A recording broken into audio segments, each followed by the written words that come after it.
48% chance on Polymarket. If you want to buy the yes at 47.9 cents per share, basically, $10 is going to pay you out a little bit more than $20. OG Anunoby plus 210 over on DraftKings, a 31% chance over at Polymarket. $10 is going to pay you nearly $31 if you believe the narrative backs up OG Anunoby because of the memorable, historic, and everlasting moments that he shared in game number 4. Again, still a lot to be determined. And the great thing about Polymarket is you can sell out of these positions, to Femi's point, which is exactly what we do here on live bet programming. Based on what our pregame thoughts are, you monitor what we are seeing live. And if you have a pregame position, you can sell out early to find that profit and then not sweat or worry the remainder of the way. I still do think Jalen Brunson is going to win the hardware because of what he has meant to New York, his status as a Knickerbocker in this organization, and the narrative around him, especially because I believe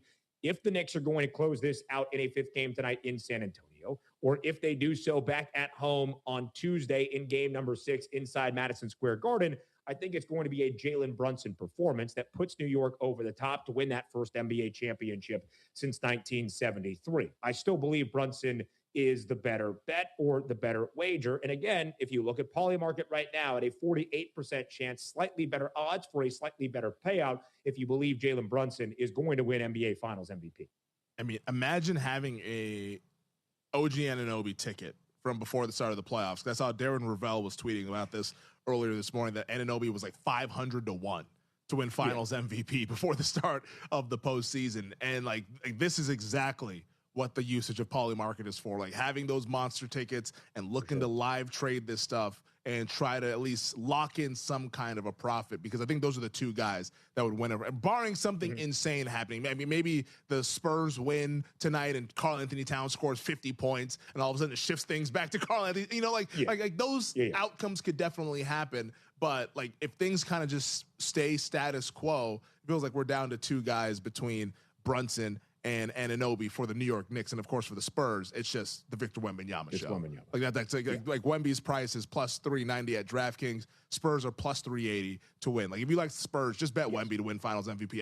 They're not going to give Wemby the Finals MVP if the Knicks win the series. Like that's not happening. Might as well get the extra 10 cents if you like the San Antonio Spurs and rather bet Victor Wembanyama to win Finals MVP. So that's what's going on in the NBA. Tip-off for that game at 8:30 Eastern time, which a lot of eyeballs will be on that one. A lot of them in the tri-state area as they hope to see their New York Knicks win the NBA title for the first time since 1973. I'm sure our producer, Preston Saya, who's a diehard Pacers fan, loves hearing that about the New York Knicks perhaps winning the NBA title for the first time since 1973. He just said nope this time. It was actually something that we could say on FCC airwaves as opposed to what he said during the draft lottery when the Pacers lost their draft pick to the Clippers.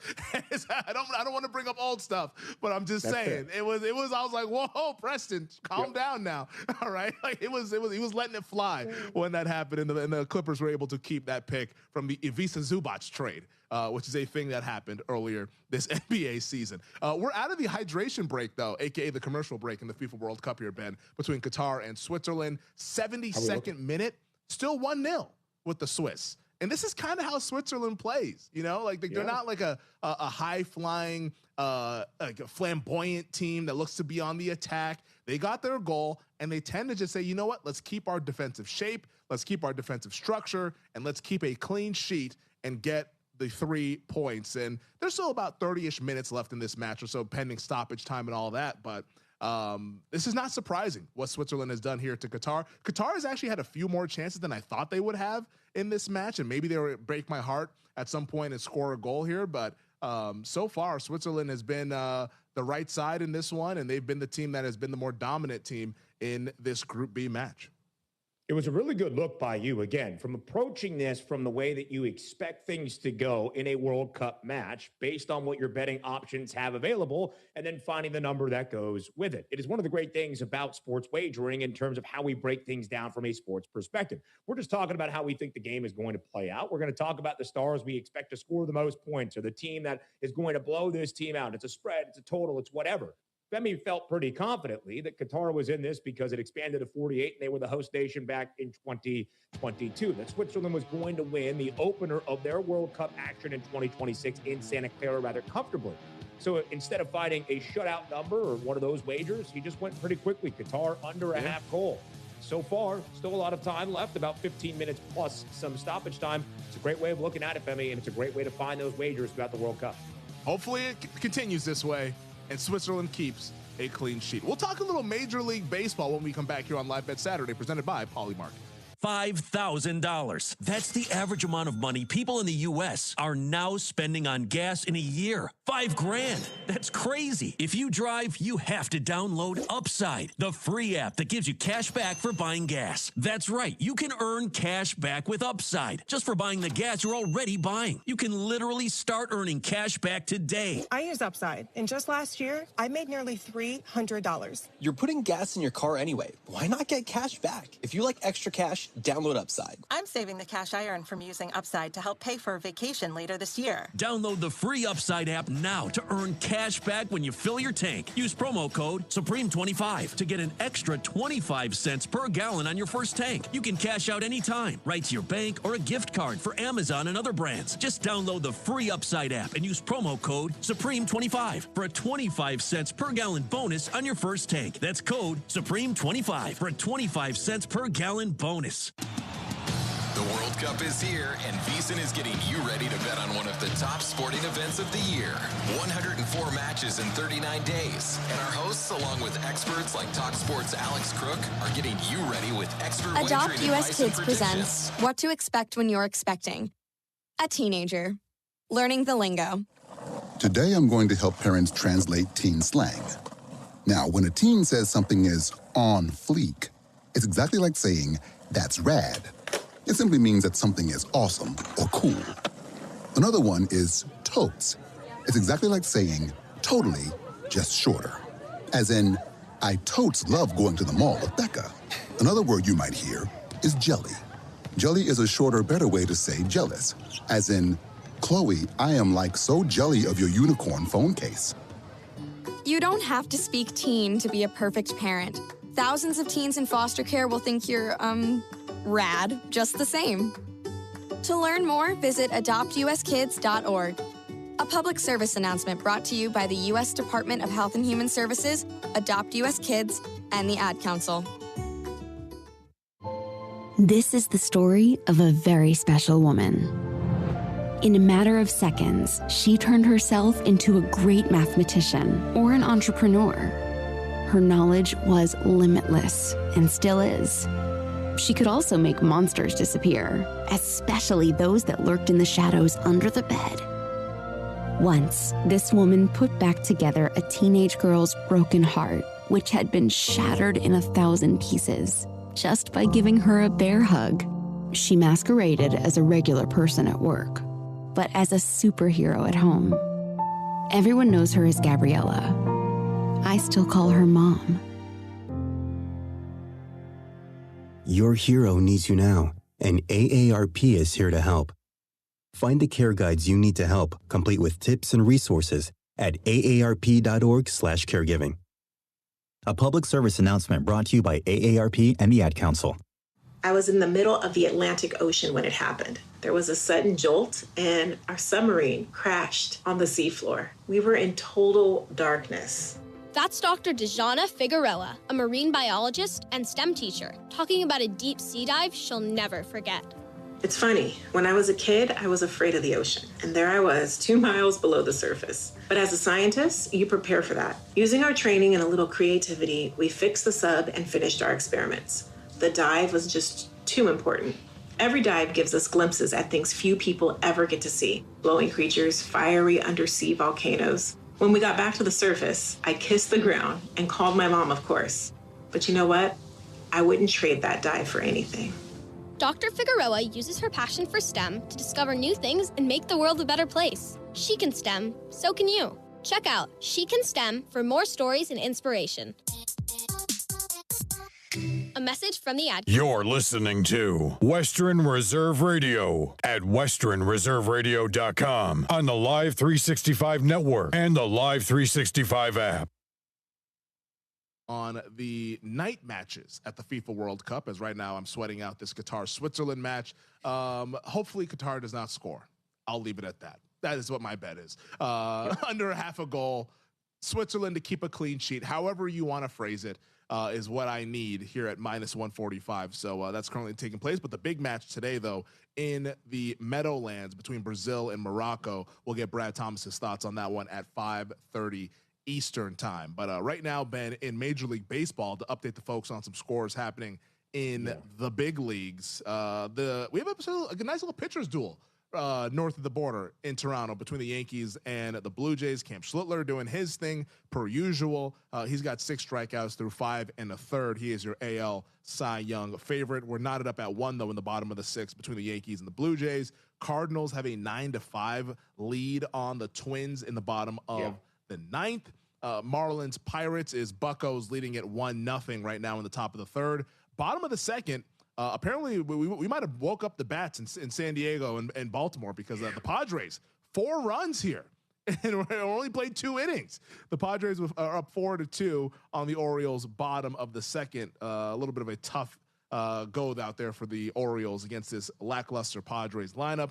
Nationals have a 3-0 lead on the Mariners. Greg Peterson said today was the day to fade Luis Castillo. He appears to be correct. I'm hoping that we get no more runs, because I'm on the under in that contest in the first 5. Under 5, so let's shut off the water in our nation's capital. Also on the under between the Diamondbacks and the Reds. Arizona has a 1-0 lead in the top of the 3rd. They got runners on 1st and 2nd. So please somehow get out of that jam, Rhett Lauder. I would much appreciate it. Braves have a 1-0 lead right now in the top of the 3rd against the Mets. We are knotted at 1 between the Tigers and the Guardians, and Tarek Skubals returned to the mound. First start since it was discovered that he had loose bodies in his elbow in late April. So good to see the 2-time reigning defending AL Cy Young winner out there on the mound. Rangers are having a 1-0 lead on the Red Sox in Boston. The Dodgers are up 3-0 on the south side of the Chicago against the White Sox. So anything that stands out to you in fall and winter, grilling season never ends, and Gessler Propane is your local supplier. Then make sure you get your hard-earned money's worth. Why go to gas exchanges to pay higher prices for tanks not filled to capacity? Gessler Propane makes sure you're prepared for year-round grilling with 100% filled tanks at a reasonable cost. See Bob Monday through Friday 10 to 4 and Saturday 9 to 3 at Gessler Propane, 702 Youngstown Poland Road, Struthers, or call 330-755-9119. Gessler Propane. They got gas. You're listening to WRDB, Western Reserve Digital Broadcasting, Youngstown, Warren, Salem, and around the world. Please stand by for a special presentation of Western Reserve Radio at westernreserveradio.com on the Live 365 network and the Live 365 app.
Welcome you to Cleveland, Ohio, as Western Reserve Radio and the iMedia1 Network are proud to bring to you Cleveland Cobras football here, week 4 of the PAFL season, and we have a good one today as the Cobras will take on inner-city rival, the Cleveland Broncos. Hello, everyone. Jim Craven with you high atop Stefanski Field here on the campus of Cleveland Central Catholic High School as we get ready for the 3-0 Broncos taking on the 2-0-1. Or excuse me, the 3-0 Cleveland Cobras taking on the 2-0-1 Cleveland Broncos. And we'll talk a little bit about that one in there as we go along, as these two teams will get together.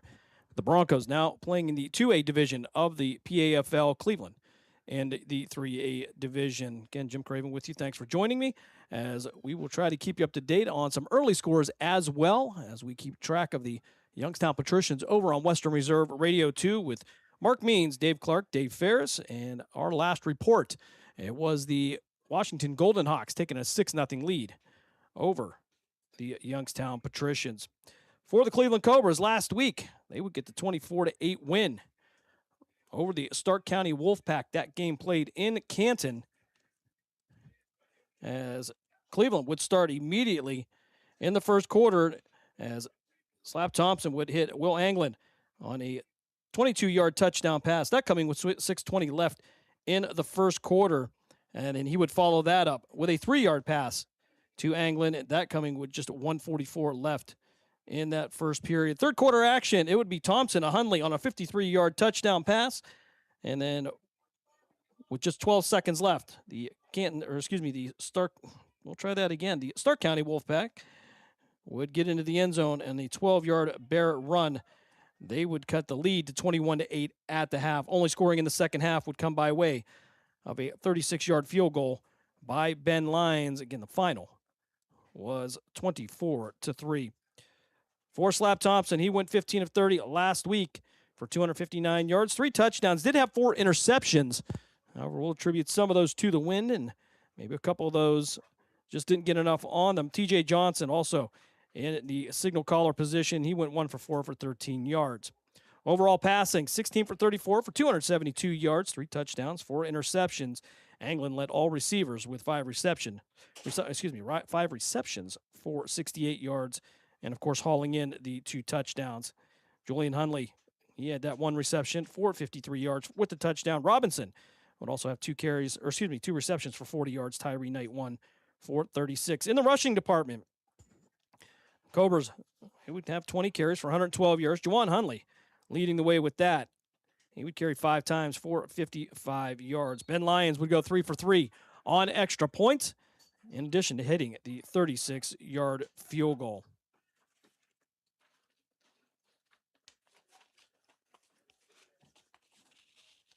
Scores from last week from around the PAFL. It would be the West Virginia Leviathan getting the 27-14 win over the Washington Hawks. The Hurricanes would get the 22-16 win over the Columbus Fire. The Fire having to forfeit a game today. That doesn't happen very often with one of the longest running franchises at this level. The Erie Express, they would take the 34-7 loss to the Steel City Bobcats. And the Warren Pirates would be shut out by the Mid-Ohio Patriots 21-0. And for the Cleveland Broncos, as we give you a little history on them, last week their game was played to a 35-35 tie. Some controversy at the end of the game after review and some discussion. The game was designated as a no contest.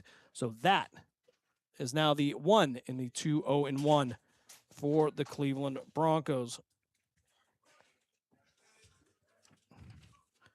Games of note this week coming up around the area. The Capital City Bandits will take on the Michigan Bills. Detroit Ravens will host the Metro Detroit Raiders. Raiders taking a shot at the Detroit Ravens, who haven't lost a game since they played back in the Coliseum in Rome. Motor City Rams will take on the Michigan Hurricanes. The Warren Pirates will head to Canton. That's correct. That would be correct. The Warren Pirates, try that again, will head to Canton to take on the Hurricanes. The Flint Fury will take on the Michigan Force. Glass City Tigers out of the PFA will take on the Ohio Bears. The Flag City Phantoms were supposed to take on the Columbus Fire. That game ended in a forfeit. That game was canceled today. And the Lima Warriors will head to Michigan. They will take on the Grand Rapids Surge. One thing we'll look out for today is the weather. Picturesque here in the city of Cleveland. Not a cloud in the sky. Just about 83 degrees. Feels like 83. However, we'll watch the heat and the cramping here really no chance of rain here in the Cleveland area. Winds out of the southwest at 9 miles per hour. Just under 5 minutes before the kickoff here, we'll step aside for a quick timeout. When we come back, we'll get you the uniforms. We'll get you all set up for kickoff here from Stefanski Stadium on the campus of Cleveland Central Catholic High School. You are listening to Cleveland Cobras football here on Western Reserve Radio, part of the iMedia1 network. During the fall and winter, grilling season never ends, and Gessler Propane is your local supplier that makes sure you get your hard-earned money's worth. Why go to gas exchanges to pay higher prices for tanks not filled to capacity? Gessler Propane makes sure you're prepared for year-round grilling with 100% filled tanks at a reasonable cost. See Bob Monday through Friday, 10 to 4, and Saturday, 9 to 3 at Gessler Propane, 702 Youngstown Poland Road, Struthers, or call 330-755-9119. Gessler Propane. They got gas. Lena's Pierogi House is your home for the area's best variety of pierogies. Daily specials include the Polish platter, the Hungarian platter, stuffed cabbage, and halushki. Having a last-minute get-together? Lena's has you covered with a wide variety of frozen take-home pierogies and dumplings. Go to Facebook at Lena's Pierogi House to see the weekly lineup of available flavors for dine-in or carry-out. Catch the best at Lena's Monday from 10 a.m. to 4 p.m. and Tuesday through Friday from 10 a.m. to 8 p.m. 20 North Main Street in Hubbard, or call 234-254-8532. Someone's got to set the tone out there, boys. Someone's got to set it. The station that sets the tone for Youngstown Phantoms hockey is Western Reserve Radio. WRDB, The Scourge. This is number 89, Matt Wise, and you're listening to Cleveland Cobras football on Western Reserve Radio and the iMedia1 network.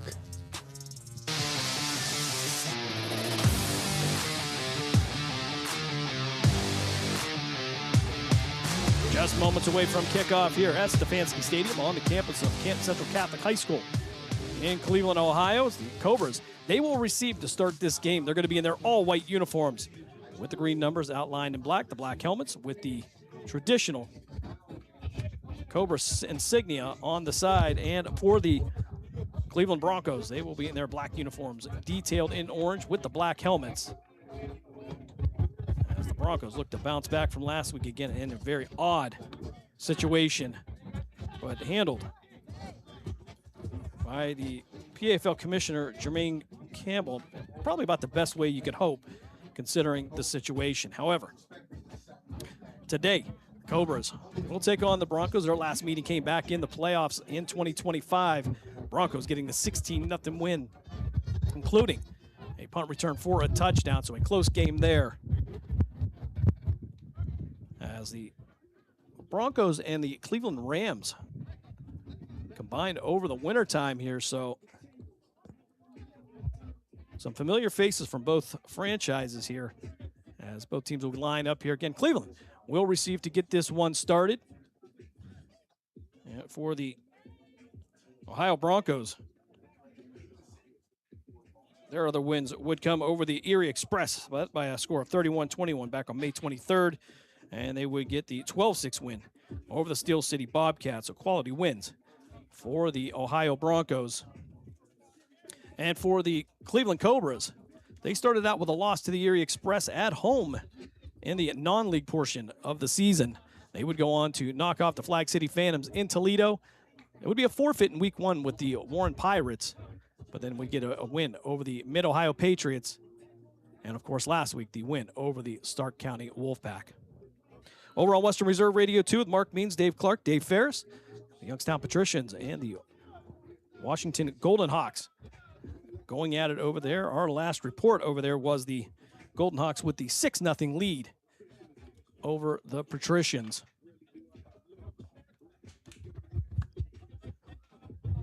A little bit of a hold up here as we hit the top of the 4 o'clock hour. And when we have an opportunity, we'll step aside for station identification. You are listening to Western Reserve Radio, part of the iMedia1 network. Youngstown, Warren, and Salem Sports Talk is on the iMedia1 network. Western Reserve Radio, Western Reserve Radio 2, and City View Sportscast. This is number 2. This is number 2, best safety in the league, Chris Frazier. And you're listening to the Cleveland Cobras on Western Reserve Radio and the iMedia1 network. And we're just about to get underway here. 15 minutes up on the board. Week 4 of the PAFL season is underway, and this one will be picked up and dropped at the 16-yard line. Tyree Knight, though, recovered. He'll bring it out to the far side, taking it towards the Cleveland Cobra sideline. He'll go out of bounds near the 40, give or take a few yards, and that's what the Cobra offense will take over 1st and 10. Cobras with a fast start last week. 2 quick passes from Dave Slap Thompson to William Anglin. Gave them a 14-0 lead. As Cleveland will be moving left to right on your devices if you're listening in on the iMedia1 Network app, or if you happen to be joining us here on the Cleveland Cobras Facebook page, as well as YouTube. So they'll go from the middle of the field. They'll mark this ball right at the 40-yard line. 14:52 here, just underway in Cleveland. An inter-city battle here between the Cobras and the Broncos. We'll see how many times I say Cleveland today to confuse everybody. 1st and 10 for Cleveland. They're going to go receivers 2 by 2. They're going to go empty backfield. 3 receivers to the left now. Thompson in the shotgun. They're going to work from the left hash mark. Man in motion. They'll give this one out to Anglin. Anglin looking downfield, trying to looking for a receiver, and he's going to be wrapped up in the backfield near the 30. It's going to be a loss of about 10, but we're going to have a couple flags on the play. A big loss here on the first try as they'll mark this at the 31, a loss of 9. And I would assume if this one is against Cleveland, or excuse me, against the Cobras, here we go, that they will decline it. So the Cobras playing from behind the sticks already.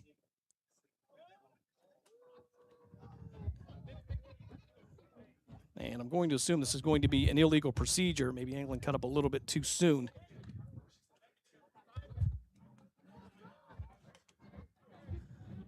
So 1st and 19 for Cleveland. No work from the right hash mark this time. TJ Johnson in the backfield with Slap Thompson. They'll go 3 receivers to the left, single receiver to the near side. That's going to be Wise. We'll have to watch Thompson with the hard count. He likes to draw the defense off. Thompson with the read. He'll try to throw this one on a miscommunication to, I believe that's going to be Wise.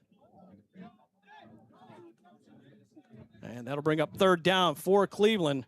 Playing from behind the sticks after the loss of 9 on the first play. Was trying to get Anglin to find a receiver downfield. However, the Broncos secondary doing a good job taking away the options.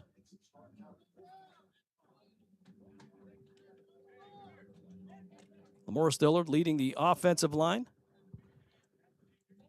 Julian Hunley will be the single receiver to the near side this time.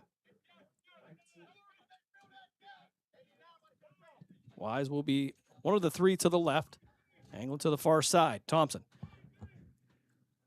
with Johnson to his right. And we're going to get a flag. And is this going to be a false start or an offside? Thompson liking to use that hard count. And they're going to say it's an encroachment against the Broncos, so that should give them 5 back. So 3rd and 15 now, as opposed to 3rd and 19.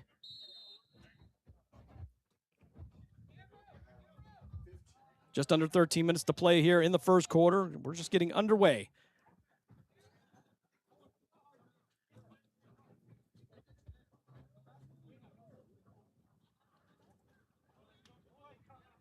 Anglin, he'll come out of the huddle. He'll be the one on the far side. Hunley will be to the near side. Antonio Boyd will be the middle of the 3. Oh, excuse me, he'll go to the near side. Wise will be the middle of the 3. Thompson in the shotgun. Johnson to his right. 3rd and 14. 12:22 to go here. First quarter, no score.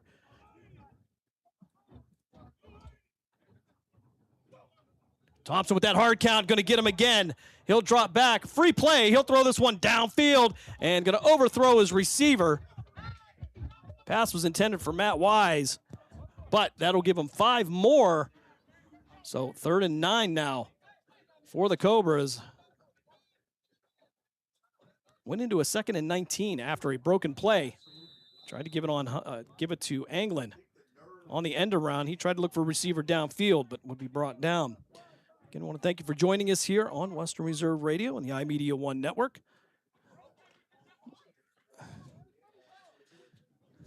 So we'll go back to the 3 receiver set to the left of Thompson. Hundley will be the single receiver to the right. TJ Johnson, he'll be on the right hip of Thompson. One high safety for Cleveland, or for the Broncos. I'm going to do that all day, folks. Thompson, back to pass, looking out to his left. Fires out to the sideline. Anglin will have it go off the tips of his fingers and into the sideline. That'll bring up 4th down. And it should bring on Jeff Cooperrider, the former Toledo Rocket, to punt this one away. He has had a rough time a couple of times this year here, so these are not always certain plays here on the punt.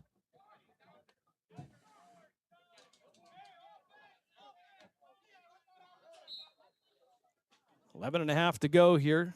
Cleveland will stall out on their first drive. That'll end in a 4th and 11. As Cooperrider will try to count up the defense, get them ready. Anthony Neal in the backfield as a protector.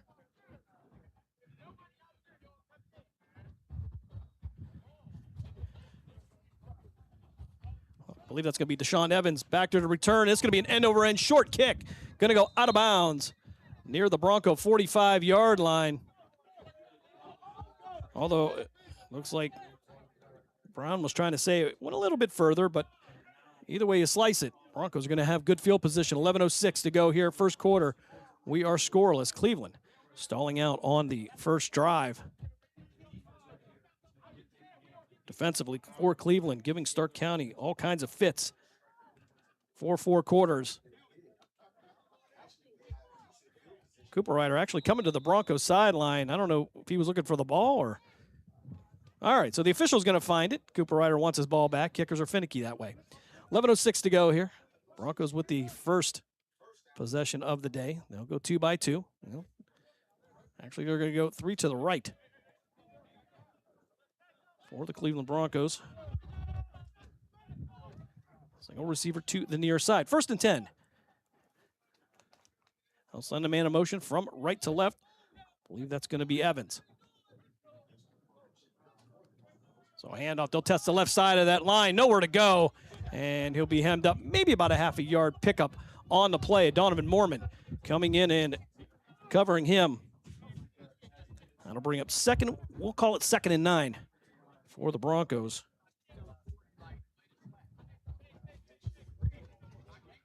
Some wind up here. Again, not horrible. Predicting just about 9 miles an hour today, so shouldn't really affect much of the passing play. As the Broncos now will go receivers 1 by 3. And we 3 to the right of the Broncos signal caller. Handoff. He'll pull it and come to the near side and be wrapped up near the 48-yard line. Ball came loose, but Deontay McDonald going to bring him down. D. Williams in there as well.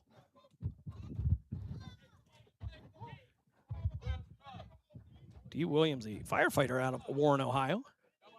They'll mark the ball at the 48-yard line.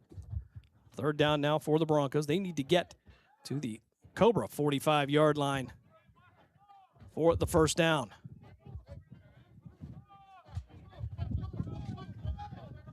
Kylan Stuball, I believe, is going to be the quarterback. We'll try to get a number on him. Again, we don't have a roster for the Broncos, so I do apologize. Man in motion here. We're going to have movement up front. The left tackle, the receiver on the right, and anybody else.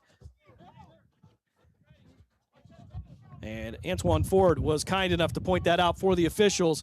First penalty a day on the Broncos will set them back 5. So 3rd and 13 now for the home team. 9:21 to play here, first quarter, no score. As we start to get a little breeze up here up top. Overall, though, not a bad day here in Cleveland. Deshaun Johnson going to be the near corner for Cleveland. Back to pass, 3-step drop, looking out to the right, fires into the flat. That's going to be caught, and he'll break it past the 50, 40. It'll be a 1st down for the Broncos. He'll make it down near the 36-yard line. We'll see where they mark it, but it will be a 1st down after the initial contact coming near midfield. 8:50 to go here. Clock will continue to run.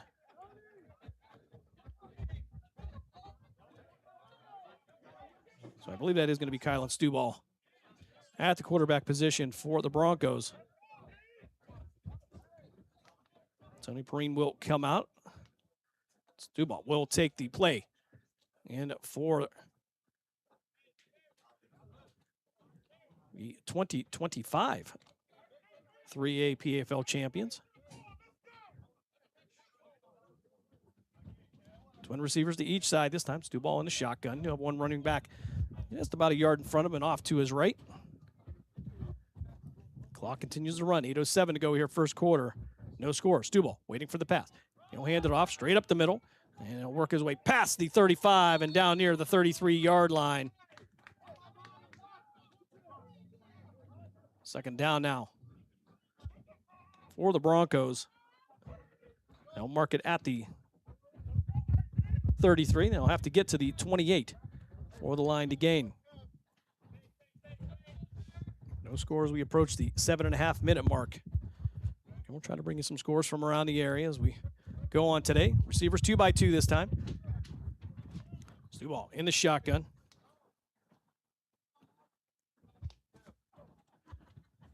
He'll test that left side of the line again. Looking to get to the outside and be wrapped up near the 36. Pickup of nearly 2 on the play.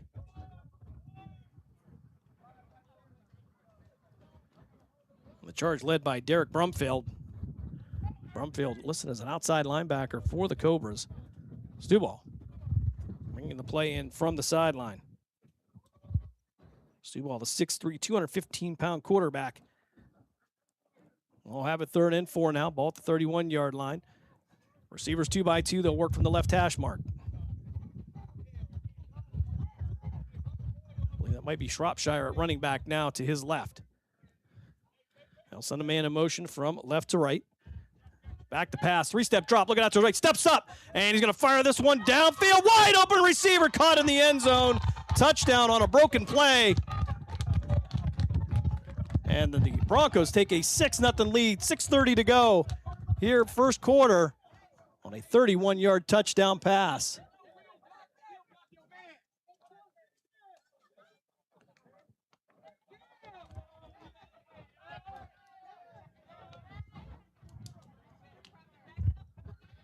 Six and a half left here, first quarter. Cobras trail 6-0.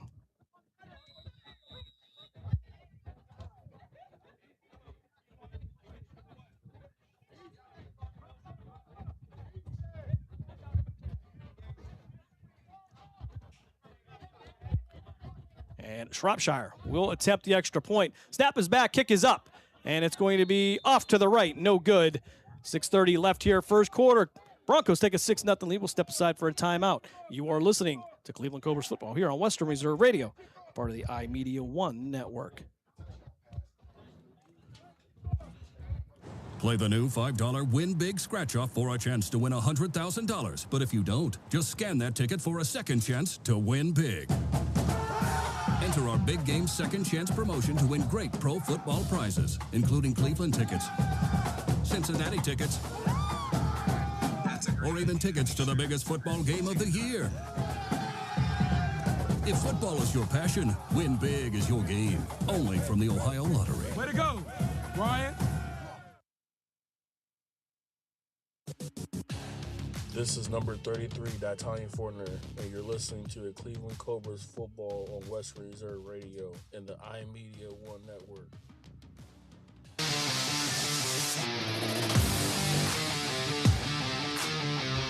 D. Fortner bringing us back from the break here. 6:30 left here, first quarter. Broncos take a 6-0 lead by way of a 31-yard Stuball pass for the touchdown.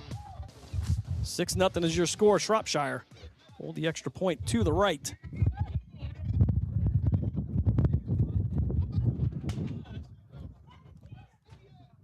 And we will get to see the Cleveland Cobras return team again here. Tyree Knight will be the deepest man back there. He'll post up right around his own 9-yard line. I believe that's going to be Shropshire that will kick off. Well, Shropshire, most notably to us, former Ohio Gladiator. This ball going to be a line drive. It'll head down towards the 10-yard line, and it will be touched and went out of bounds, fortunately, because it looked like Julian Hundley touched it, but went out of bounds, so we'll get the flag. Cleveland will get good field position to start their second drive. 6:26 to go here. First quarter, Broncos with a 6-0 lead.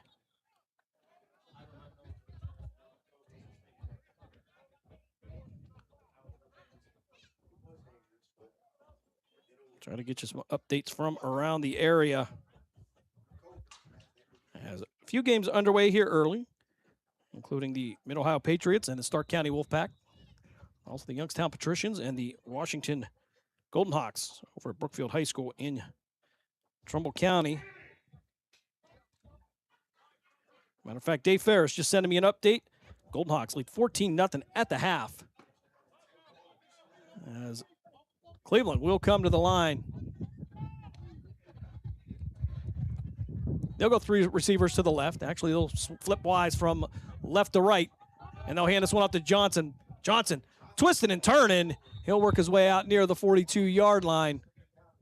Pick up a 2, so 2nd and 8 to go here for Cleveland. Wise going to have to be careful on that. Looked like he was going to turn up, but no call on the play.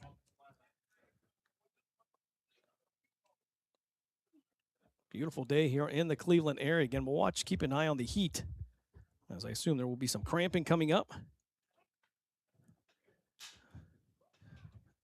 Well, angling the outside receiver to 3 to the far side. That'll be Boyd and Wise. Hunley will be the single receiver to the near side. Thompson in his shotgun. He'll send Wise in motion from left to right. Thompson with the play action, sends it out to the far side. That's going to be caught by Boyd. Boyd out past the 50 into Bronco territory and brought down near the 46. That'll be a first down for Cleveland with just about 5.5 minutes to play here in the first frame. Broncos with a 6-0 lead. Cleveland looking to get something going.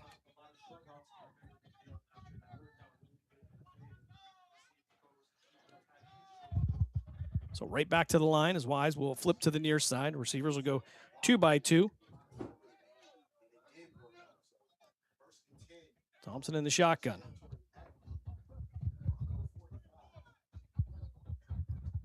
Thompson with the hard count. He likes to try to draw him off. He'll hand this one off. They'll test the middle, and Johnson will pick up a yard or 2 on the play. So 2nd down now for Cleveland, as Victor Ford will make his way to the field. Clock continues to run here, get down to the 4.5-minute mark. 3-play drive so far for Cleveland, starting at the 40-yard line, back in the Bronco territory. They'll mark it at the 42. Anglin and Boyd, the 2 receivers to the left of Thompson. Wise and Hundley will be the 2 receivers to the near side. 2nd down now for Cleveland. Thompson with the hard count again. He'll send Wise in motion from right to left. Pump fake, looking downfield. Fires out to the left side. That's going to be caught at the 31. Wise gave himself up.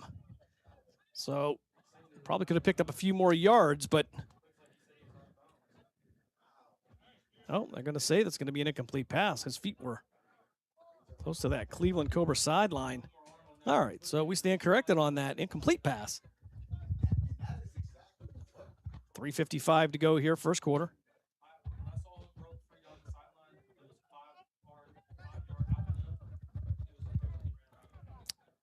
So 3rd and 7 now for Cleveland. Thompson in the shotgun.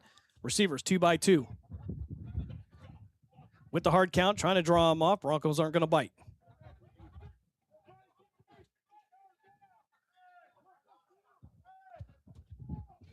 Thompson back there after a few adjustments, waiting for the snap again. He'll have to watch the play clock. Handoff, trying to look for some room to the outside, and he'll get out to the Cleveland sideline, and it's a first down for the Cobras.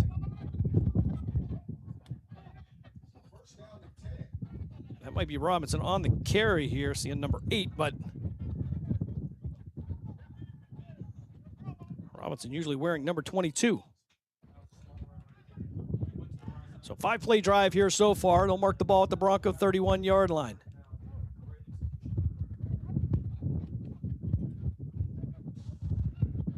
Hundley and Wise, twin receivers to the near side. Twin receivers to the far side. Anglin will be the outside. Ford in the backfield to the left of Thompson. Thompson back to pass. Looking out to his left, fires. And this one's going to be brought in at the 25-yard line. Anglin reaching out there with the fingertips and brings it in. So second down now as they'll get to the 25-yard line. Need to get to the 26. Excuse me. Need to get to the 20. My apologies. For a first down. 2.5 minutes left here. First frame. Broncos with a 6-0 lead.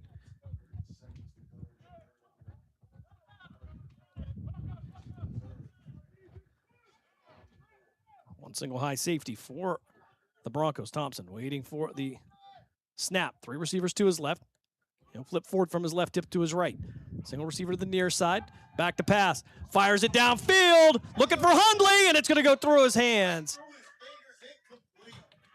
And that's going to bring up a third down for the Cobras as the clock will stop with 2:06 to go here. First quarter.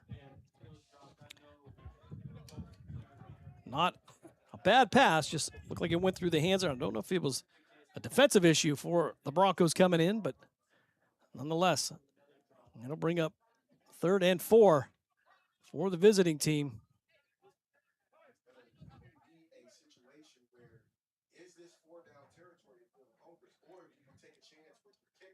So receivers 2 by 2 again. Under 2 minutes to play here, first quarter. Thompson in the shotgun. Quick pass over the middle, and I believe that's going to be McDonald that he's going to hit there. We'll get out maybe back to the line of scrimmage. No more than that. Excuse me, that'll be Antonio Boyd on the reception. But that'll bring up a 4th down now. And will we have a Ben Lyons sighting? Or will we see a fourth quarter? And indeed, Ben Lyons will come on to attempt the field goal. This will be a 42-yard field goal. Joe Barrico will come in to hold. 1:14 to go here, first quarter.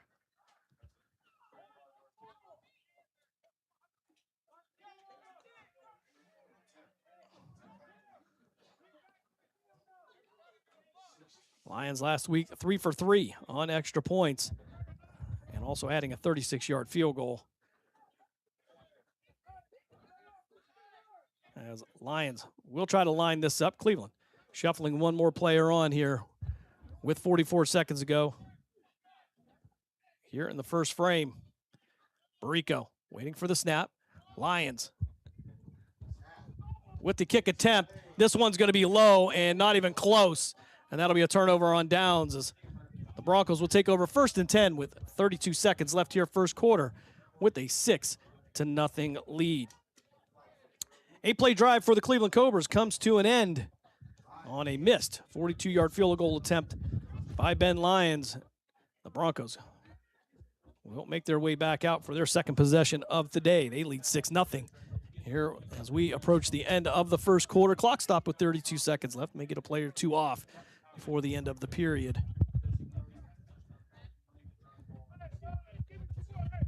And they're going to mark the ball at the 20-yard line. So 1st and 10 for the Broncos at the 20-yard line. 6-0 is your score. Cobras trail.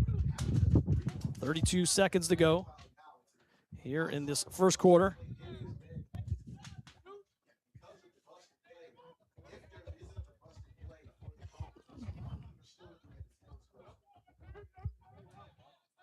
Kylan Stuball. And a pistol formation. Back behind him. One to the left. Twin receivers to the near side. Single receiver to the far side. Stuball with a quick pitch. Outside. It'll be a reverse. Go back the other way. But there'll be some white jerseys there. Room to run now. He'll make some room to run. Out to the 35, 40, and brought down near the 40-yard line.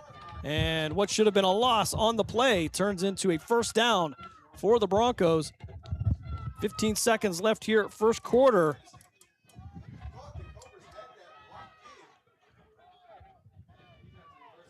Broncos trying to take that around to the far side. Cobras did a good job containing from there, forced it through the middle, but the Broncos will get the first down, and that will bring us to the end of the first quarter here at Stefanski Field in Cleveland. You are listening to Cleveland Cobras football here on Western Reserve Radio, part of the iMedia1 network.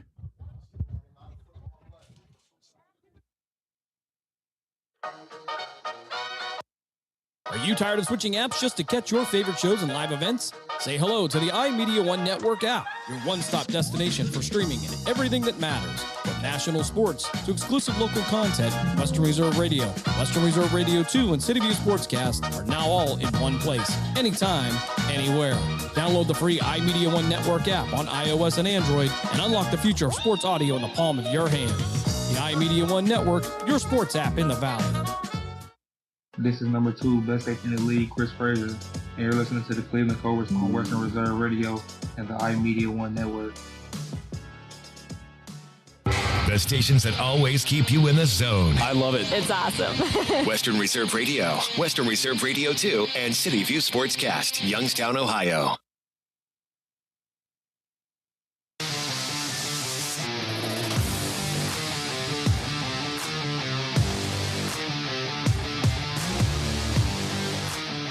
Flip sides of the field here. 15 minutes up on the board. Second quarter action here on Western Reserve Radio. Stuball now in the shotgun. Shropshire to his right. 3 receivers to his left. He'll send Shropshire out as well. It'll be an empty backfield. Stuball back to pass. Looking downfield, rolling out to his left. Fires over the middle, and nobody there, as that'll be an incomplete pass for the Broncos. 14:55 to go here. Second period. Broncos with a 6-0 lead. Stuball, plenty of time. Just couldn't find a target, so credit to the Cobra secondary.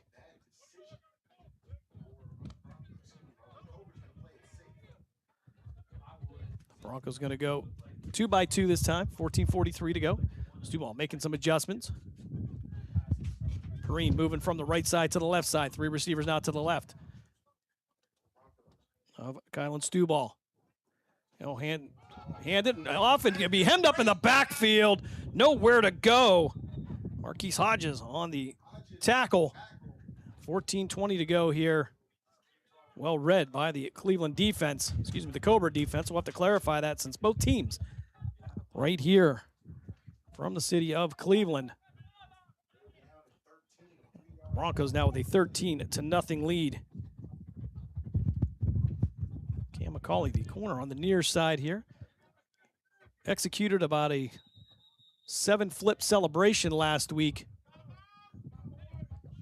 And we're going to have a timeout. Cobras will take a timeout. We'll take a timeout as well. You are listening to Cleveland Cobras football all along the iMedia1 network. We're back on the other side. Are you tired of switching apps just to catch your favorite shows and live events? Say hello to the iMedia1 Network app, your one-stop destination for streaming and everything that matters. From national sports to exclusive local content, Western Reserve Radio, Western Reserve Radio 2, and City View Sportscast are now all in one place, anytime, anywhere. Download the free iMedia1 Network app on iOS and Android and unlock the future of sports audio in the palm of your hand. The iMedia1 Network, your sports app in the Valley. Lena's Pierogi House is your home for the area's best variety of pierogies. Daily specials include the Polish platter, the Hungarian platter, stuffed cabbage, and halushki. Having a last-minute get-together? Lena's has you covered with a wide variety of frozen take-home pierogies and dumplings. Go to Facebook at Lena's Pierogi House to see the weekly lineup of available flavors for dine-in or carry-out. Catch the best at Lena's Monday from 10 a.m. to 4 p.m. and Tuesday through Friday from 10 a.m. to 8 p.m. 20 North Main Street in Hubbard or call 234-254-8532. Your home for PAFL football is the iMedia1 network. Western Reserve Radio, Western Reserve Radio 2, and City View Sportscast, Youngstown, Ohio. 3rd and 13 for the Broncos, ball at their own 37-yard line. Broncos with a 6-0 lead. Stuball rolling out to the near side, looking downfield. Trying to direct traffic, takes a hit from behind. Ball's loose, Little John's there, can't get to it. And I believe the Broncos cover it up.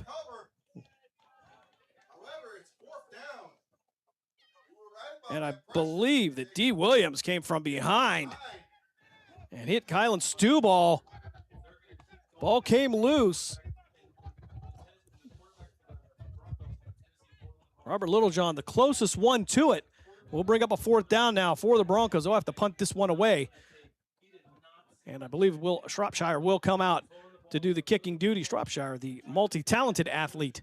Here again, we spoke earlier about his time with the Ohio Gladiators, now with the Cleveland Broncos, with them last year as well. So this will, after a 4-play drive, Shropshire will come in to punt this one away. And back to return will be Julian Hunley. He'll post up right around his own 32-yard line. Hunley, dangerous in open space.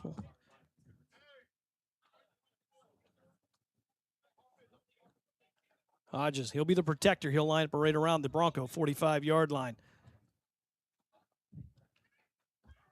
Punt away. Shropshire gets a good punt, and it's going to take a bounce. They'll let it go. It'll take a Broncos bounce down to the 33-yard line. Hunley sneaking up on it. He'll think better of it and head to the sideline. 12:24 to go here.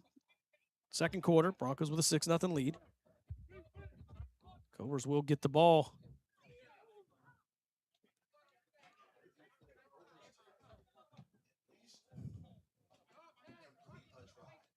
Over on Western Reserve Radio 2. The Washington Golden Hawks with a 14-0 lead at the half over the Youngstown Patricians. That game can be heard over on Western Reserve Radio 2 with Mark Means, Dave Clark, Dave Ferris, all at Brookfield High School. A brand new stadium over there where the Warriors play.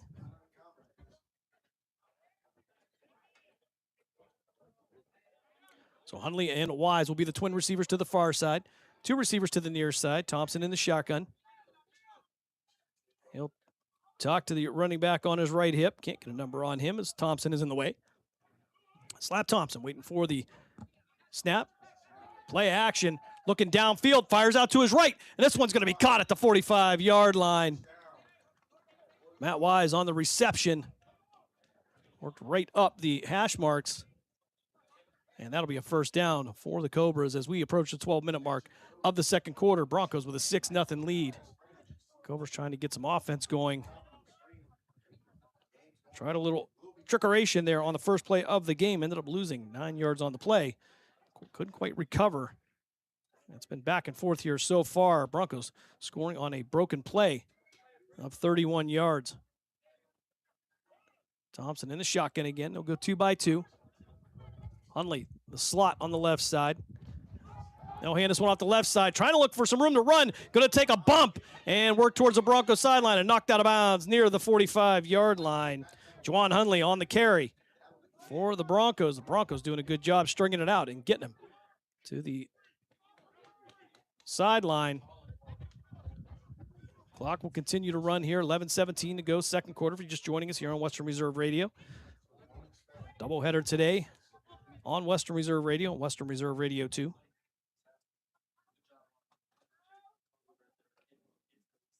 Hunley will head to the sideline. Just under 11 minutes to play. Well, angling the single receiver to the far side. 3 receivers to the near side. That'll be short side of the field as Thompson will make some adjustments here with his running back to the right. From the shotgun, 2nd and 10. Ball at the Cobra 45-yard line. Thompson back to pass. Stepping up in the pocket. Has a little room to run. He'll get one block. He'll get tripped up. And he'll lose a couple yards on the play. Maybe a yard. It'll bring up a 3rd and 11 for Dave Thompson.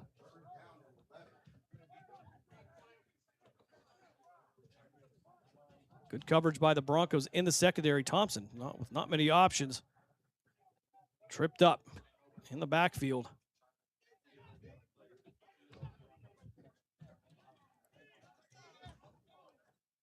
Third and 11. Cobras working right to left on your devices. 3 receivers to the right of Thompson this time.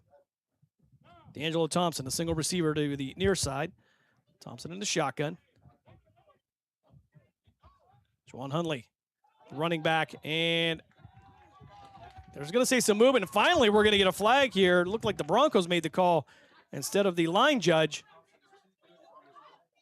And D'Angelo Thompson trying to make a little bit of an argument. Clock stopped with 9:40 now, and it will roll. after the ball is set.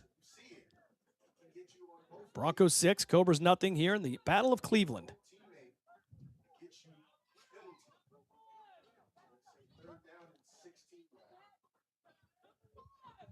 Robert Berkey in the middle of that. Broncos defense, the Cheney High graduate, former member of the Western Reserve Scourge. Three receivers to the right of Thompson this time. And the Broncos are going to take a timeout. 9:12 left here, second quarter. Broncos with a 6-0 lead. You are listening to Cleveland Cobras football here on Western Reserve Radio and all along the iMedia1 network. Lena's Pierogi House is your home for the area's best variety of pierogies. Daily specials include the Polish platter, the Hungarian platter, stuffed cabbage, and halushki. Having a last-minute get-together? Lena's has you covered with a wide variety of frozen take-home pierogies and dumplings. Go to Facebook at Lena's Pierogi House to see the weekly lineup of available flavors for dine-in or carry-out. Catch the best at Lena's Monday from 10 a.m. to 4 p.m. and Tuesday through Friday from 10 a.m. to 8 p.m. 20 North Main Street in Hubbard or call 234-254-8532. This is number 89, Matt Wise, and you're listening to Cleveland Cobras football on Western Reserve Radio and the iMedia1 network. The stations that always keep you in the zone. I love it. It's awesome. Western Reserve Radio, Western Reserve Radio 2, and City View Sportscast, Youngstown, Ohio. Broncos take a timeout, 9:12 left here, second quarter. Cobras trail 6-0. They'll come back to the field, three receivers to the right of Thompson. D'Angelo Thompson will be the single receiver on the Broncos sideline. Hundley, the outside receiver to the trio to our far side. Thompson with the hard count, and this time he's going to get Mario Sturdivant. And that'll put Cleveland back 5. So 3rd and 21 now for Cleveland. Ball at the 39, or excuse me, ball now at the 34-yard line. We'll get the math right. Math is hard, as Mark Means would tell me.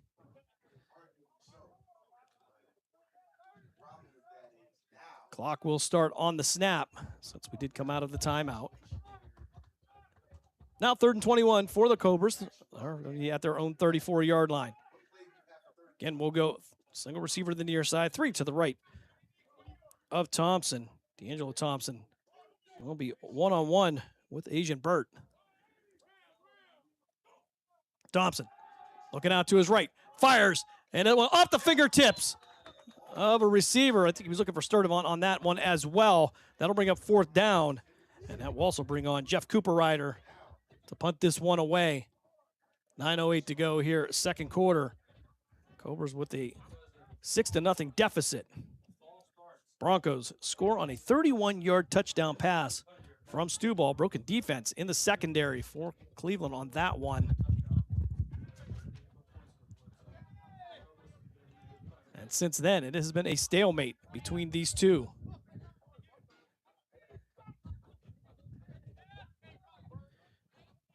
And back to return, I believe that's going to be Deshaun Evans. Keep an eye on that Bronco defense. Last week, Pavel Henderson and Levi Day both with pick sixes, as Cooperrider with a going to be hemmed up in the backfield, was looking for a rugby-style kick. He'll go down. The Broncos will take over inside the 20 with 8:25 to go here, second quarter. And it looked like Cooperrider was trying a rugby kick, but that did not work in the least. And now the Cleveland defense will have their back to the end zone. Punt team has been an issue for the Cobras this year. And this will bring on the Bronco offense. They'll mark it at the 20-yard line, right at the doorstep of the red zone are the Broncos. 8:25 to go here, second quarter. Broncos 6, Cobras nothing.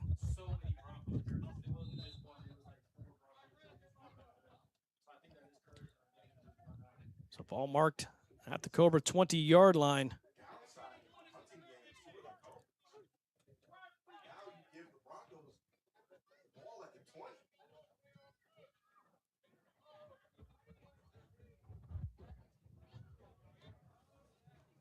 believe we're going to have a new quarterback in there. Pavel Henderson on a read, and Broncos will fight forward for a pickup of about 3 on the play.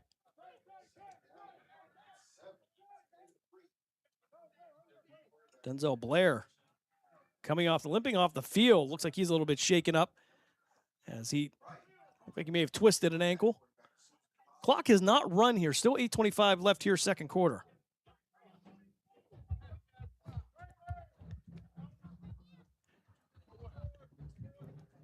So 2nd and 7 now. Ball at the Cobra 17-yard line. Empty backfield. They'll go 3 receivers to the right, 2 to the left.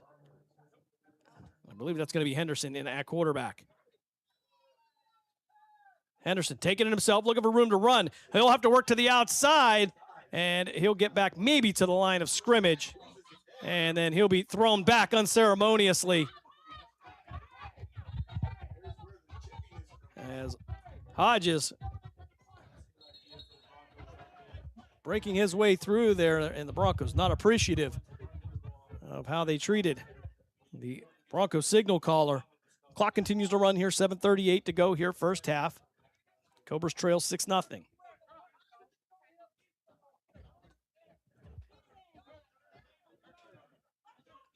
And we'll try to get you some updates from around the region.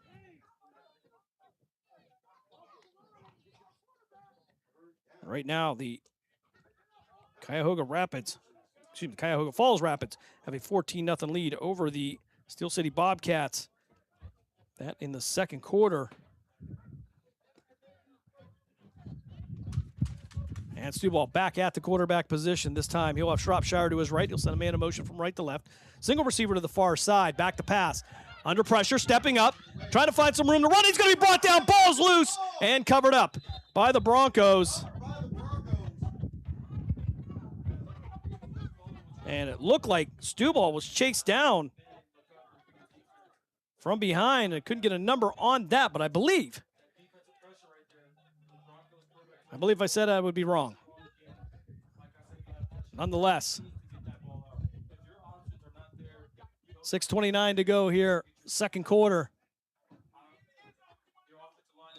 So 4th down for the Broncos, and the Cobras will take a timeout. 6:17 to go here, second quarter. Again, we will try to look around here, get you some updated scores from around this Saturday afternoon. 14-0 is the score, with the Rapids leading the Steel City Bobcats. And we'll try to get you update on the Patricians game. You think that would be the easiest one to get.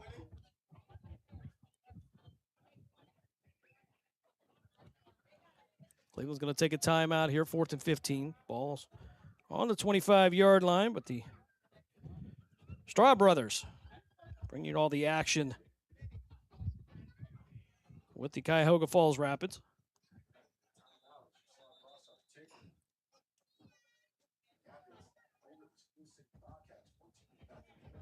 Possibly still at the half there over in Brookfield. 14-0 was the score. Patricians trail the Golden Hawks as the Broncos come out of the timeout here, 4th and 15. Stuball in a shotgun. Shropshire to his left, twin receivers to each side. Stuball back to pass, slips, steps up, finds some room to run, and he will have near enough, as it'll be a turnover on downs here. Ball near the 22-yard line. And Siobhan Rose,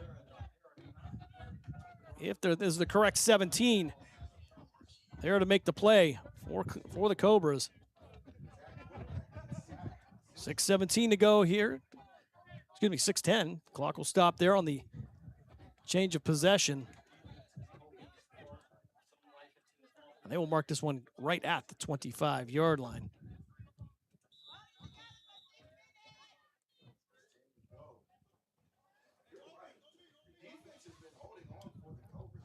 Broncos get good field position after the bad punt.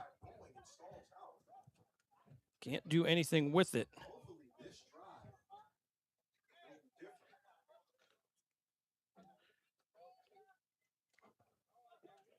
Patricians and the Golden Hawks back in the third quarter there. As now Thompson in the shotgun. He'll go 2 by 2. One running back to his right. He'll give this one right at the line. Met. And he'll fight forward back to the line of scrimmage. Nowhere to go. As we hit the 6-minute mark of the second quarter. Broncos with a 6-0 lead.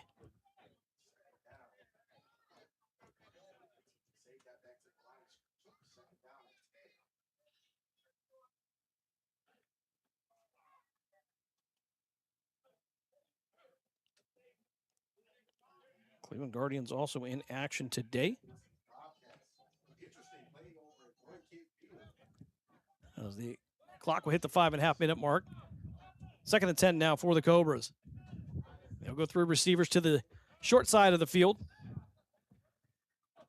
Antonio Boyd will be the outside receiver.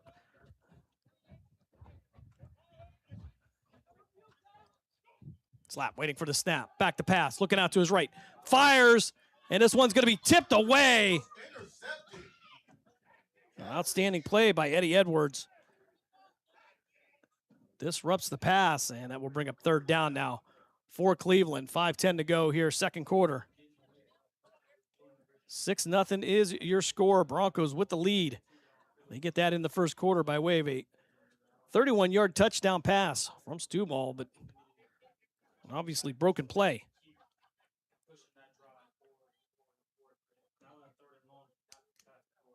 By the Cobra defense. Clock will start to roll now, 4:52 to go.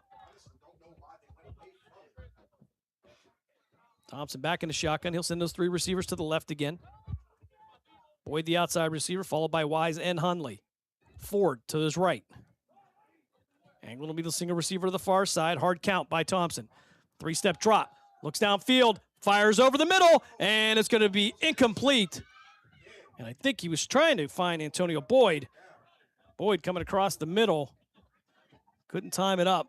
And the clock will stop with 4:31 left here in the second quarter. Jeff Cooper Ryder will come on and try to get this punt away. Had a hard time the last time. Again, I don't know if he was trying to get a rugby kick in there, but this time I'm sure they'll want to just punt this one away. I believe that's Deshaun Evans back to return, the 6-foot, 183-pounder out of Ashland University. He'll post up right around his own 40-yard line. Cooper Ryder, he'll put his heels at his own 15. Cobra's looking to get the special team straight. So max protection now for the Cobras. Ball, low snap. This one's going to be a high, good punt. It'll land at the 39. It'll take a Cobra roll and picked up at the 35. We'll try to work it past the 35, 40, and wrapped up near the 37-yard line. Ball's loose. Cobra's pointing the other way. We'll see what the officials have to say, if they agree. And if so, that's going to be a big one. And well, bodies come together. Cobra's with the ball. Now we're going to have a dead ball foul coming at flag. Will be thrown by the umpire, or excuse me, by the back judge. 3:36 left here, second quarter. And it looked like Deshaun Evans had lost that ball. We believe it's going to be recovered by the Cobras. However, could this be an excessive celebration coming up against the Cobras? And I believe that is going to be what it is. Antoine Ford over in the middle of the Broncos defense. They probably want to go back to his own huddle. Got to spend some time with Ford as we got to play a game out there, not a couple, but a game out in Los Angeles. One of the highlights here is they will move the ball back. This will be a 15-yarder against the Cobras. So instead of having the ball at the Broncos, or at the Broncos 45, they will move this back to the Cobra 40-yard line. 3:36 to go here, second quarter. Cobras get the turnover.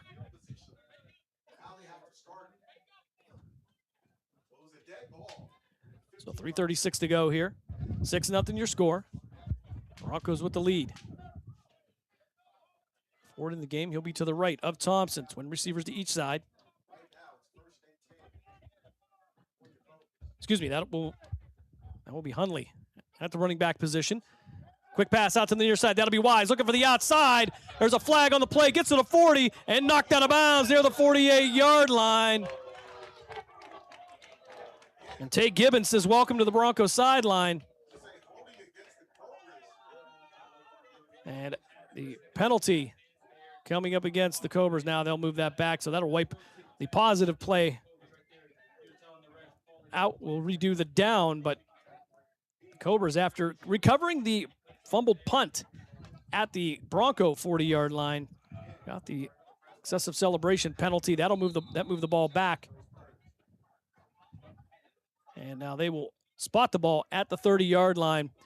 Cobras will have to get to midfield for the line to gain. 2:51 to go here, second quarter. Broncos with a 6-0 lead.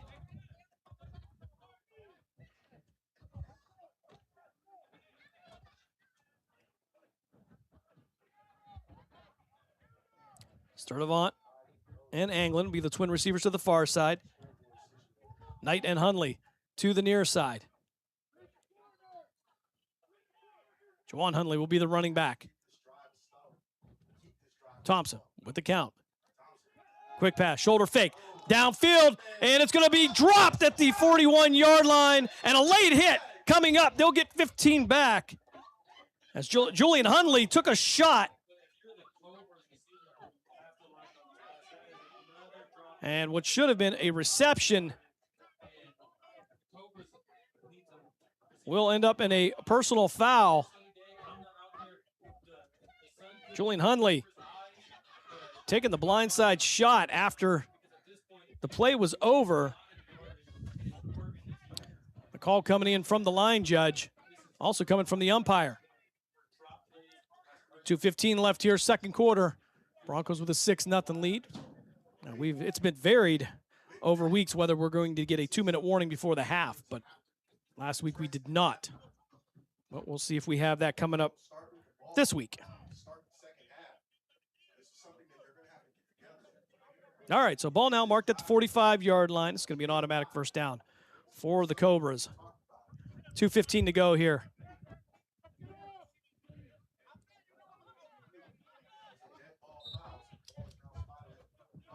Three receivers to the right of Thompson this time. D'Angelo Thompson will be the single receiver to the near side.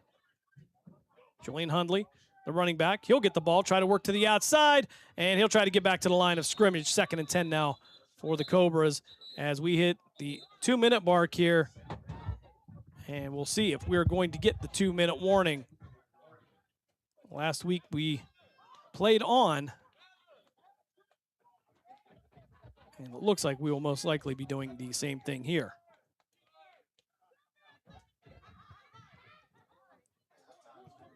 So 3-play drive here so far for the Cobras. Yep, and they are going to take a timeout here. 2 minutes to go here, first half. Broncos with a 6-0 lead will step aside for a timeout. You are listening to Cleveland Cobras football here on the Cleveland Cobras Radio Network.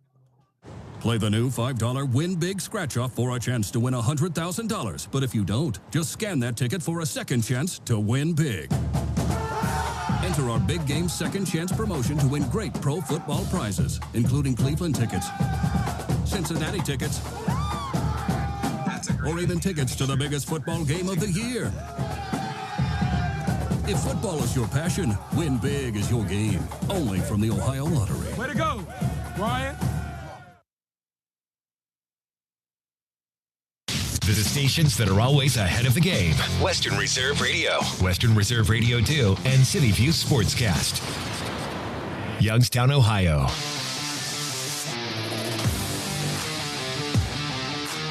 Second and 10 for the Cobras at their own 45-yard line. 1:59 to go here, first half. Broncos with a 6-0 lead. Thompson in the shotgun. He'll have Julian Hundley to his left. He'll move him back to his right. Receivers 2 by 2. Lamorris Dillard at center, waiting for the snap. He'll wait for the count. And it looked like E.J. Bibbs may have moved. And they're going to say a false start against the Cobras coming up. That'll put him back 5. So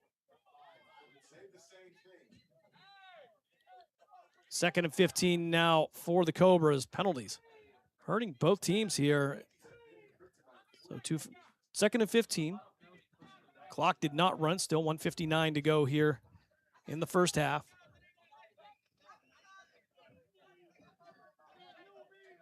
That will drive head coach Adam Rogerson crazy, I am sure. Adam Rogerson and Jamar Fleming, the coach and assistant head coach, respectively. Jamar Fleming running the defense. Thompson, quick pass out to the near side, going to be knocked away, and Sturdivant smartly going to get it, but they're going to say incomplete forward pass. It'll bring up 3rd down now for the Cobras. Ball still at the 40-yard line. They'll have to get to the Bronco 45 for the first down. Only 1 second coming off of the clock.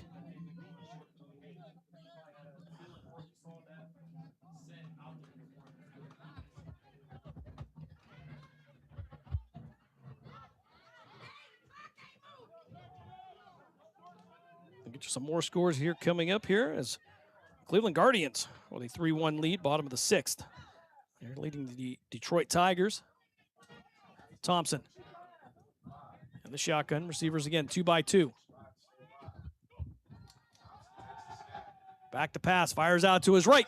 That's going to be caught near the 49-yard line. It'll be short of the first down. They'll have to get to the Bronco 45. And we'll see if they send on Cooper Ryder to get rid of this. Play the field position game. We'll have 1:53 left here. Ball at the Cobra 49. Broncos still with the slim 6-0 lead. Shropshire missing the extra point wide right. As now Cooper Ryder will come on to punt this one away. Clock continuing to run. 90 seconds left here.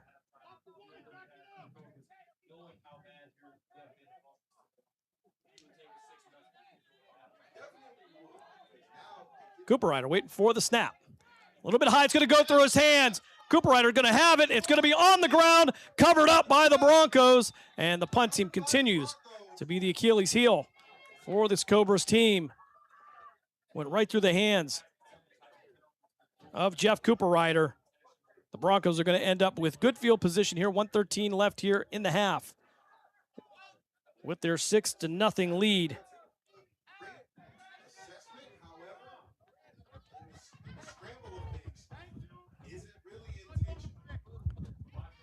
See where they're going to mark the ball at as the umpire carries it around.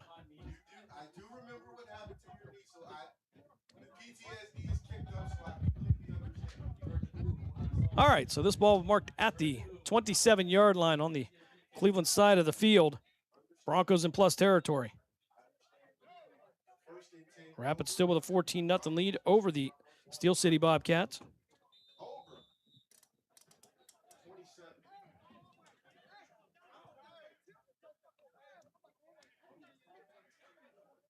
So Shropshire in the backfield to the left of Stuball. Stuball taking it himself. He'll make it out to the 25. May have picked up 2 on the play. He'll be pushed back in the backfield. Lightfoot in there as well as Hodges on the stop for Cleveland. D. Williams in there as well. Under a minute to play here as we head towards the half. And the Broncos really showing no urgency as will run to the line now. Stuball in a shotgun. He'll send a man in motion from left to right. Back to pass, looking out to his right. Fires out. That one's going to be caught near the 14-yard line, pushed back to the 15. But he'll get the forward progress. That will be a first down for the Broncos, and the clock will stop at 29 seconds left. It'll stop just long enough to get the markers set. And, of course, that one of the issues last week as the Broncos took on the Beaver County Arctic Bengals, that one ending in a 35-35 no contest. And we're going to have a timeout. 29 seconds left here, first half. Broncos with a 6-0 lead. You are listening to the Cleveland Cobras all along the iMedia1 network. We're back after this. Are you tired of switching apps just to catch your favorite shows and live events? Say hello to the iMedia1 Network app, your one-stop destination for streaming and everything that matters. From national sports to exclusive local content, Western Reserve Radio, Western Reserve Radio 2, and City View Sportscast are now all in one place, anytime, anywhere. Download the free iMedia1 Network app on iOS and Android and unlock the future of sports audio in the palm of your hand. The iMedia1 Network, your sports app in the Valley. This is number 2 best safety in the league, Chris Frazier, and you're listening to the Cleveland Cobras on Western Reserve Radio and the iMedia1 Network. Stuball in the shotgun. Shropshire will remain in the backfield with him. Receivers 2 by 2. First and 10 at the 14. Under pressure, Stuball stepping up in the pocket, and he's going to work his way inside the 10. He'll drag a few players, work his way towards the end zone, and he'll be down near the 1. And it'll be first and goal for the Broncos with 20 seconds left here. Clock will stop.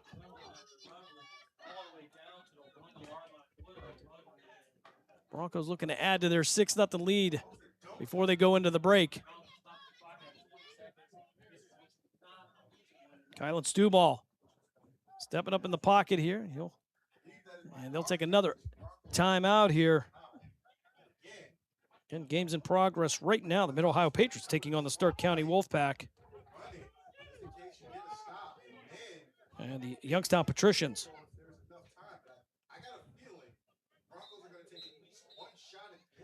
Try to get you a score on that game over on Western Reserve Radio 2.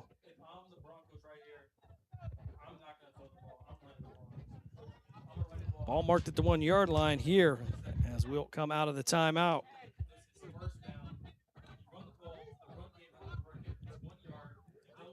$20 seconds left here in the second quarter. We're headed towards the half.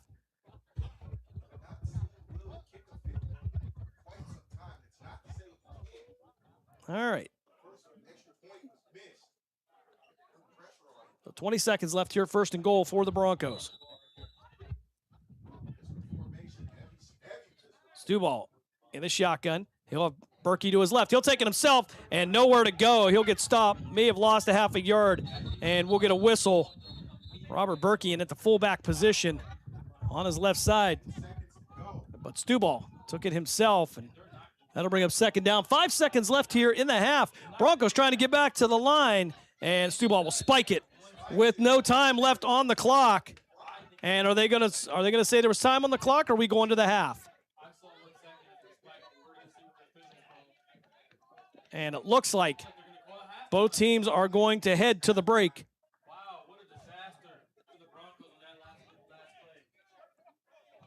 And after a little bit of politicking here, it looks like we are going to head to the break. After 2, the Broncos take a 6-0 lead into the half. You are listening to Cleveland Cobras football here all along the Cleveland Cobras radio network. Keyboard Cat, Hamilton the Pug, and Toast Meets World. These are some of the internet's most beloved pets. And they all have one thing in common. Their stories started in a shelter. Start your story. Adopt a dog or cat today. Visit theshelterpetproject.org to find a pet near you. Training that pet to play the keyboard, that's optional. Start a story. Adopt a shelter or rescue pet today. Brought to you by Maddie's Fund, the Humane Society of the United States, and the Ad Council. Okay, what are you wearing right now? Nothing. That's right. So mommy's gonna teach you how to dress yourself. Underwear always comes first, name tag at the back, then pants, then shirt. Get the first button in the right hole or you have to start all over. Socks going first, then shoes right on right, left on left. With shoelaces, just take the ends, cross them over, switch the loops, the rabbit goes down the hole, pull tight, and you're left with bunny ears. Got it? Why are your pants on your head? Most parenting is hard to do in just 2 minutes. But 2 minutes twice a day making sure they brush their teeth is easier, and it could help save them from a lifetime of tooth pain. Visit 2min2x.org to find out more.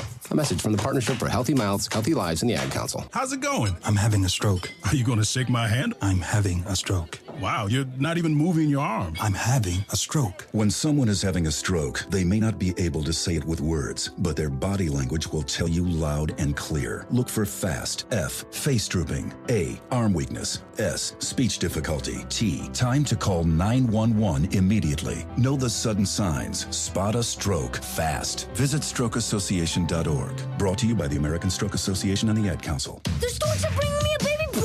We can do this together. All right, let's go. Storks know how to keep kids safe. Do you? What? Oh my gosh, you don't know. I know. You don't. Oh man, you laugh when you're uncomfortable. No. Making sure your child is in the right car seat is one of the steps to safer travel. I will rock this. You will rock this. To know for sure that your child is in the right car seat for their age and size, visit safercar.gov/the right seat. Cool. Very cool. Brought to you by the National Highway Traffic Safety Administration and the Ad Council. Village Tavern's been a beloved local landmark in Hubbard, Ohio for nearly a century, and now it's better than ever. Recently renovated and still serving up the same warm hospitality, the Village Tavern is your go-to spot for great food, cold drinks, and a laid-back atmosphere. Whether you're stopping in for dinner, catching up with friends, or just looking to relax, you'll enjoy a full menu of American favorites, rotating drink specials, and friendly service that makes every visit memorable. Be sure to visit the Village Tavern at 746 North Main Street in Hubbard, right next to Repair That Glass. To learn more, go to villagetavern3.com. During the fall and winter, grilling season never ends, and Gessler Propane is your local supplier that makes sure you get your hard-earned money's worth. Why go to gas exchanges to pay higher prices for tanks not filled to capacity? Gessler Propane makes sure you're prepared for year-round grilling with 100% filled tanks at a reasonable cost. See Bob Monday through Friday, 10 to 4, and Saturday, 9 to 3 at Gessler Propane, 702 Youngstown Poland Road, Struthers, or call 330-755-9119. Gessler Propane. They got gas. This is number 89, Matt Wise, and you're listening to Cleveland Cobras football on Western Reserve Radio and the iMedia1 network. Halftime here, just about 9 minutes left here. And scoring recap, not much to talk about here. The only score coming with 6:30 left here, first quarter, as Kylan Stuball would toss the ball 31 yards downfield on a broken defensive play for the Cobras. They get the easy 6 points. Well, Shropshire pushes the ball to the right. They cannot convert on the extra point. 6-0 is your score here at the half. Over in Brookfield, the Youngstown Patricians with a 14-0 deficit as they take on the Washington Golden Hawks. And right now I can see the Cuyahoga Falls Rapids with a 14-0 lead over the Steel City Bobcats. We believe that is the updated score.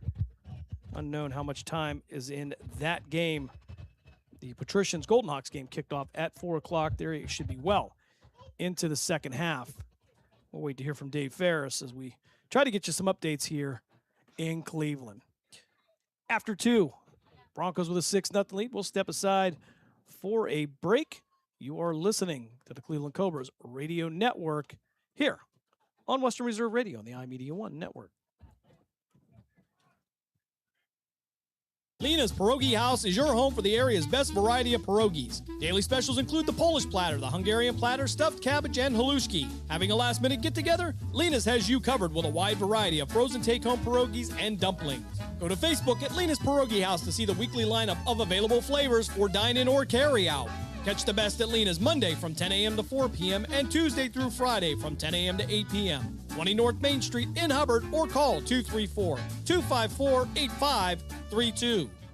Most of my family, they never graduated high school, so I'm trying to break that barrier.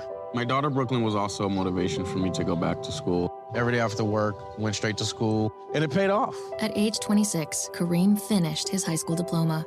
I could not have done it alone. I see the future is really bright for me. No one gets a diploma alone. If you're thinking of finishing your high school diploma, you have help. Find free adult education classes near you at finishyourdiploma.org. Brought to you by the Dollar General Literacy Foundation and the Ad Council. So I'm a cat, and I just moved in with this new human, and she's got this little toy she's always playing with, all day long. Tap, tap, tap, tap, bloop, bloop. She can't put it down. There it is. Oh, and get this. She even talks to it. Last week, she asked it for Chinese, and guess what? Egg rolls showed up. Like magic. Humans have cool toys. A person is the best thing to happen to a shelter pet. Be that person. Adopt. Brought to you by the Ad Council and the ShelterPetProject.org. What if I told you that a tornado was going to happen tomorrow, right where you live?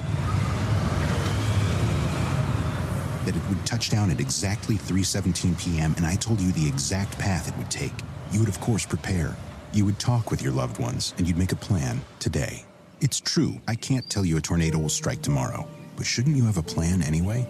Go to ready.gov/communicate and make your emergency plan today. Don't wait. Communicate. Brought to you by FEMA and the Ad Council. During the fall and winter, grilling season never ends, and Gessler Propane is your local supplier that makes sure you get your hard-earned money's worth. Why go to gas exchanges to pay higher prices for tanks not filled to capacity? Gessler Propane makes sure you're prepared for year-round grilling with 100% filled tanks at a reasonable cost. See Bob Monday through Friday, 10 to 4, and Saturday, 9 to 3 at Gessler Propane, 702 Youngstown Poland Road, Struthers, or call 330-755-9119. Gessler Propane. They got gas. I spend a lot of time in the backyard, and I'm the center of attention at summer barbecues. In '96, I made some of the tastiest s'mores. And in '09, it was me, your backyard fire pit, that accidentally started a wildfire when a summer breeze carried one of my embers into some dry brush. Spark a change, not a wildfire. Visit SmokeyBear.com. Brought to you by the U.S. Forest Service, your state forester, and the Ad Council. Only you can prevent wildfires. My name is Lola Silvestri, and I'm going to be 95 this year. I was very independent. I fell, and I had to have Meals on Wheels. America, let's do lunch. 1 in 6 seniors faces the threat of hunger, and millions more live in isolation. Drop off a hot meal and say a quick hello. Volunteer for Meals on Wheels by donating your lunch break at americaletsdolunch.org. This message brought to you by Meals on Wheels America and the Ad Council. Hey everyone, let's all stop what we're doing and take a moment. You see, every moment can be kind of special.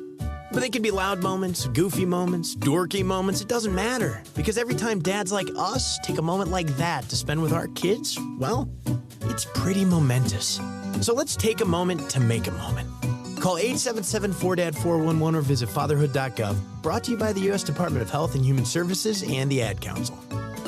Discount Power Sports LLC is continuing to grow. They offer ATVs, dirt bikes, go-karts, electric bicycles, while offering off-road power sport repair services. Located at 758 North Main Street in Hubbard, right next to the newly renovated Village Tavern. Discount Power Sports LLC also offers financing and accepts all major credit cards. Discount Power Sports LLC, find them online at discountpowersports.biz. Discount Power Sports LLC, where value meets adventure. Are you ready to join the legacy? This is your chance to become part of something special with the Youngstown Patricians.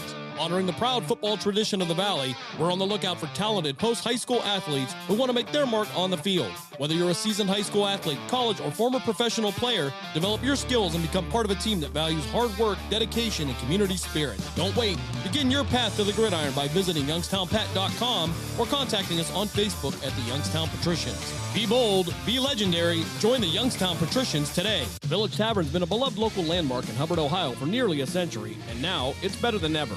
Recently renovated and still serving up the same warm hospitality, the Village Tavern is your go-to spot for great food, cold drinks, and a laid-back atmosphere.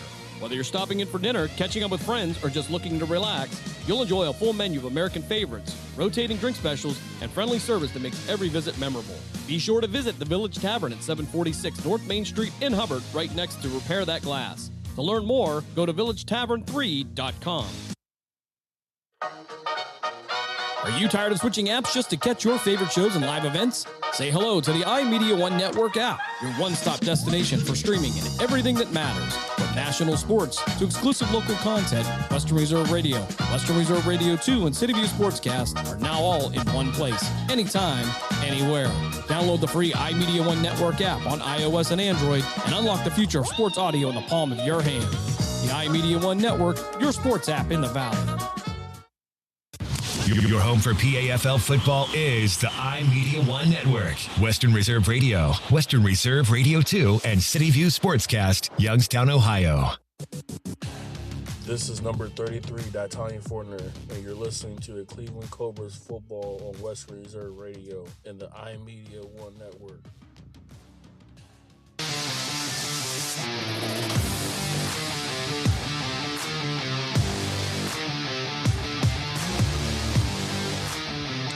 back as we wrap up halftime here. Broncos with a 6-0 lead. Update from Brookfield. The Washington Golden Hawks with a 14-0 lead over the Youngstown Patricians. And the Cuyahoga Falls Rapids with a 14-0 lead over the Steel City Bobcats. And in the top of the 8th, the Cleveland Guardians with a 3-1 lead over the Detroit Tigers. Lots going on here in the city of Cleveland today. Of course, a doubleheader here on the iMedia1 network.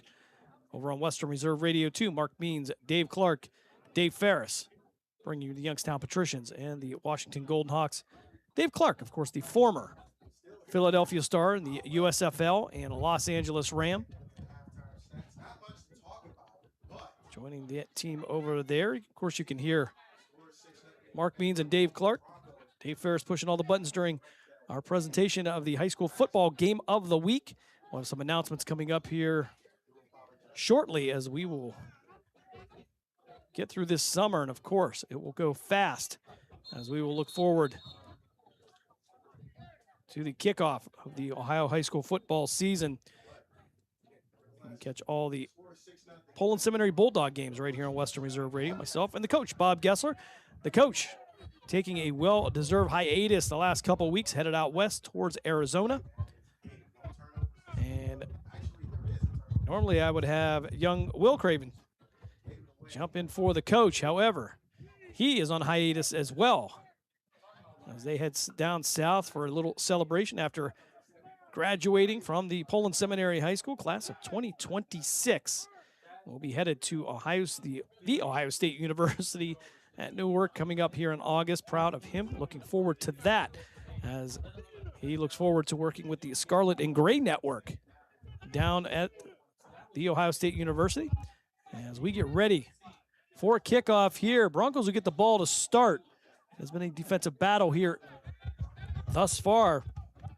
And the only touchdown coming with 6:30 left in the first quarter on a 31-yard touchdown pass. Kylan Stuball chucking one downfield there. Broken defensive play by the Cobras.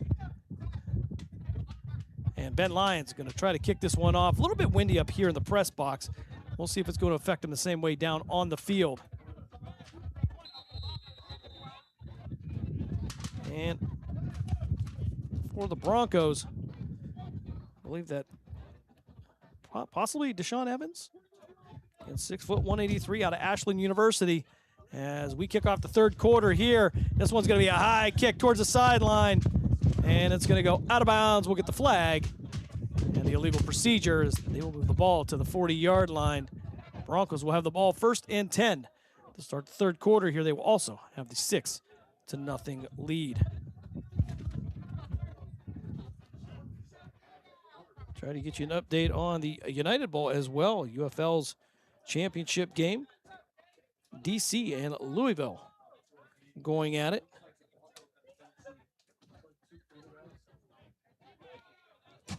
First and 10 for the Broncos.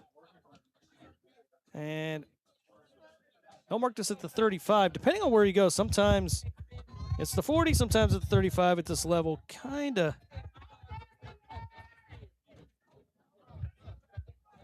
an unknown. We'll put it that way. All right, 1st and 10 from the Bronco 35-yard line. Home team with the 6-0 lead. Donovan Moorman leading that three-man front. Picorni,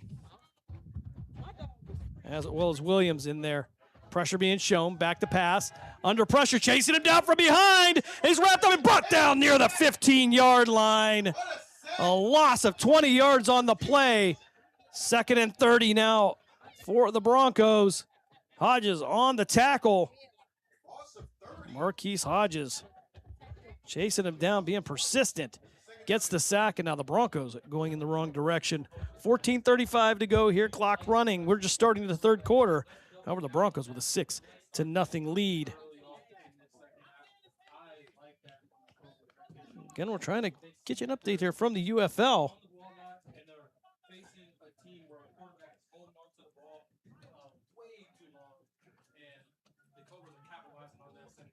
So they'll call it 2nd and 27. They'll mark the ball at the 17-yard line. Henderson at the quarterback position. Reed, and they're wrapped up in the backfield. And his helmet come off. We'll get the whistle. Brumfeld there. And I believe that was going to be D. Williams on the initial contact.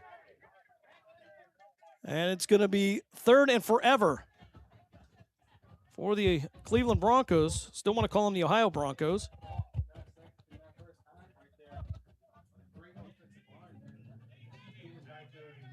And for the Broncos, they got to figure out how to go the other way.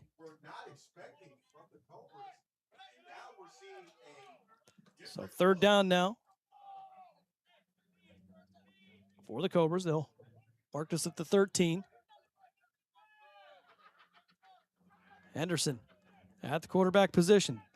Back to pass, looking downfield, plenty of time. Now under pressure, he's in the end zone. Picorni's going to miss him, and he'll throw this one downfield, and it's going to be beyond the fingertips of his intended receiver. And I think he was looking for Savion Sibley, just beyond the fingertips.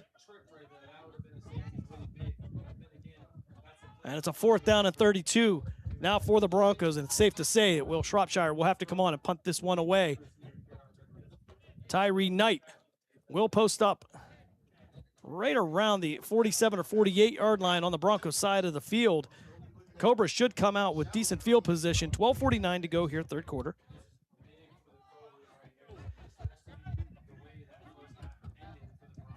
Again, thanks for joining us here on Western Reserve Radio, whether you're listening on the iMedia1 Network app, or if you are watching in on the Cleveland Cobras Facebook page or any one of our social media pages, the iMedia1 Network or Western Reserve Digital Radio. We bring you the audio here, but you can see the video on the Cleveland Cobras Facebook page. Tyree Knight going to bump back a little bit. He'll head towards the midfield stripe. Shropshire going to be right around his own 2-yard line when he punts this one away. He'll get a good snap back here. Punt going to be a line drive right to Tyree Knight. Knight with a little bit of room to the near side. He'll head towards the Broncos sideline, cut back inside and go out of bounds near the 32-yard line. And that's where the Cobras will take over 1st and 10 with an opportunity to tie or take the lead. Trailing 6-0, 11:58 to go here, 3rd quarter. Defensive battle both ways here. I guess it would be both ways of his defensive battle, right? Over on Western Reserve Radio 2, Mark Means, Dave Clark, Dave Ferris with the Youngstown Patricians. They're taking on the Washington Golden Hawks.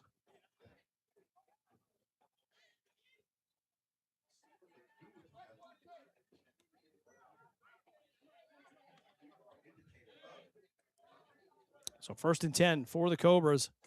Ball marked at the 28. Good field position for the visitors.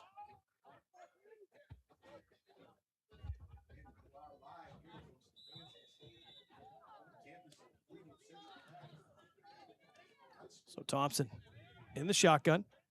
Victor Ford now to his right hip. Twin receivers to each side. They'll work from the right hash mark. Cobras working left to right. And if you're listening on the iMedia1 network. Thompson with the read, back to pass, fires downfield, and that one's going to be incomplete at the 15-yard line. Pass was intended for Matt Wise. He had all kinds of black jerseys around him. I'll bring up 2nd down now for the Cobras. By the time we figure out this Cleveland thing, it'll be the end of the game, but Cleveland Cobras and the Cleveland Broncos. Broncos with a 6-0 lead.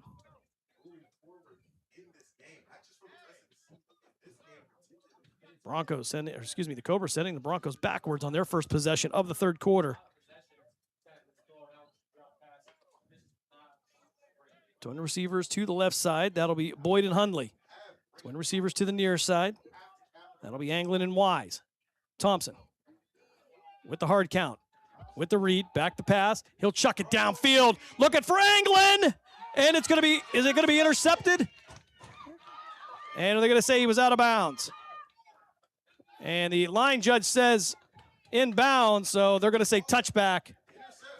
And Thompson with the interception will give up the ball. The Broncos will have the ball 1st and 10 at their own 20-yard line. 11:17 to go here, third quarter. Broncos with a 6-0 lead. Only touchdown coming in the first quarter.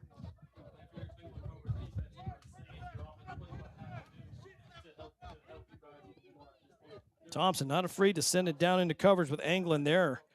William Anglin able to go up for the ball in most situations, just couldn't get the positioning he wanted on that one.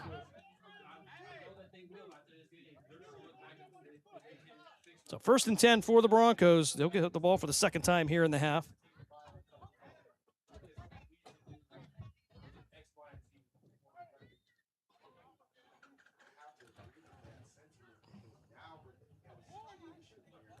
So fourth quarter in the United Bowl.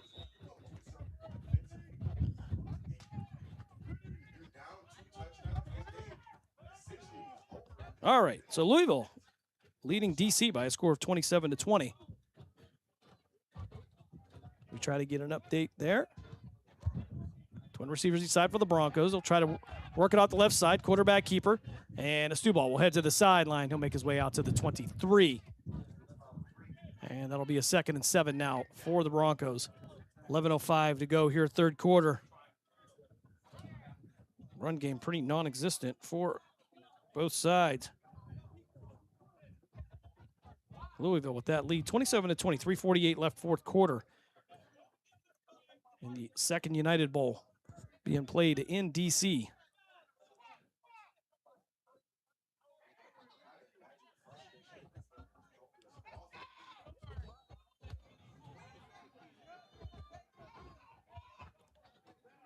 Second and 7 now for the Broncos. 10:29 to go here, third quarter. Stuball, empty backfield. Looking out to his right, fires, and he's going to overthrow his receiver. Almost picked off. And I think that's going to be Chris McCauley, Cam McCauley. And I think he knew.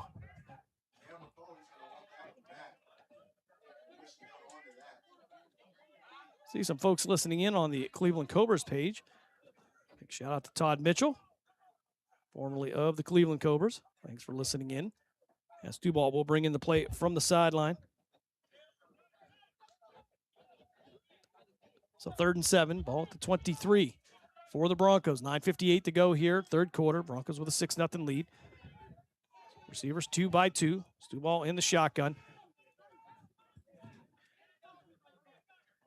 Now one running back to his right. I believe that's going to be Eric Wallace, former Cleveland Cobra. Back to pass to Stuball under pressure. Rolling out to the far side, trying to look for a target. Chucks it downfield, and it's going to be almost intercepted near the 48 and knocked away. Cam McCauley, one of the more athletic players out there, I'll tell you. Seen him complete about 6 backflips actually, in Canton last week. Would have had to head to a chiropractor if that was me, and probably would have been taken to a hospital by ambulance. 4th down now for the Broncos. We'll see if Shropshire will come in to punt this one away. We have to assume he will. And Tyree Knight counting up the punt return team. He'll work from inside his own territory. Back and forth here between the 45 and the 50.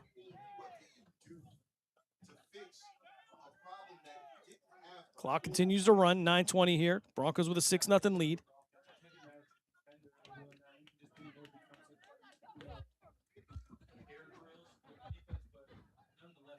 All right, Shropshire now will post up right around his own 12-yard line. On the ground, ball's loose. It's headed towards the end zone. Shropshire pushed out of the way, loose. Covered up by Cleveland, touchdown. And who is it that has the ball?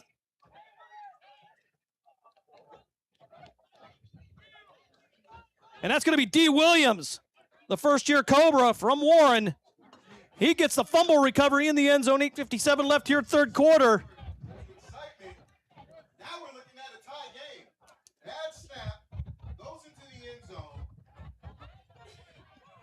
D. Williams gets the special teams touchdown. And the punt team has just been a disaster for both squads today.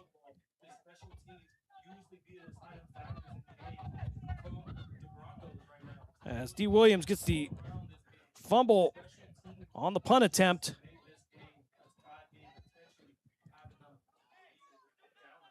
"6-6 is your score. Ben Lyons will come on for the extra point. Joe Barrico will hold. As it's like Coach Adam Rogerson wants a timeout here. 8:57 to go here. Cobras will take a timeout. We'll step aside as well. You are listening to Cleveland Cobras football here on Western Reserve Radio, a part of the iMedia1 network.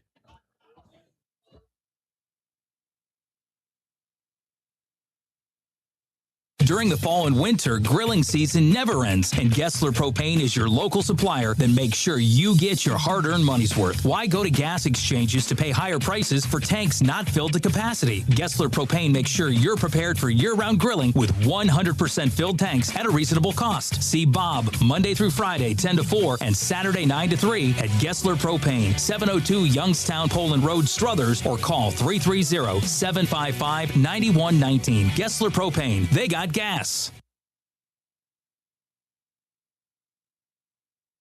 Youngstown, Warren, and Salem Sports Talk is on the iMedia1 network. Western Reserve Radio, Western Reserve Radio 2, and City View Sportscast.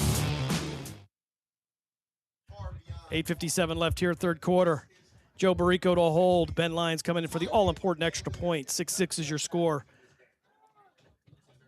As Lyons will line this up. Barrico, the defensive lineman, on the hold.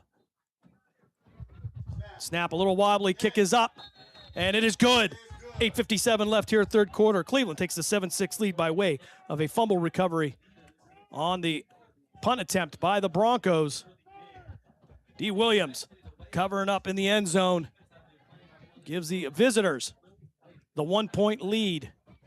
The only difference in this game so far is a missed extra point by Will Shropshire. We'll try to get you some updated scores again from around the area. The Cleveland Guardians, who intently want to call the Indians all the time. Top of the ninth, no outs. 3-1 is your score. Guardians with the lead. Guardians falling to second in the AL Central, 38-33 on the year. Dropped a few too many games to the Yankees recently.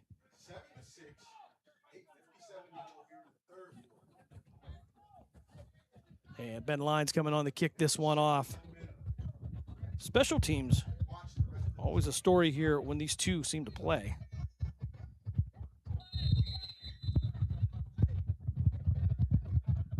All right, Lyons on for the kick.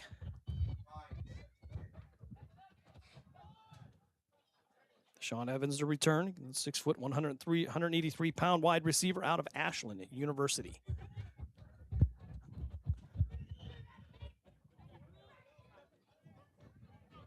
Lions the difference in this game with that extra point. He'll boot this one into the wind. This one will head out of bounds, and there'll be no return for Evans. So it'll be 1st and 10 for the Broncos at their own 35-yard line. 8:57 to go here, third quarter. Cobras taking advantage of a mishandled punt snap.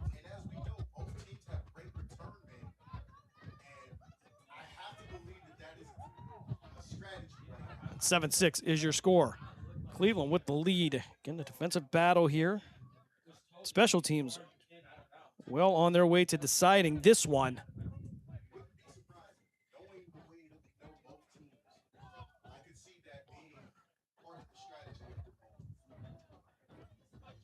Fourth quarter over in D.C. Louisville with a 27-20 lead over the Defenders. With just 1:04 left in the fourth quarter. The second annual United Bowl. D.C. getting to play at home. Wasn't the plan initially. He just happened to get there. That was decided before D.C. had gotten there. The Defenders losing 4 in a row in the regular season, but make it to the United Bowl. Wind picking up here, up in the press box. Stuball in the shotgun. Shropshire to his left, 3 receivers to his right. Shropshire going to move from his left side to his right side. And we're going to get a whistle. Coach Adam Rogers was out on the field. I don't know if that's why they blew the whistle. Stuball back to pass under pressure, and he's going to get this one away. He lobs it up like a punt, and it's going to be tipped and incomplete. Great pressure by that Cleveland front 3. Forces Stuball to throw the ball up, and it's going to be incomplete. 8:49 to go here, third quarter. And Cobra is going to have a man shaken up. And he will pop up. Deontay McDonald shaking that off. Stuball taking the chance of just chucking that one downfield. It looked more like a punt than it did a pass. And the clock will stop with 8:49 to go here, third quarter. Cleveland with, the Cobras with a 7-6 lead.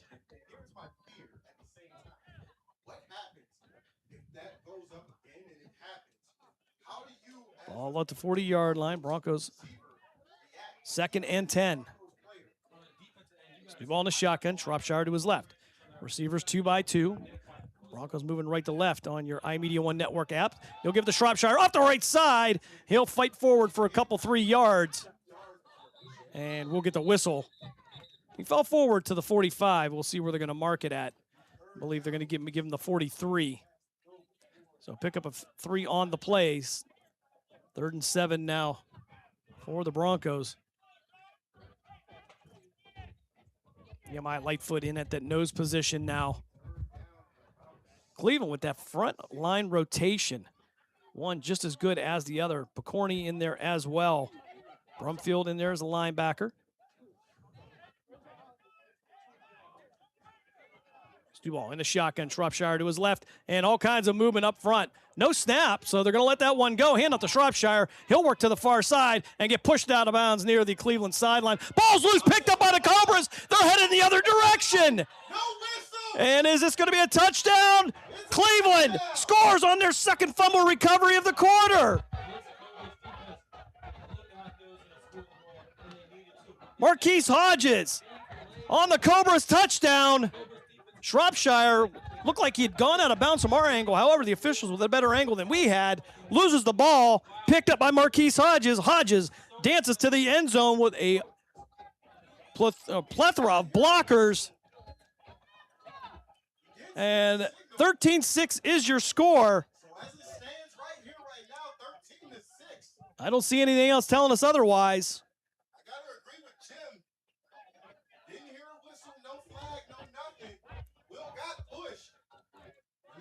7:27 to go here, third quarter. So Cobras score twice, both on fumble recoveries, one on a punt, and then one on the run play here. Shropshire putting the ball on the turf as Joe Barrico will come in the hold. Lions for the extra point. And these extra points have become so important now. Just under 7.5 to play here, third quarter.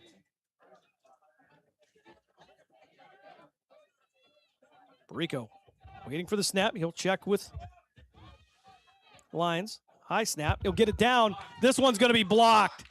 And no good. 7:27 to go here, third quarter. Broncos take a 13-6 lead. We'll step aside for a timeout. You're listening to Cleveland Cobras football here on Western Reserve Radio, a part of the iMedia1 network. During the fall and winter, grilling season never ends, and Gessler Propane is your local supplier that makes sure you get your hard-earned money's worth. Why go to gas exchanges to pay higher prices for tanks not filled to capacity? Gessler Propane makes sure you're prepared for year-round grilling with 100% filled tanks at a reasonable cost. See Bob Monday through Friday, 10 to 4, and Saturday, 9 to 3 at Gessler Propane, 702 Youngstown Poland Road, Struthers, or call 330-755-9119. Gessler Propane. They got gas. Someone's got to set the tone out there, boys. Someone's got to set it. The station that sets the tone for Youngstown Phantoms hockey is Western Reserve Radio. WRDB, The Scourge.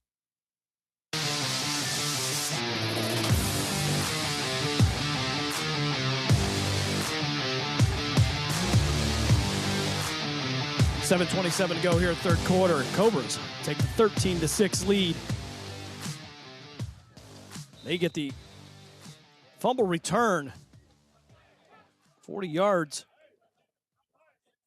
for the touchdown. So just a minute, 30 seconds later, Hodges goes to the 40, we'll call it 42, as they'll boot this one down. This one will be returned from the 5-yard line, brought out to the 15, 20, and going to head back in the wrong direction, head towards the Broncos sideline, and pushed out of bounds near the 25-yard line. And that's where the Broncos will start out, 1st and 10, 7:15 to go here, third quarter. Cobras with a 13-6 lead. Broncos took a 6-0 lead into the break. So a crazy game here so far. A 2A, 3A matchup here between the Broncos and Cobras respectively. And the Broncos offense struggling here. Their best drive coming, their second drive of the game, first quarter, on the where they would get a 31-yard touchdown pass from Kylan Stuball. 7:15 to go here now. And the Cobras scoring 2 times within the last 90 seconds.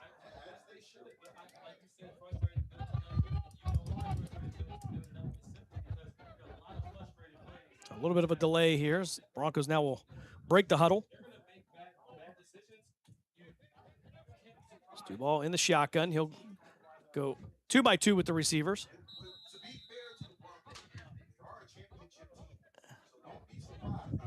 And it looks like the Broncos are short a guy. I don't see a tight end. The receivers are 2-by-2. And finally, look like Eric Wallace will make his way to the field. He'll be the third receiver to the left for Stuball. Empty backfield for the Broncos. 7:15 to go here, third quarter. 13-6 is your score. Cobras with the lead. Back to pass. Stuball. Flag on the play. Complete over the middle. This one may be coming back. And hemmed up and tackled at the 45-yard line. Durante Nalling on the tackle. And see a flag on the play. If it's against the Broncos, if it's against the Cobras, I'm sure the Broncos will decline it. And no, it is coming back. So I believe that's going to be an illegal motion they had with 7:08 to go here, third quarter. On a false start, they would have stopped the play. However, the illegal motion, they will let it go until the play comes to its own conclusion. All right, so they will mark the ball back at the 22. 7:08 to go here, third quarter. Cobras 13, Broncos 6. I am old enough to remember just a few moments ago when the Cobras had a 6-0 deficit. Eric Wallace, the former Cleveland Cobra, in at running back now for the Broncos. Nehemiah Lightfoot at that nose position. Again, the rotation key for the Broncos defense. Each line just as good as the next one. 7:08 to go here.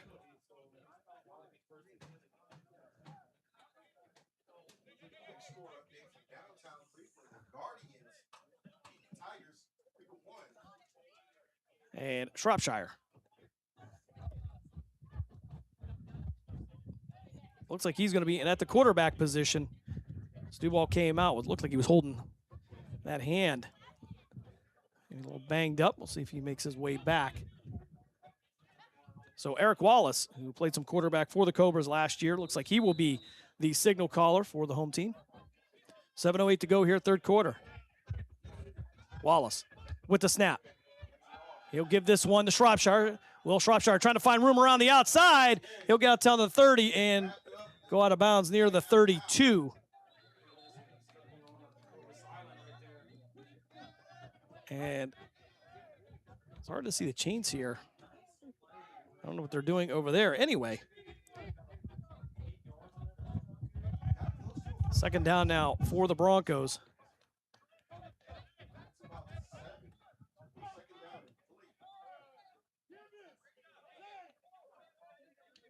Okay, so Hard to say what we're doing with the chains, but 2nd and 4 now. Ball at the Bronco 32-yard line. Cobras with a 13-6 lead.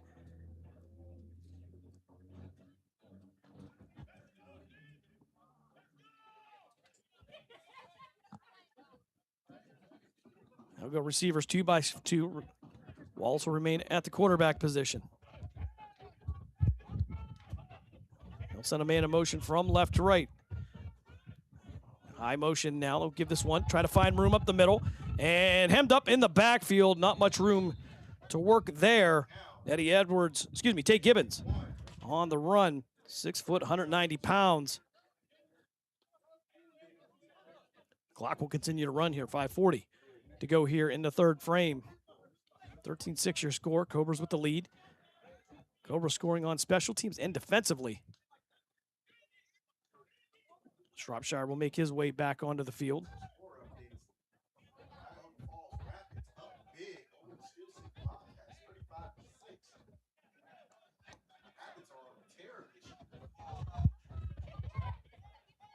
Wallace will remain at the quarterback position. 3rd and 2, ball at the 33. And work from the right hash mark.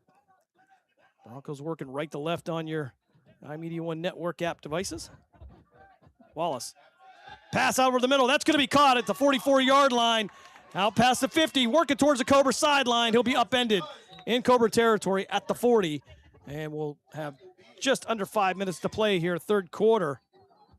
Caught by Asian Burt, the 6 foot, 188-pound receiver from St. Thomas Aquinas High School in Canton.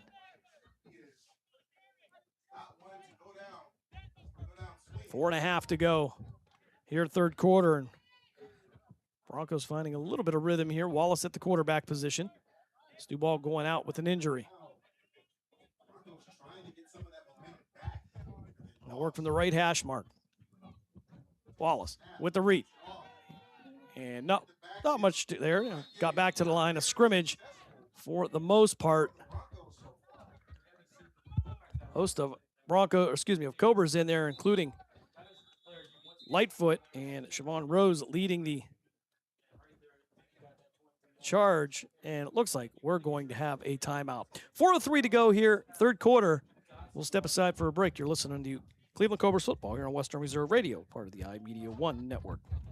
Play the new $5 Win Big Scratch-Off for a chance to win $100,000. But if you don't, just scan that ticket for a second chance to win big. Enter our Big Game Second Chance promotion to win great pro football prizes, including Cleveland tickets, Cincinnati tickets, or even tickets to the biggest football game of the year. If football is your passion, Win Big is your game. Only from the Ohio Lottery. Way to go, Ryan.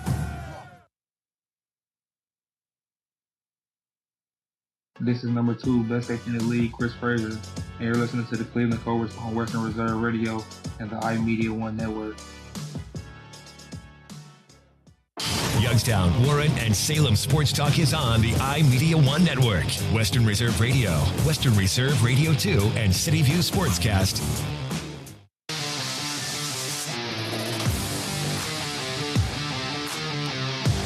4:03 left here, 3rd quarter. Broncos with the ball, 2nd and 13 at the Cobra 43-yard line. Cobras, however, with a 13-6 lead. Both touchdowns coming by way of a fumble recovery. One on a punt attempt by the Broncos, the other one a fumble by Will Shropshire.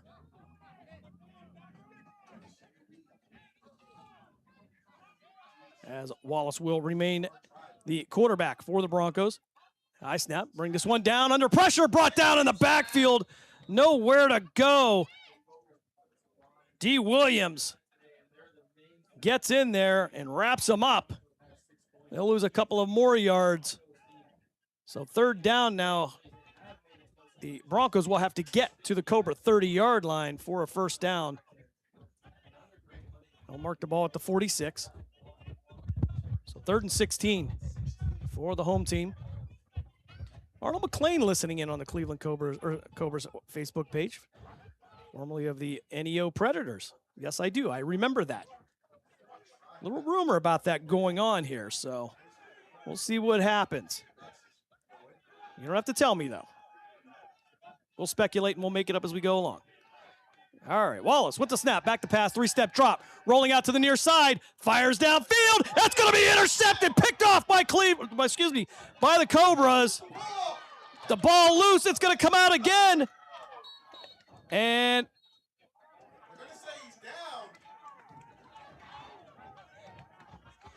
we're going to have a Cobra down. Two of them now. Little John down there doesn't look like he's too bad for the. But an interception by the Cobras. And then coughed it up. We believe the Broncos have recovered. Now, looks like Deshaun Johnson, is saying that it's Cobra's ball, but we've got no signal from the officials. I don't know if the officials even know we're up here. 2:59 to go here, third quarter. And if that is the case, I want to say that was Deontay McDonald with the interception. They're marking the ball at the 42-yard line. And it looks like the Cleveland offense is making their way out. So it will be Cobra ball. 2:59 to go here, third quarter.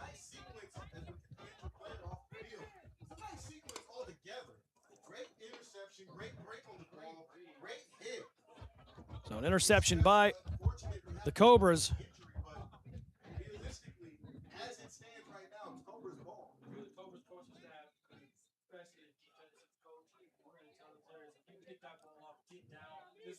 Just under 3 minutes to play here. Try to get some information from Dave Ferris over there in Brookfield as the Youngstown Patricians and the Washington Golden Hawks go at it. Their first half of our doubleheader today. They kicked off at 4 o'clock. Golden Hawks had the 14-0 lead, and now the Cobras will have the ball. Antonio Boyd will be the outside receiver here to the near side. 2x2 of the receivers. Thompson waiting for the snap. You'll have Hunley to his left, to his right. Quick pass out to the sideline, and it's going to go off the fingertips of his intended receiver, Will Anglin. He doesn't drop very many of those. Second down now for the Cobras. They lead 13-6. 2:55 to go here, third quarter.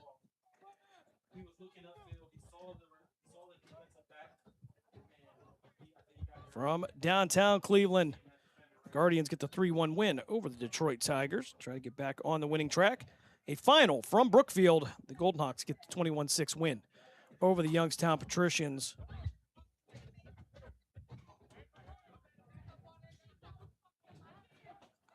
Thompson waiting for the snap in the pistol. And it'll be an option. Thompson will keep that himself. He'll get out to the 47-yard line. Not the prettiest run you'll ever see, but positive yards.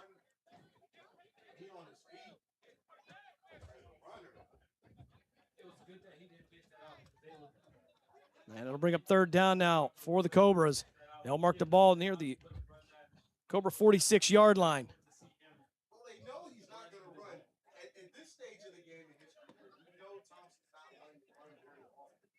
So the veteran Dave Slap Thompson trying to show a little bit of moves on that option play, and better hold on to that ball here. 13-6 is your score. Cobras with the lead. Antonio Boyd, the outside receiver to the Twins to the right. Single receiver to the far side. Thompson in the pistol formation. He'll have a running back to his right, one to his rear. Hard count.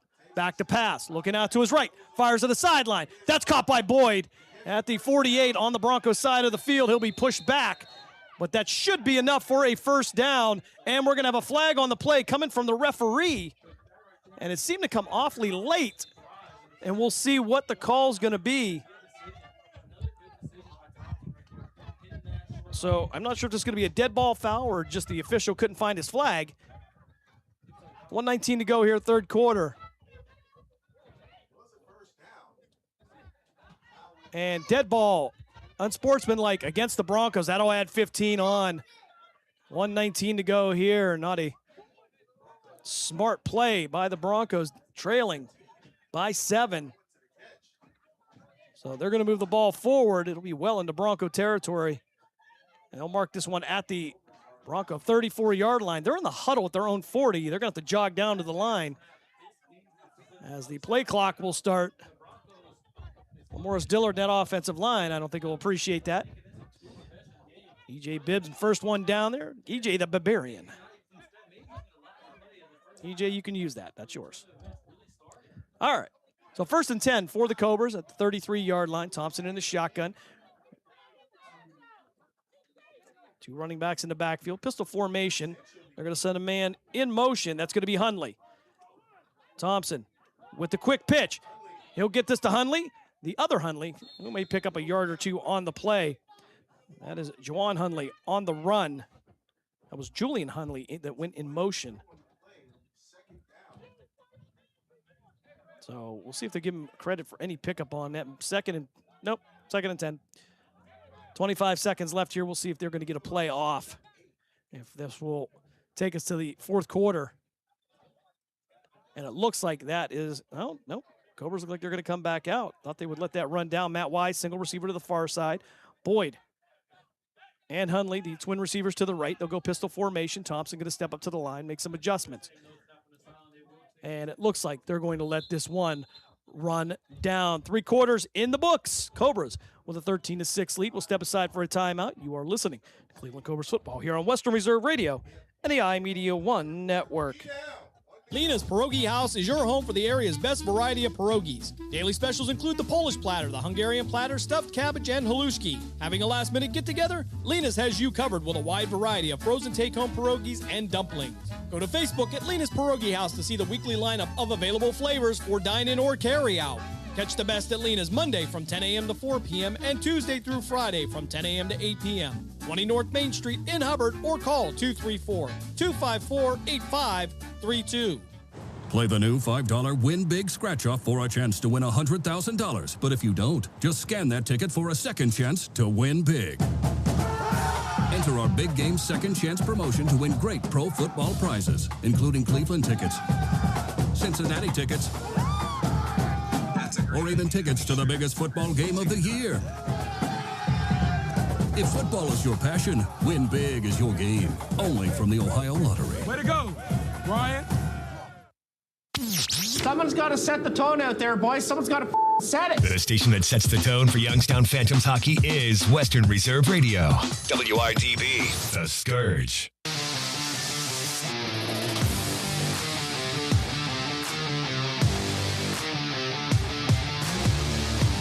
Second and 9 for the Cobras on the Bronco 32-yard line. Thompson in pistol formation. Movement up front. We'll get a whistle. And we'll see who they're going to assess this penalty to. I believe they're going to say that was going to be encroachment by the Broncos. I want to welcome everybody in who was listening to the Youngstown Patricians Washington Golden Hawks game. Patricians dropped their game today 21-6. I want to welcome everybody in from Western Reserve Radio 2, all along the social media network of the iMedia1 network. Thompson again back in the pistol. 2 running backs in the back with him. Twin receivers to the left, single receiver to the far side. Thompson with the hard count. He'll hand this one off up the middle. And he'll test that line. Pick up some yards on the play. TJ Johnson on the carry for the Cobras. 14:45 left here in the 4th quarter. If you're just joining us, Cobras with a 13-6 lead. Cobras get their touchdowns by way of a fumbled punt snap and then a fumble by Will Shropshire returned by D. Williams, giving the Cobras the 13-6 lead. Ben Lyons did not convert on the second extra point. Thompson back in the shotgun. He'll hand it, actually going to hold on to it. Was trying that option play again, and I don't know about that one, but the clock will continue to run. We'll hit about the 14-minute mark of the 4th quarter. And for whatever reason,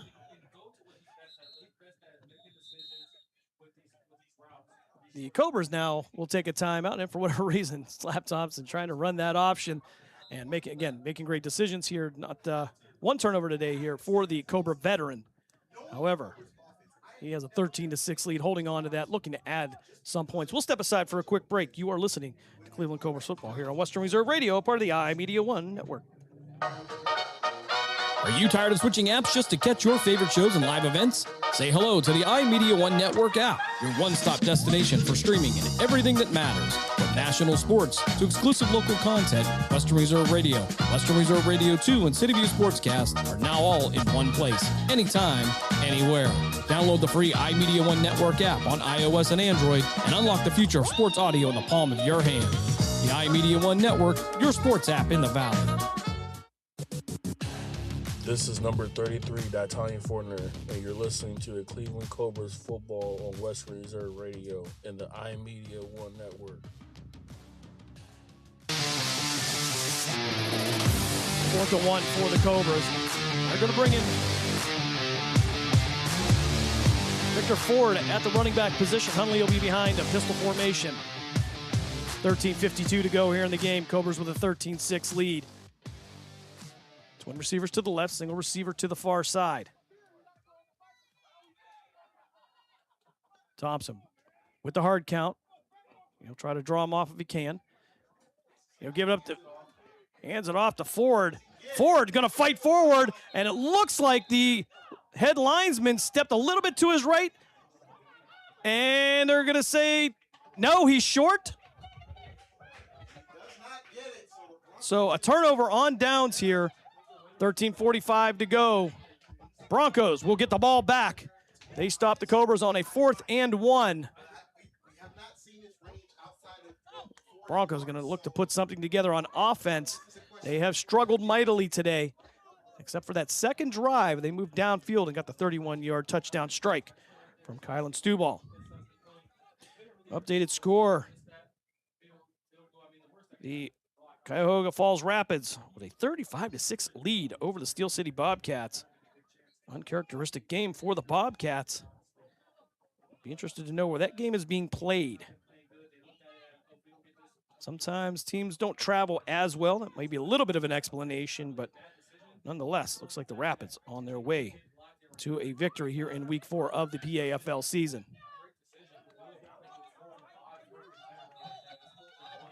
First and 10 for the Broncos. They'll have the ball at their own 24-yard line. 13:45 to go here in the game. And I believe that's going to be Henderson at the quarterback position. Shropshire will be on his left hip. Twin receivers to his left. That'll be the short side of the field. Single receiver to the near side for the Broncos. Snap back. Rolling out to the near side, looking downfield, looking down the sideline. Is going to be thrown into the Broncos sideline, incomplete. 2nd and 10 for the home team. First time these two teams have played as the Broncos become the Cleveland Broncos, so a little bit different in the billing. Last year it was the Ohio Broncos. After their merger with the Cleveland Rams, took a little bit of each. As it'll be 2nd and 10 for the Broncos. Get an opportunity here. Thank Jimmy D. Melton for setting us up here, up in the press box here. And lots of coverage here for this one. This one of the bigger games in the PAFL. Of course, you can try, you can look at the Detroit Ravens game, maybe them taking a shot at them. All right, 2nd and 10 for the Broncos. Again, we apologize to the Broncos listeners here, but I think that's Henderson at quarterback. Shropshire to his right. Twin receivers to each side. And some confusion here as everybody's checking their wrist coach. Finally, they'll get set. They'll send Evans in motion, back to pass. Fires over the middle. That's going to be incomplete at the 38-yard line. Clock will stop at 12:44 to go here in the game. Cobras with a 13-6 lead.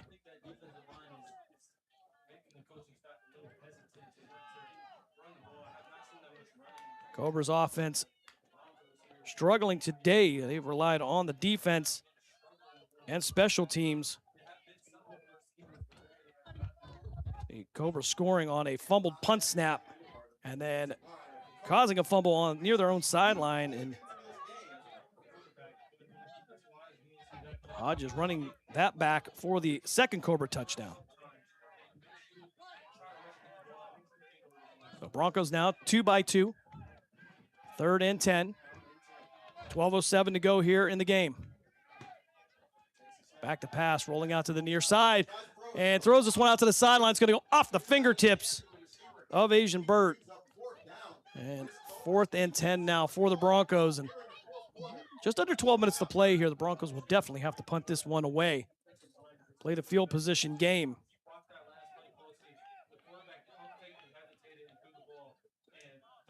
Try to look at the schedule coming up here. Of course, the schedule today, the Columbus Fire had to forfeit their game against the Flag City Phantoms, some logistical issues. The Metro Detroit Raiders taking their shot at the Detroit Ravens. Good luck. Ravens undefeated, and I can't remember the last time they had a serious challenge. Of course, the Rapids over the Bobcats right now, 35-6. Michigan Hurricanes and the Motor City Rams going at it. Erie Express, our idol today, as where are the Beaver County Arctic Bengals.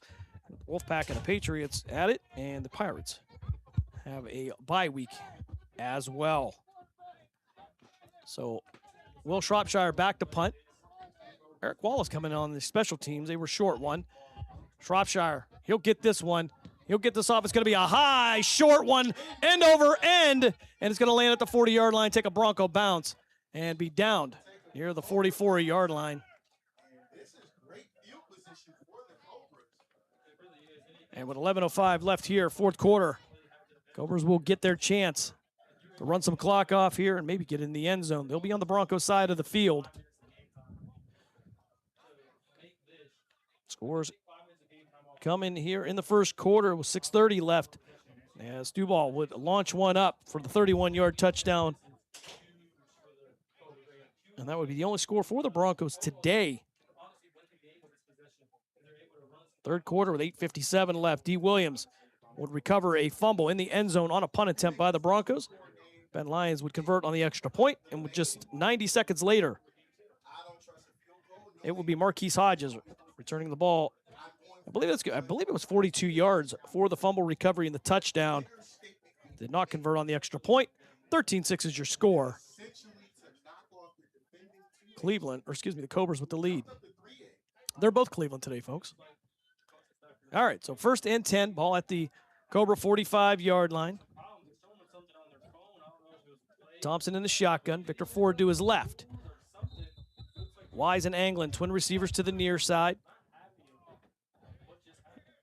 Antonio Boyd and Hundley will be the receivers to the right of Thompson. Thompson going to hand this one off for some room to run. Ford cutting back to the near side. He'll work his way into the Broncos sideline and get pushed out of bounds just shy of the 35-yard line. 10:53 to go here in the game. Ford goes out of bounds. The clock will continue to run. So pickup of 8 on the play. So it'd be 2nd and 2 now. Ball at the 37. They'll mark it there. 10.5 to go. Cobras 13, Broncos 6. Back and forth here defensively as they'll go 2-2. We'll keep an eye on Will Anglin here on the near side. He'll be the single receiver as Wise will go to the far side. Handoff up the middle, cuts back to the near side and pick up a couple of yards on the play. Victor Ford again on the run. Denzel Blair on the tackle, the 5'11", 232-pounder out of Easy Tech. Victor Ford, 5'9", 210 out of Baldwin Wallace University. 9:44 to go here, 4th quarter. 13-6 is your score. 1st down for the Cobras.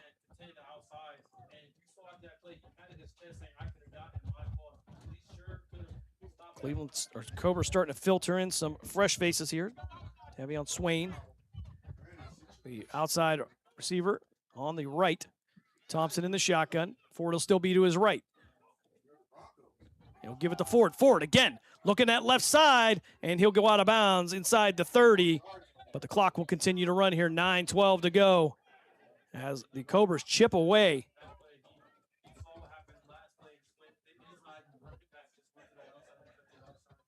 Ford hitting that line and bouncing it to the outside, as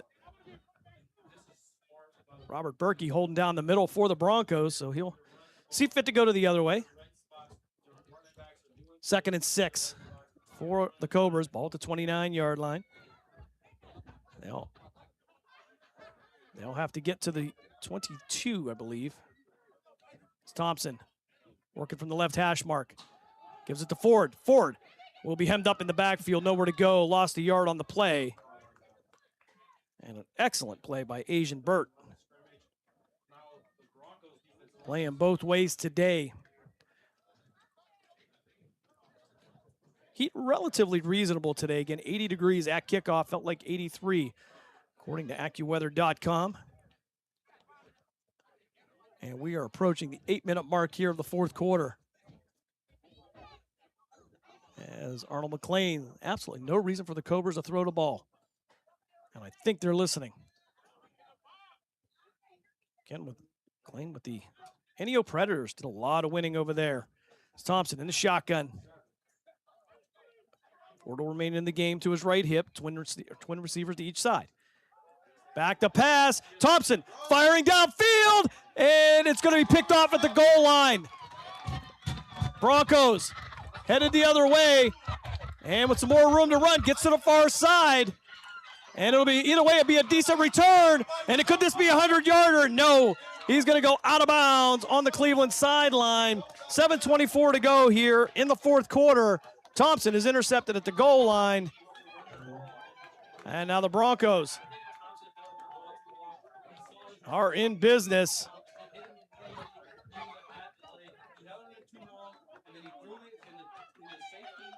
And trying to catch the Broncos sleeping. And worst case scenario here, Broncos get the ball. They'll start at the Cobra 45-yard line. 7:24 to go here, 4th quarter. Cobras 13, Broncos 6.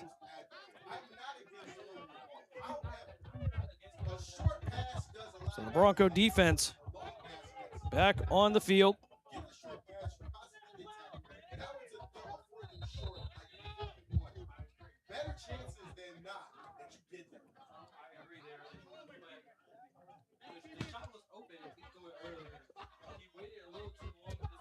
So D. Wallace, Donovan Mormon on that front 3.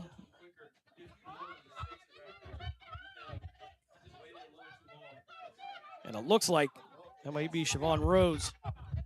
Will be the 3rd of those 3 on that front line rotation. Back to pass. Looking downfield, launches. Only one Cobra back there, caught. It was a Cam McCauley. Was it interception? Going to say no, out of bounds. And McCauley down. I think he went down. Looks like he went down on that marker. Trying to catch his breath. 2nd and 10 for the Broncos. Broncos returning the favor, trying to catch the Cobra sleeping. And Cam McCauley coming down on that soft yard marker, but also had the ball with him. Cobras trainer Beth Betancourt out to check on him.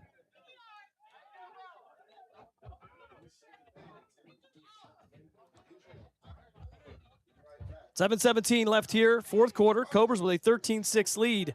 However, Broncos 2nd and 10 with the ball in Cobra territory. We'll step aside for a quick timeout. You are listening to Cleveland Cobras football here on Western Reserve Radio, part of the iMedia1 network. Are you tired of switching apps just to catch your favorite shows and live events? Say hello to the iMedia1 Network app, your one-stop destination for streaming and everything that matters. From national sports to exclusive local content, Western Reserve Radio, Western Reserve Radio 2, and City View Sportscast are now all in one place, anytime, anywhere. Download the free iMedia1 Network app on iOS and Android and unlock the future of sports audio in the palm of your hand. The iMedia1 Network, your sports app in the Valley. This is number 89, Matt Wise, and you're listening to Cleveland Cobras football on Western Reserve Radio and the iMedia1 network.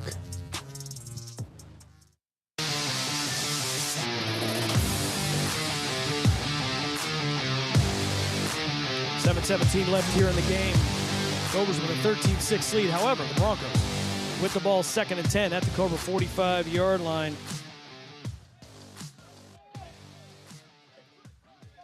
Cobras on a 4-game win streak. Now work from the left hash mark. Quick pass out to the near side. That's going to be caught at the 48. Brought out near the 40, and they'll work their way down. Inside the 40, down to the 37-yard line. Be just short, I believe, of the first down.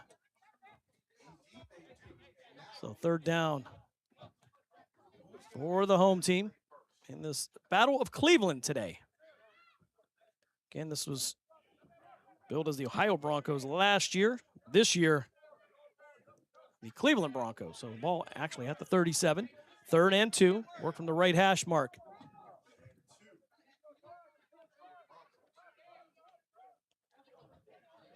Shropshire will be the running back in the backfield. He'll be to the right of the Bronco signal caller. Receivers 2 by 2.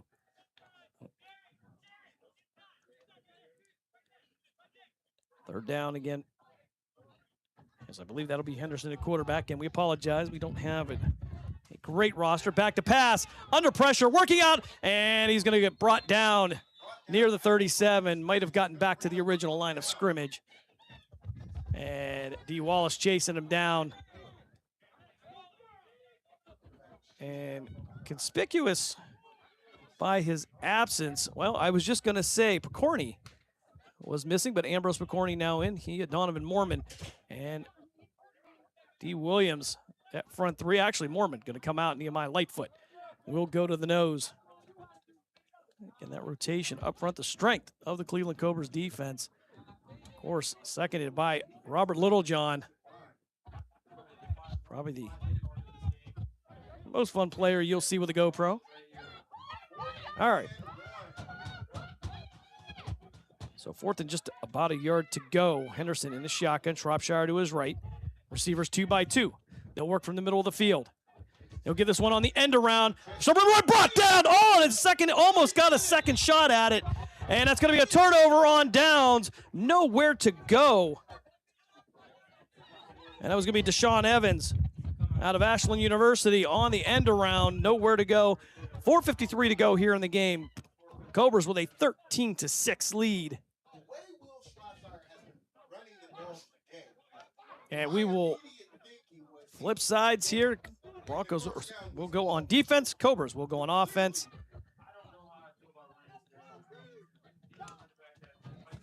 And the Cobras will hold on to a 13-6 lead here. Plenty of ways to go here. Easy for me to say. 7-point advantage for the Cobras. 4-1 coming into this week.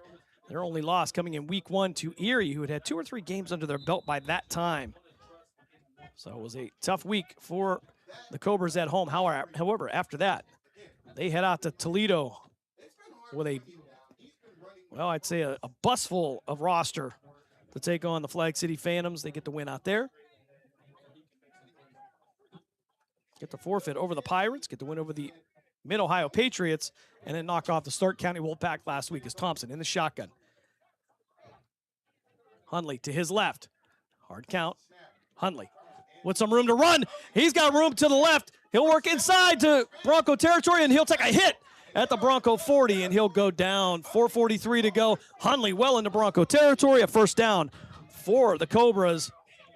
And this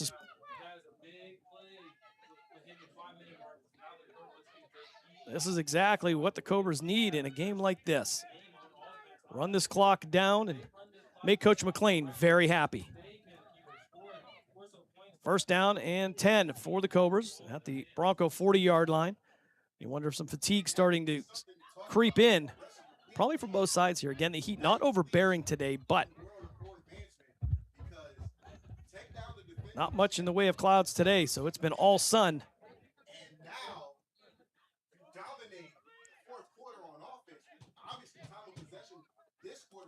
Twin receivers to each side again. Thompson in the shotgun. Hundley to his left. Hundley looking to hit those holes quick. They'll give it to him again. Out, quick pass out to the near side. He'll get to the 40, inside the 40, and down to the 36-yard line. So quick plays here as D'Angelo Thompson will get upfield. Thompson with the safe pass to Thompson. Ball at the 36-yard line.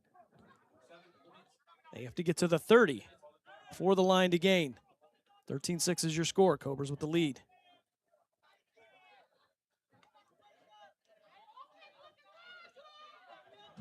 Cobras looking to be in the driver's seat here in the PAFL 3A version. Excuse me, 2A version. That's right, it's the other way around. All right, twin receivers to each side here. Thompson in the shotgun. Hundley will remain in the game. Hundley with the handoff, cut back. He might have gained a yard on that, but he'll be pushed back.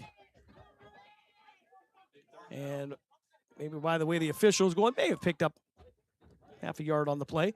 Clock continuing to run as we approach 2:45 to go here in the game. 13-6 is your score. Close game here. Cobras touchdowns coming by way of a fumble recovery. And that on a punt attempt. And then Shropshire fumbling on the Cobra sideline, that being returned by Marquise Hodges for the Cobra touchdown. 2:22 to go here in the game.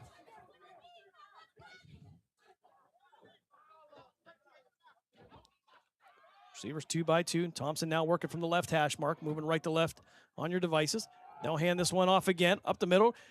Well, Hundley going to sing and dance and try to work some magic here, but come up just short of a first down. As I believe we're going to have a 2-minute warning. Indeed, we are.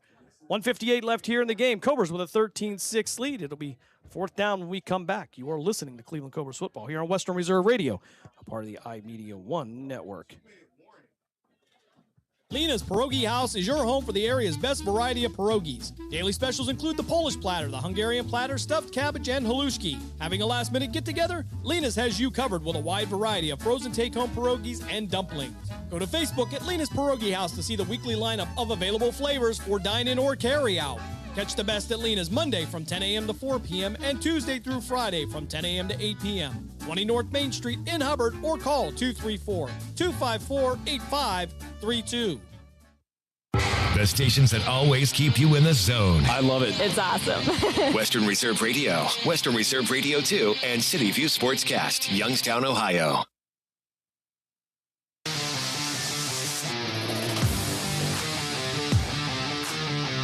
.158 left here in the game. Cobras with the 13-6 lead. As Ben Lyon going to come in for a 48-yard field goal.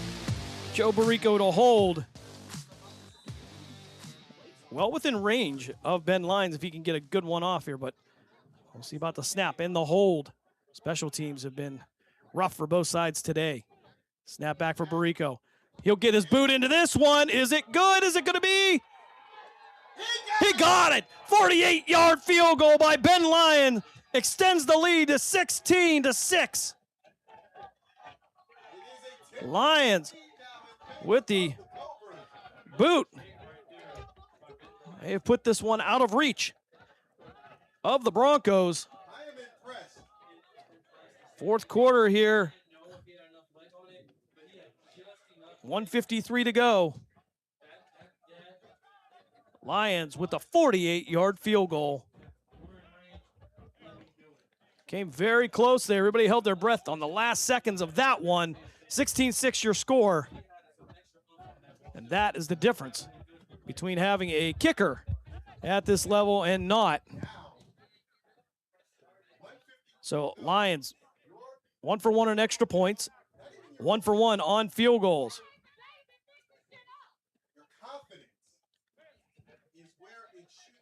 .153 to go here in the game.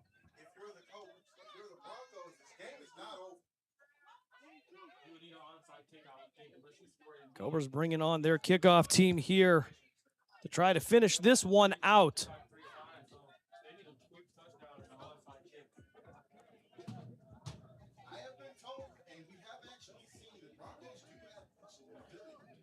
Trying to get an updated schedule here for the Broncos next week. Or excuse me, for the Cobras next week. I'm going to get it right here. We know who's paying the check. All right, Ben Lyons coming to kick this one off. He just nailed a 48-yard field goal. And this one going to head over the head of the returner. Picked up at the 6-yard line. Brought up from the Broncos out to the 15. They'll try to bring it to the nearest sideline. Cut back over the 20. And headed towards the Cobra sideline. He'll cut back into the pursuit and be brought down near the 30-yard line. I think they'll give him the progress. And it'll be 1st and 10 for the Ohio Broncos, who now trail by 10.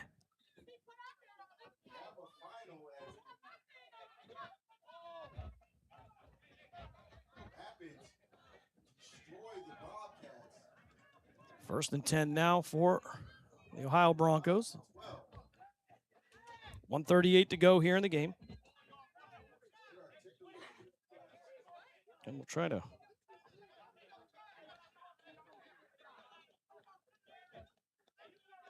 give you a full schedule here.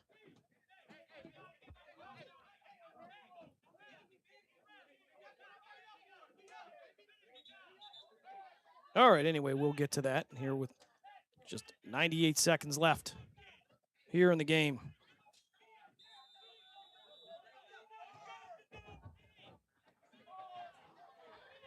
(16-6) your score.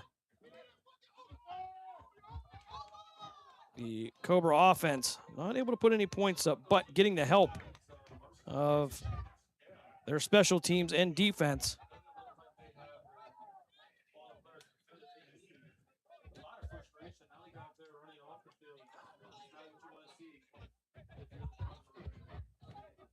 Cobra's playing in the 2A portion of the PAFL. Broncos playing in the 3A portion.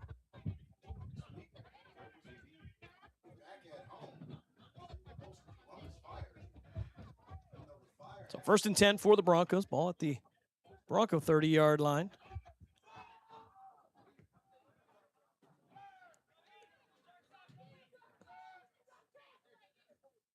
Broncos back to pass, stepping up in the pocket, under some pressure, going to work out to the Cleveland sideline and go out of bounds near the 39-yard line.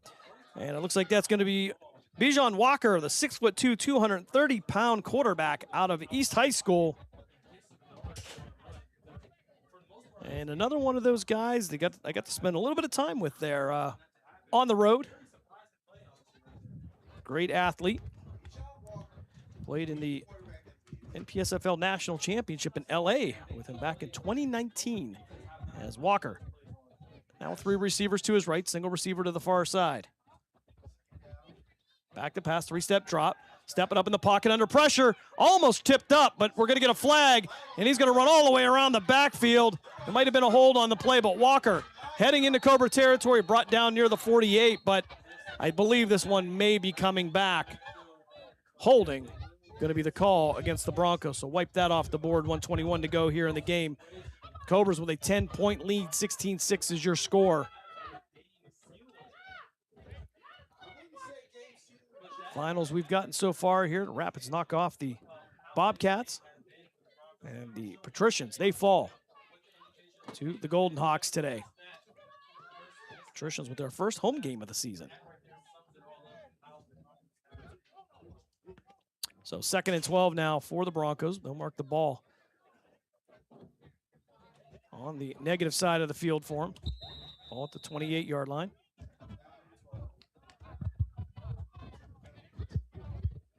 So I think it's going to be a little bit. Nope, 2nd and 12. We're correct on the math. Walker still in at quarterback here. Receivers 2 by 2. Shropshire to his left hip. They'll send a man in motion from left to right. 3 receivers to his right now. Walker with the snap. Back to pass. Stepping up in the pocket. Being pressured. He'll take the ball himself past the 30 down near the 33-yard line. And a pickup of about 5 on the play. Clock will continue to run with 48 seconds left in the game. Cobras lead 16-6. These two teams will not meet in the playoffs as the Broncos now playing in the 3A division of the PAFL. The Cobras in the 2A division. So just 28 seconds left here as the Broncos don't look like they're going to be in any hurry. 16-6 is your score. Cobras with the lead. All but Academic now with 18 seconds left. We'll see if the Broncos are going to take a shot downfield. Walker in the backfield. Yep, that still will be Bijan Walker. Under pressure, rolling out to the near side. He'll toss us out over the middle. An attempted one-handed catch for the Broncos, and that is going to be it. We're going to run down here, and I don't know why they would just not run the 2 seconds off, but okay. 16-6 is your score. Cobras with the lead, and they are 2 seconds away from going undefeated in the PAFL this season. And that is going to be it. That is going to wrap it up. Both teams will head to their sideline. This one in the books. The Cobras get the 16-6 win over the Ohio Broncos. We're going to step aside for a timeout. When we come back, we'll get you a scoring recap. We're going to wrap it up here from Stefanski Field on the campus of Cleveland Central Catholic. You are listening to Cleveland Cobras football here on Western Reserve Radio, a part of the iMedia1 network.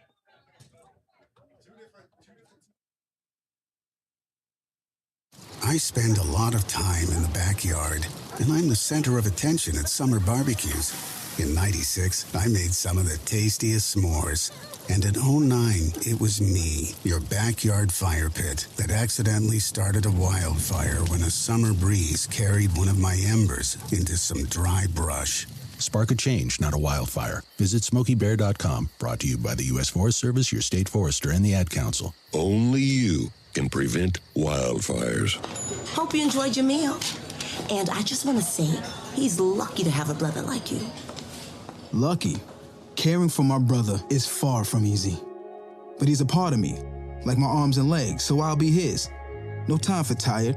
Nothing can disable this love. He needs me, but I'm the lucky one, even though I need help now and then. If you're caring for a loved one, visit aarp.org/caregiving for care guides and community support for your strength. Brought to you by AARP and the Ad Council. What if I told you that a tornado was going to happen tomorrow, right where you live? That it would touch down at exactly 3:17 p.m., and I told you the exact path it would take. You would, of course, prepare. You would talk with your loved ones, and you'd make a plan today. It's true, I can't tell you a tornado will strike tomorrow, but shouldn't you have a plan anyway? Go to ready.gov/communicate and make your emergency plan today. Don't wait. Communicate. Brought to you by FEMA and the Ad Council. This is Mario Andretti. You know me as a race car driver, but I'm also a Meals on Wheels volunteer. I've raced against the sport's biggest personalities, but I've never met more vibrant, amazing people than the seniors served by Meals on Wheels. You can make a difference by dropping off a hot meal and saying a quick hello. So, America, let's do lunch. Volunteer your lunch break at americaletsdolunch.org.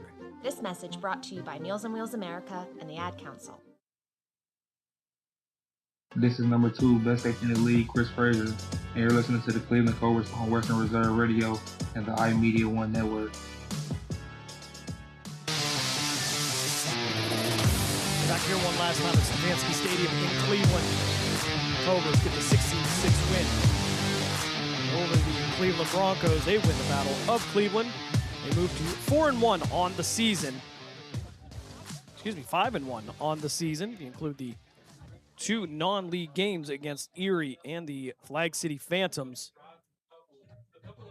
However, out of the 22 points scored today, only 6 came off an offensive play. That would come with 6:30 left in the first quarter as Kylan Stuball would toss the ball up on a 31-yard touchdown pass. That would be a broken defensive play for the Cobras. However, they would not convert on the extra point. 6-0 would be your score all the way through the rest of the first half. Third quarter action with 8:57 left. It'd be D. Williams that would recover a fumbled punt snap in the end zone and would give the Cobras a 6-6 tie. However, Ben Lyons would come on for the extra point. Cobras would take the lead 7-6. And just 90 seconds later, Marquise Hodges would pick up a fumble from Will Shropshire, return at 42 yards for the touchdown. They would not convert on the extra point. 13-6 would be your score.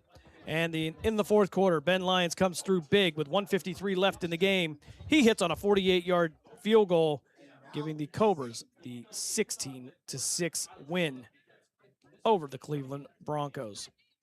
Again, offensively, 1 touchdown scored today. I'm sure Coach Adam Rogerson and crew will look to fix that over the week. Some great athletes on the offense. Just got to get it going here as they will take on the Columbus Fire next week here at home. The Fire off this week because of an issue, some logistical issues with their stadium and the officials.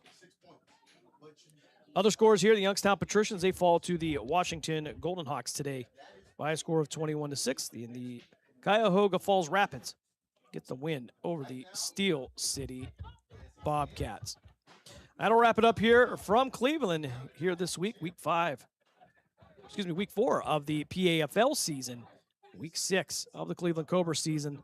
They will finish this week 5-1. Again, their only loss in week 1 to the Erie Express. So for Dave Ferris back in Youngstown, I'm Jim Craven. Thanks for joining us here again this week for Cleveland Cobras football on Western Reserve Radio and the iMedia1 Network. Your score one last time. The Cobras, they get the win today by a score of 16-6. And we see you back here next Saturday as the Cobras will take on the Columbus Fire. Have a good night, everybody. We thank you for joining us for this special presentation of Western Reserve Radio. And we now return to our regularly scheduled programming. You're listening to WRDB, Western Reserve Digital Broadcasting, Youngstown, Warren, Salem, and around the world. But I think that for the most part, Scott, I'm just attacking these pregame. I have some pretty strong opinions, especially when it comes to a team like West Virginia, and that's just the way I've been betting it.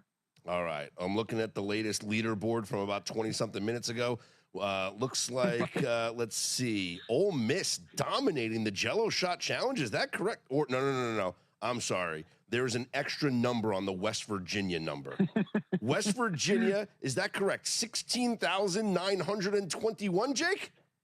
Yep, I saw with my own eyes. That is not Photoshop, Scott. That board is live. It is real. It's crazy, but from everything that I've seen, it's accurate. All right. Well, have some Jello shots on me. Sing Country Roads, and let's hope for a West Virginia victory coming up tomorrow at some plus money price. Okay. That would be really nice. There he is, Jake Hassan, breaking down the College World Series live in Omaha. Joined us there on the Progressive guest line. Look, there's no slow season in sports. For a limited time, you can lock in early bird pricing on our football season special for just $175. The sooner you sign up, the more value you're going to get with full access to everything we do across every sport through the Super Bowl. That means the World Cup going on right now, MLB all summer long, plus the NFL betting guide, which drops June 22nd. You can attack futures, win totals, division races, the full season ahead. You'll also get the daily best bets, real-time betting splits, AI-powered prop projections, and 24/7 video on the VSiN Watch app. Head to vsin.com/subscribe now. That's VSIN.com/subscribe.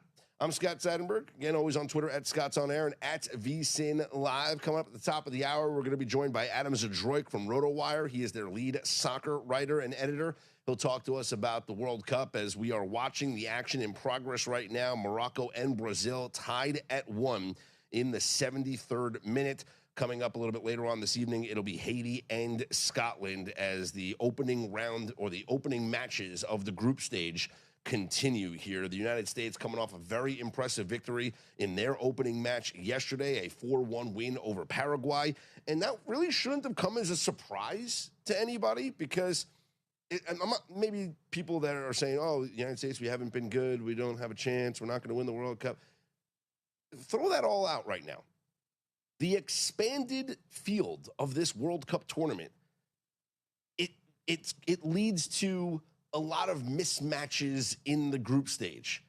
With extra teams now in this group stage, you have some groups that have teams that really don't belong, and you're going to have quite different paths to go to the round of 32 and then eventually to the round of 16.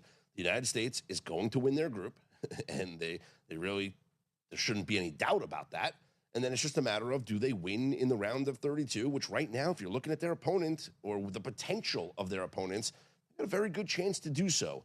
And then it's the round of 16 and the real fun begins. But plenty of soccer coming up with Adam Zadroik. We'll get his take on what we saw from the U.S. men's national team, what we saw here today, what we can expect to see tonight, and some best bets for tomorrow's fixtures. See what I did there? Soccer terminology, guys. Get with it. It's the World Cup. Fixtures, matches, we're there. NBA Finals game number 5 coming up tonight in San Antonio. We already gave you one best bet. What about some player props for this game coming up tonight in San Antonio? We'll talk about that next with me, Scott Seidenberg, right here with you on Live Bet Saturday on VSiN, the Sports Betting Network.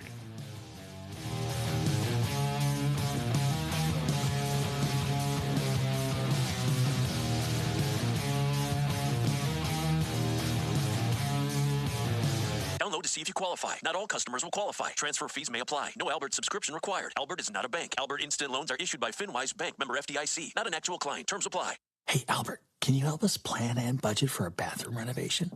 I certainly can. Let me review your finances. Who are you talking to? Albert, my AI financial assistant that I can access right in the app. It automates all things finance, moves money, pays bills, creates personalized alerts, finds savings, and so much more.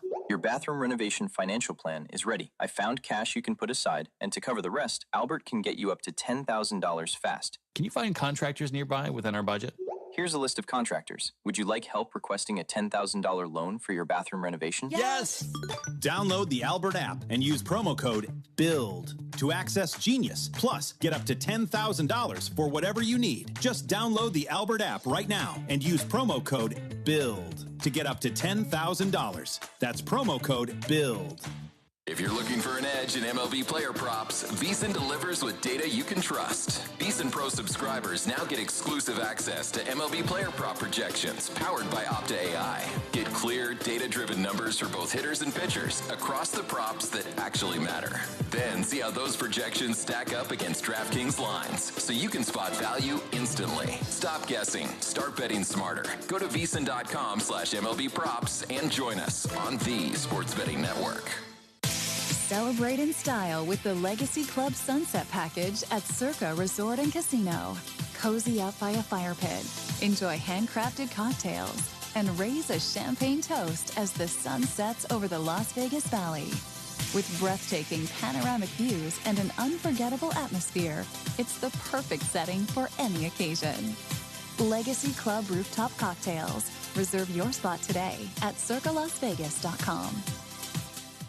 Elevate your sports betting game with VSiN's exclusive betting splits. Stay ahead with real-time market trends and track bet percentages on any matchup, then uncover the edge by comparing them to the amount of bets placed to find out where the sharp money is headed. Upgrade to VSiN Pro to access betting splits, live odds, line moves, power ratings, and in-depth game analysis. Go to VSiN.com/pro to join VSiN, the Sports Betting Network. Mitch Moss and Paulie Howard share their knowledge of sports, gambling, and pop culture on Follow the Money. You couldn't have done this last year, LA, when I had future tickets on you to win the Super Bowl coming out the wazoo? I'm stunned at the price because he's 22 years old. This is his third year in the league. They'll keep tabs on the big wins and bad beats from the night before. Plus, get you geared up for the action that's about to begin. Follow the Money, 4 p.m. Eastern, right here on VSiN, the Sports Betting Network. Money Moves with Stormy Bonantoni and Jonathan Von Tobel. The Utah Jazz, whenever that pick happens, whether it's DeBonsa at number 1 or they just stay, stick and pick at number 2 and it's Peterson Boozer, that is a team that we widely mocked, and rightfully so, for their blatant tanking. They had never picked this high in the draft before. They never moved up. This is going to be one of the best teams in the Western Conference. Money Moves from 2 to 4 p.m. Eastern on SiriusXM 158 and the SiriusXM app.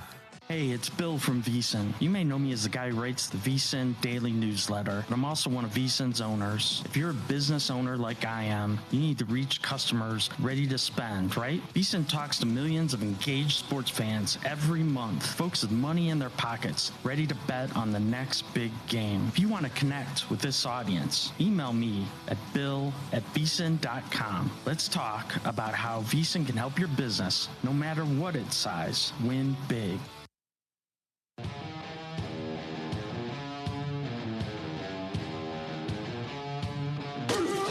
This is Live Bet Saturday on VSiN, the Sports Betting Network.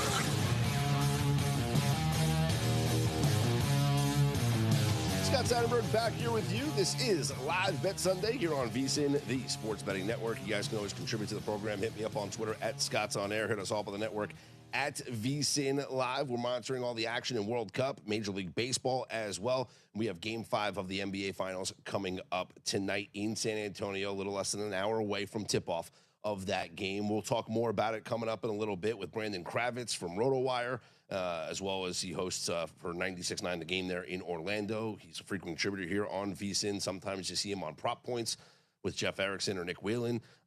We'll talk about some player props as well. I'm going to get into some player props here for tonight's game. You guys already know I'm on the San Antonio Spurs in the first quarter. I like their first quarter team total over 29.5, and I like them to win the first quarter. It's the system that we've been just going back to the well with throughout this entirety of the NBA playoffs, and yes, into these NBA finals. Couple of things with tonight's game. I know that there's this idea that the Knicks would be content to lose tonight and then win it at home in game number 6, kind of like not a gentleman's sweep, but kind of like that. No, the Knicks, no one's going to go out there and play like that. The Knicks want to close out the series tonight in San Antonio. The Knicks have done an incredible job of closing out series, and they've blown out teams in closeout games. Look at game number 4 against the 76ers, where it was a 30-point victory, right? And then game number 4 against the Cleveland Cavaliers, where I came on this very show and told you guys, game 4 against the Cavs is going to look a lot like game 4 against the Sixers. And you know something? It did. And that was the game where we played all the Knicks alternate spreads, -9.5, -14.5, -19.5, -24.5. That was a great cash that night. I don't think that's the case here tonight, because the San Antonio Spurs, despite having the biggest collapse in NBA Finals history, losing a game in which they were up 29 points, losing a game in which they were up, what was the crazy stat? They were up 17 points in the final 9 minutes of the game. You don't lose those games. In fact, in the NBA Finals, teams that were up 17 with 9 minutes to go were 96-0 in those games until the San Antonio Spurs lost. Despite all that, I don't see this game being a San Antonio Spurs mail-in game. And it's not just because they're home, because we've seen the Knicks win these games on the road, right? We saw the Knicks dominate in Cleveland and in Philadelphia, getting those sweeps, right? So it has nothing to do with, the home team is the reason why they're going to come out and fight. No, because we've seen home teams come out and just lay absolute eggs, yes.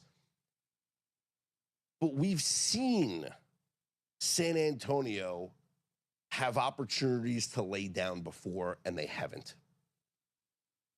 This team is too young and, dare I say, too dumb, and I don't mean that in a bad way. I just mean like they haven't experienced a lot yet.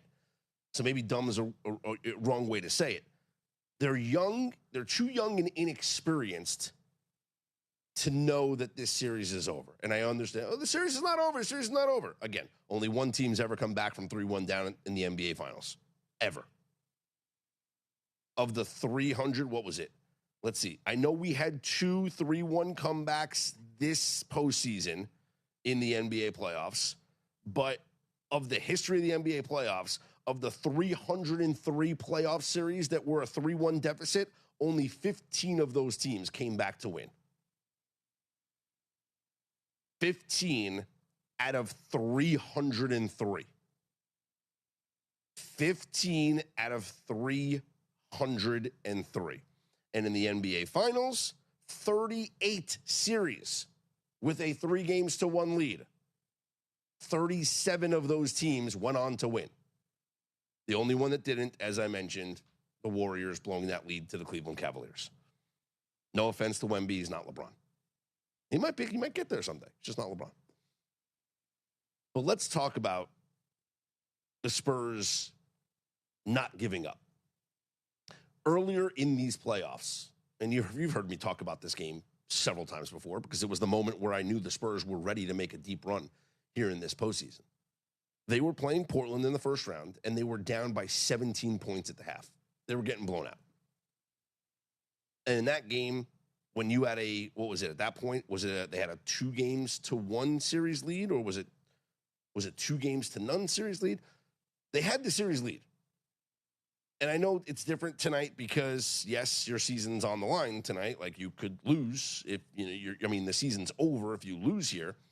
But the Spurs could have punted that game, much like we have seen teams punt games throughout these NBA playoffs. And even for the Spurs, like what happened against when they Oklahoma City, right?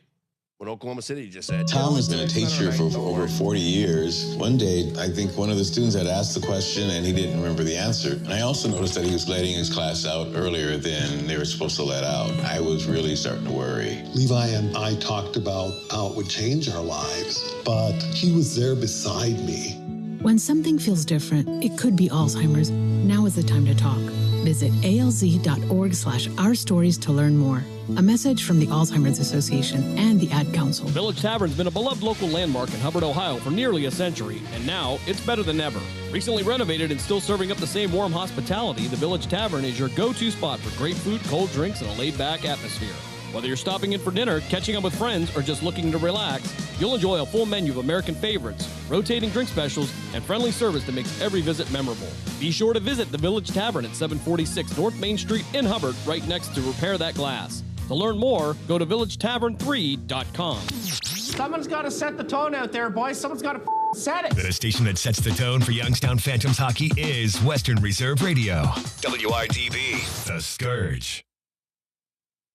And by the way, if you look at this series as a whole, it has been a lot closer than the 3-1 series lead. The Knicks have won 2 games by 1 point and just had to come back from down 29 points on their home floor to pull one of the most historic, the most historic come-from-behind win in NBA Finals history. And in that game, by the way, you had Wemby missing free throws late. You had De'Aaron Fox making a very, I don't want to call it selfish, but it was boneheaded decision to go in for a layup instead of pulling the ball out and, just running circles around until somebody fouls you, right? I mean, that's what you do. You have a 1-point lead in the closing seconds of a game and you get a steal. I don't care if it's a breakaway. You don't score. It's the worst thing you can do. Well, actually, the worst thing you could do is what De'Aaron Fox did, which was get rejected and not even score. But, if you score, you're still only up 3, and you give the other team a chance. What are you doing? I mean, you want to waste time and then get your 2 points and go up 3. But anyway, I digress. That play's over with. Knicks won by 1 in that game. Knicks also win by 1 in the game where Wemby gets a rebound and throws it to a player not looking, hitting him in the back. 2 mistakes. Well, 3 if you count the missed free throws. But mistakes by a young, inexperienced team in the clutch moments. The difference why they're down 3-1 in this series. A lot closer than what everyone is giving credit for here in this series. For real. Taking a look right now at the live scoreboard because we are going to get into the player props coming up with Brandon Kravitz in a little bit. We're also going to talk coming up next about the World Cup, where it is still a 1-1 tie between Brazil and Morocco. Major League Baseball, our Kansas City Royals are up 1-0 over the Astros. That's a good sign for our moneyline bet. and the Phillies a 1-0 lead over the Brewers, both of those games in the third inning. If you're looking for an edge in baseball betting, check out the VSiN Daily Diamond, sharp daily baseball betting insight all season long. Former MLB pitcher Jensen Lewis and Dave Ross break it all down. Lines, totals, props, and futures. Subscribe to the VSiN Daily Diamond wherever you get your podcasts. And while you're there, just search VSiN for our full podcast lineup, everything from the NBA and college sports to horse racing and more. VSiN is the sports betting network. All right, we're going to shift gears, get back into the World Cup. Coming up next, Adam Zadroik from RotoWire will join us. He is their lead soccer analyst. As he's going to tell us about the game that's coming up tonight between Scotland and Haiti. We'll recap the U.S. men's national team victory over Paraguay. What does the remainder of their group stage look like moving forward? We'll also get into the games for tomorrow and get some best bets from Adam as well. Again, right now in the second half, we are still playing to a 1-1 draw between Brazil and Morocco, hoping that it holds this way because we do have Morocco +1. So a 1-1 draw would be a cash for us. We are in the 90th minute. Then again, I did lose a game earlier in the 90th minute when Qatar scored, and I lost that team total under a half. So anything could happen here in extra time. You know that phantom made-up number by the officials? I digress. Let's see if we can come home with a cash here coming up. I'm Scott Seidenberg. It's Live Bet Saturday here on VSiN.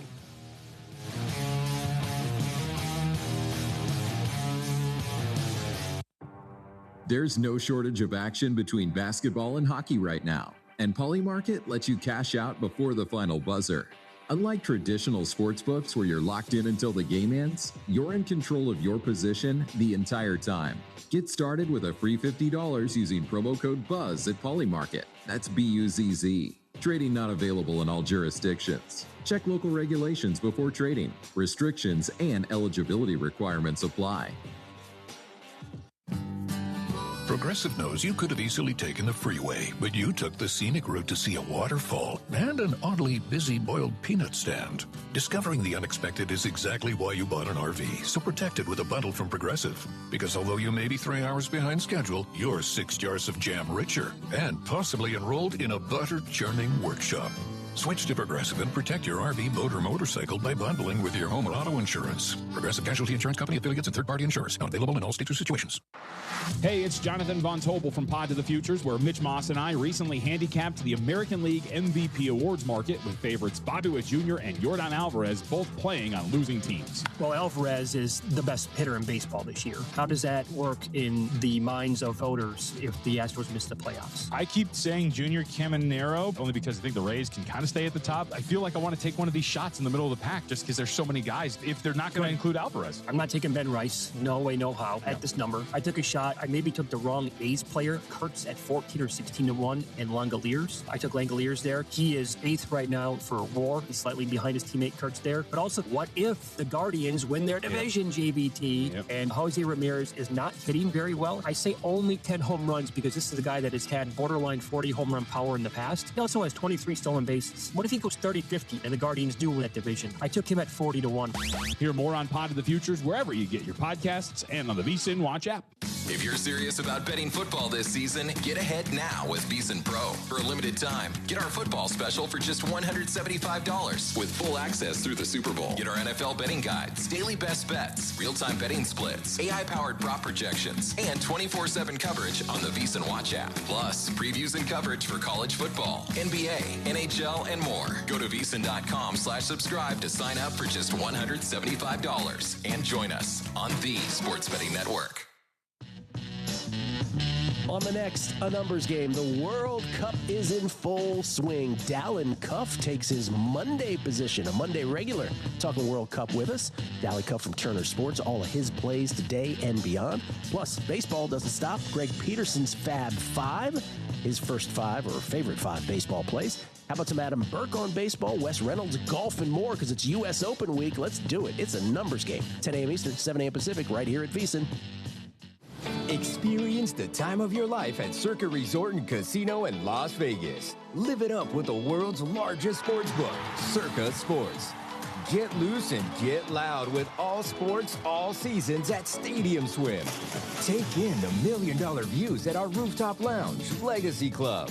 Go big and go all night with our luxurious rooms and suites. Book the time of your life today at circalasvegas.com. Follow the money with Mitch Moss and Paulie Howard. Here you go. Rams go out and get Myles Garrett in exchange for Jared Verse, a 2027 first rounder, a second rounder the following year, and a third rounder the year after that. My only question is this. You couldn't have done this last year, LA, when I had future tickets on you to win the Super Bowl coming out the wazoo? You're a couple months late here, boys. Yeah, they're 5-1 at the Westgate to win the Super Bowl. How about that? That's how low they are. Download the Follow the Money podcast and other VSiN shows wherever you listen to podcasts.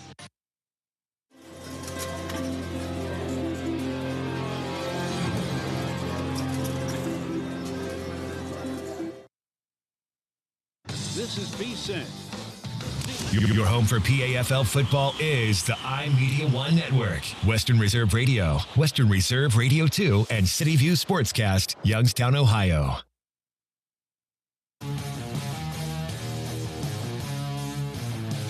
Back here on Live Bet Saturday, I'm Scott Seidenberg with you on VSiN, the Sports Betting Network. We are sweating out extra time here between Morocco and Brazil as they are in the 95th minute, playing in the 5th minute of 10 minutes of extra time because of injury, stoppages, as well as hydration breaks, all that fun stuff, which a lot of soccer fans and non-soccer fans here in the United States are going to become very familiar with over the next month. Someone that is very familiar with the world's game is our next guest. Adam Zadroik, RotoWire lead soccer writer and editor, joins us on the Progressive Guest Line.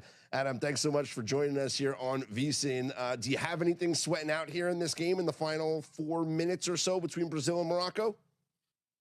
Yeah, we're on the same side here. We need this to hold. We'll take the 1-1. We'll take I got winner draw for Morocco. So, nice.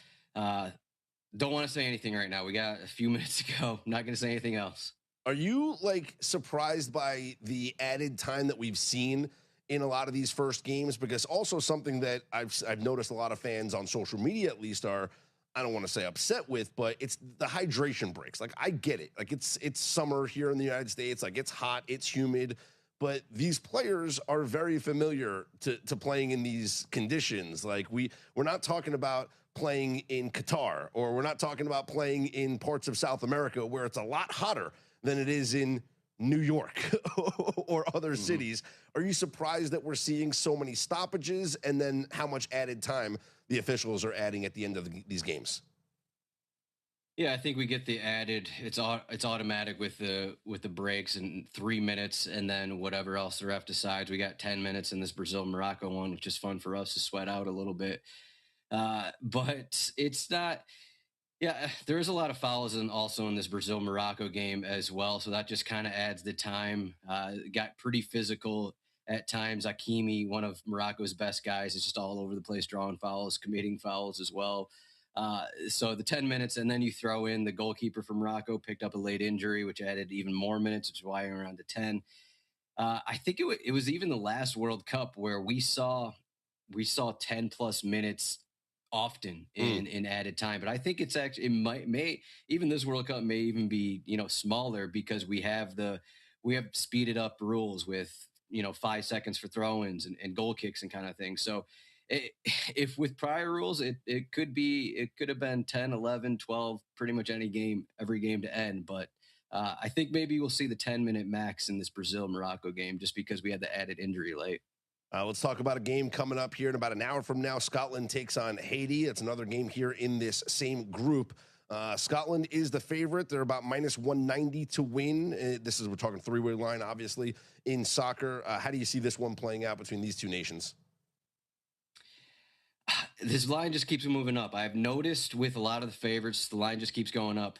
We saw it with Switzerland early in the morning. Even Brazil, I think, got a little bit of love, even though a lot of people were on Morocco like me and you. But I think this was minus 160 only a few hours ago. Now it's minus 190. So you're going to have to look at a few different things. Maybe, I guess one of the things I was looking at was a possible money line parlay. Simple money line parlay. Simple, very easy World Cup money line parlay. Scotland and Turkey to win in these final two games. If we don't want to get too crazy, not throwing anything else in, just we need those two teams to win, and we'll take the win there. But I also like Scott McTominay for Scotland to score, former Manchester United midfielder, and his odds are about plus 225 to score. He is, since he left Manchester United, he's become an elite goal scorer in Napoli. So I like that one a little bit for, even though he's not their listed striker, he does get forward a bunch, plus 225. And I also think the way that Haiti plays, this one could result in goals for both teams. So I also like both teams to score and over 2.5 goals. That one is plus 105 odds. So that requires Haiti to score as well. But I think that unlike some of these teams that are just going to sit back and kind of accept the blows a little bit, I think Haiti's, even though, you look at the roster and it's like, who's on this team? I think from what I've looked at in some of their stats, that I think that they're going to be willing to actually go at Scotland a little bit and try and make things happen. So I think there's going to be goals in this one. Okay, so Scotland, I'm seeing total of, at least I'm looking at one book here, looks like 3. Is that possible? Is that right? We have a 2.5 juice to the over, though. So I guess depending on where you look, you can shop around. But this could be a case where, what about a both teams to score bet? If you think Haiti pushes the issue, would you be on board with a both teams to score bet? Or would you rather play like a Scotland team total over 1.5, thinking that, on the counterattack, if Haiti's going to be pushing, then that's something we want to be taking advantage of? Yeah, you could do Scotland over 1.5 is minus 200 almost. Oh, wow. And then you have to go all the way to 2.5, which is plus 160. So if you kind of in agreement with maybe Haiti are going to score, both teams to score, that one's minus 140. And then both teams to score, it's kind of like a same game parlay. Both teams to score and over 2.5 goals. So this is like 2-1 or 3-1 or 4-1 or whatever. That's plus 105. So about even odds there. Both teams to score and over 2.5 goals. All right, well, let's celebrate. Let's do our soccer clap here, where we put our hands above our head and we clap and look around to the crowd, right? This is what we do in soccer, right, Adam? We do our clap. So thank you, everybody. It is a 1-1 draw between Brazil and Morocco. So congratulations to anybody who bet on the draw or bet on the double result, Morocco or the draw. Or if you had the Morocco plus a goal like we did here on the show, it is a cash for us with a 1-1 draw. Okay, you mentioned Turkey is a play that you're going to be on later, like in the same game, in the 2-leg parlay, which, by the way, I did just put in to tell you. So Scotland and Turkey on the 2-leg money line parlay. I got plus 153 on that, so I'm happy. But You're fast. Yeah, Turkey coming up here against Australia. What do you think we see here? You like Turkey on the money line again with the parlay. Is there any other way that you would get at Turkey, any derivative markets here for this game? We just lost Adam there for a second. We'll get him back on the program, get his take on this Turkey-Australia match coming up. Again, I did put in that 2-leg parlay as recommended by Adam, who likes Scotland to win and also likes Turkey to win. And yes, that game's coming up at midnight Eastern time. So look at your sports book, because it actually might go into tomorrow's schedule based on where the game is placed on your sports book. Adam Zadroik from RotoWire was joining us. He is their lead soccer writer and editor. He was on the Progressive Guest Line. I'm Scott Seidenberg. This is Live Bet Saturday here on VSiN, the sports betting network. So we are already off to a good start with our World Cup bets.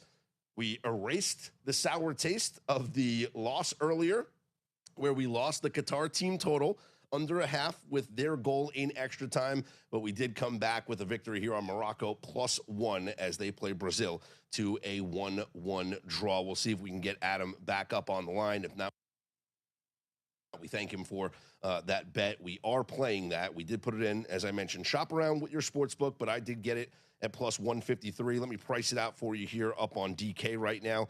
If you did Turkey and Scotland on the 2-leg money line, it's at plus 157 up on DK. So there you have it. You can take advantage of that, or certainly look other books as well. Take a look at Polymarket. Polymarket's got great opportunities to wager here on this World Cup. You can take advantage of a variety of markets, not just the money lines, but you can look at those other markets, whether it is, team to score, things like that, or both, like I said, both teams to score, the team totals, different edges that you can find there on Polymarket. We'll see where we have this game right now for the World Cup. Looking at the Scotland match, it is 63% for Scotland over Haiti. The draw at 22% right now.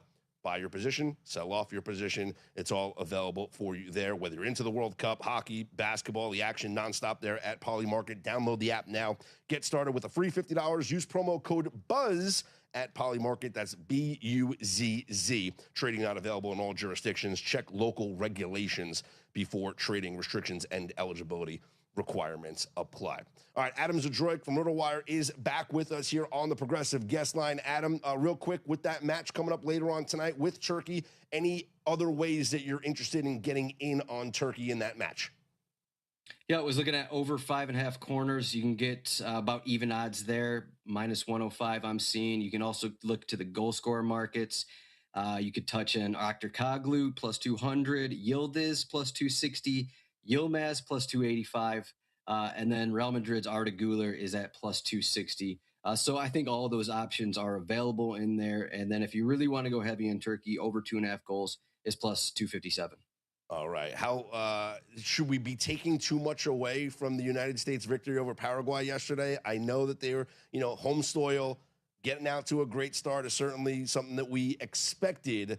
But should fans be a little bit? Should fans temper their expectations after that just one game? Hey, just keep going. Why are we tempering our expectations? They had a good game. Oh, you mean Let's bet them in the rolling. futures market, right? Let's bet them to win the whole thing. Why not, right?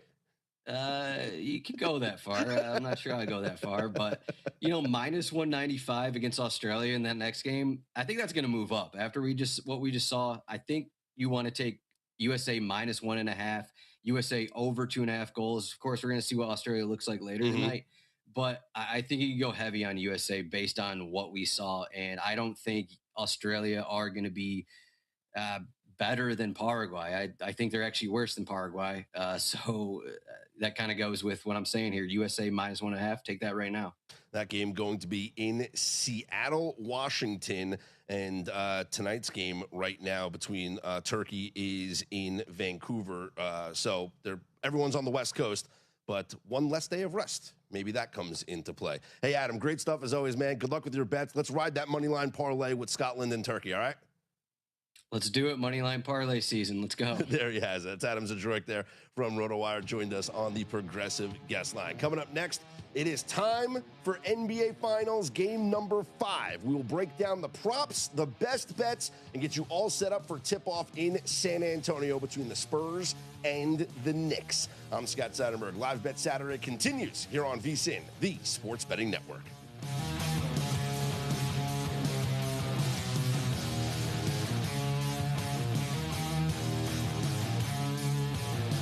This is a Bloomberg Business of Sports report. Ice Cube plans to take his Big Three league public. The 3-on-3 basketball league has entered into an agreement with Graph Global to take the organization public, valuing the league at $290 million pre-money. Ice Cube and Jeff Quantinetz say the move will give fans a new way to benefit from the league's success and opens the pool of people who can have exposure to our league. Angry subscribers to a popular streaming app in Mexico are demanding refunds for missing parts of the World Cup's opening ceremony. The VIX platform's transmission failed to work as the festivities got underway. Mexico beat South Africa 2-0 in the World Cup soccer kickoff. The Cape Town Marathon has joined the Abbott World Marathon Majors running series as the first event on the African continent. The race joins 7 other international events, including the Boston and New York marathons, and will take place in May of 2027. With the Bloomberg Business of Sports report, I'm Michael Barr. Pump up the volume. Business moves fast. Orders roll in, deadlines close in. When you ship with USPS Ground Advantage, you can keep up with confidence. Every package stays in our secure network from dock to door. And with nationwide reach, dependable tracking, and upfront affordable pricing, you get built-in peace of mind. You run the business. We run the routes. Visit USPS.com/Ground Advantage to learn more. My name is Whitney Allen, and I'm a widow. My husband, Ryan, died. We never thought we'd ever have to use life insurance, but the unexpected happened. With Ethos, signing up was fast and 100% online. You can get a quote in seconds, apply in minutes, and get same-day coverage. No medical exams, and you can get up to $3 million worth of coverage. I'm grateful we were prepared. Get your free quote at ethos.com/term. That's ethos.com/term. Paid spokesperson. Time spent on application may vary. Online health questions required. Prop Points with Nick Whalen and Jeff Erickson. Chiefs versus Cowboys. What's more likely to cash? Chiefs over 10.5 wins or the Cowboys over 9.5 wins? Both of these are at plus 115. Get plus money on both of these. It's still the Chiefs for me, Jeff. I'm not backing Not completing high school is more of a social thing than it was an academic thing. Even though all these years have passed, I still had that longing to have my diploma. At age 30, Carissa finished her high school diploma. If you're even considering getting your high school diploma, you can do it. No one gets a diploma alone. If you're thinking of finishing your high school diploma, you have help. Find free adult education classes near you at finishyourdiploma.org. That's finishyourdiploma.org. Brought to you by the Dollar General Literacy Foundation and the Ad Council. If I could be you. And you could be me for just 1 hour. If you could find a way. To get inside each other's mind. Walk a mile in my shoes. Walk a mile in my shoes. Walk a mile in my shoes. We've all felt left out. And for some, that feeling lasts more than a moment. We can change that. Learn how at belongingbeginswithus.org. Brought to you by the Ad Council. Walk a mile in my shoes. You're listening to Western Reserve Radio at westernreserveradio.com on the Live 365 network and the Live 365 app. Market, get in on the action with a free $50 using promo code BUZZ at Polymarket. That's BUZZ. It is time to get into NBA Finals game number 5 from San Antonio, where the Spurs are 5.5-point favorites over the New York Knicks. You can certainly bet that, of course, up on Polymarket. If you were looking at that market right now, it is Spurs 64%, so 64 cents. If you like them there on the money line, you can certainly look at the spread in this game, where it is 5.5, and this is where like the exchanges come into play here. I mean, we're talking 50 cents, 51 cents on the pricing here for the minus 5.5. So lay your juice if you want, or don't. Either or. That's just one of the advantages you get there. All right, let's break down this game. We'll talk about the props and the bets that we are going to place. You guys already know my best bet, but let's break it all down with our next guest joining us on the Progressive Guest Line. He is Brandon Kravitz, frequent contributor here on VSiN. You see him sometimes on Prop Points. He is an analyst for RotoWire. Also, check him out on 96.9 The Game there in Orlando. Brandon, thanks for giving us a couple minutes here before the game. I've made no secrets, bro. I'm on the Spurs in the first quarter. It's my best bet of best bets that I've been doing the entirety of these playoffs. It's the system for me. Previous loser in the series when favored in the next game, 22-9-1 in the first quarter. Oh, by the way, it's 99-53-5 since 2021, but I digress. The Spurs at home, 8-0 in the first quarter in these playoffs. They're 7-1 in the first quarter after a loss in these playoffs. They're averaging over 30 points per first quarter. What could go wrong, right? Yeah, exactly. Thanks for having me on. Always a pleasure to chop it up with you, Scott. My issue with this is that it just flies in the face of logic and the way that these bets are typically broken out throughout the season. We bet the NBA for 82 games and then into the playoffs. And yeah, some of these spots and numbers can change, but we're used to the first quarter and the first half being somewhat fractional to what the full game numbers are. Mm-hmm. We have gone so far in the other direction. I'm with you in terms of the psychology and the trends behind it. How could you not be? It was one of the first bets I looked at today. And when I saw that the number for the Spurs to win the first quarter mirrored their full game odds, I just couldn't bet it. And now that was actually a good number when I looked at it earlier. Now it's ballooned. It's more expensive to bet the Spurs to win the first quarter than it is to bet them to win the full game. And I get it. I understand why. I'm watching these games just like the rest of you. The Spurs have been great to start. The Spurs are reliable off of a loss and coming out hot. The Knicks are much better closers than the San Antonio Spurs are. I just can't get over the hurdle of the other 82 games in the playoffs where I would never touch a number like this. So that's why I can't get there, but I fully support you. I appreciate your support because I've already invested way too much in it than I probably should, but I get what you're saying. Like, it doesn't make sense, but you know something? This is what's happened over the past couple of years with more, content providers in the sports betting space, because the zigzag, which has historically been the most profitable betting system you could do in the NBA playoffs, it has become so public that the sports books had to adjust. And we've seen the zigzag go from, being something to take advantage of because of the pricing was just on a normal game, to now like what you're saying, where like you would have a team that's a 6-point favorite for the full game and then a 5-point favorite for the first half. And you're like, what? Huh? That doesn't make sense. Oh, the zigzag, right? I get that. The team that, down 0-2 and then home in game number 3. So pick your spots and obviously be price sensitive, shop around, see what you can get on those plays. What about— And Scott, before you move on completely, I think it's important to mention this because one of my, I don't want to call it a full-blown pet peeve, but I think it's perhaps the most overused statement in sports betting content that doesn't then get explained after the fact is when we say things like, well, that's baked into the line. Well, what does that mean? What does it mean to be baked into the line? What we're talking about here is that this is the explanation to that line that you hear on stations like this and podcasts that you listen to throughout the course of the week. A number should never be fatter for a team to win in the first quarter than it is for a full game. And it actually creates some value on the San Antonio Spurs in the full game, because if they have covered the first quarter and have covered convincingly, guess who's sitting on a beautiful full game number going into quarter number 2? Yeah. You. I and love that's that. not typically what you're offered. So what is baked into the line are these incredible trends where they're basically pricing you out of it. Now they have priced Scott out of it, but they've priced a lot of folks out of the first quarter because of the baking that has gone on with these wild trends over the years. But that's a great point, because now you have an incredible, if you think that this is how it's going to play out and the Spurs are going to dominate the first quarter, you got a great number then on the Spurs for the full game, because that 5.5 is not going to be 5.5 at the end of the first quarter if you're correct about the first quarter.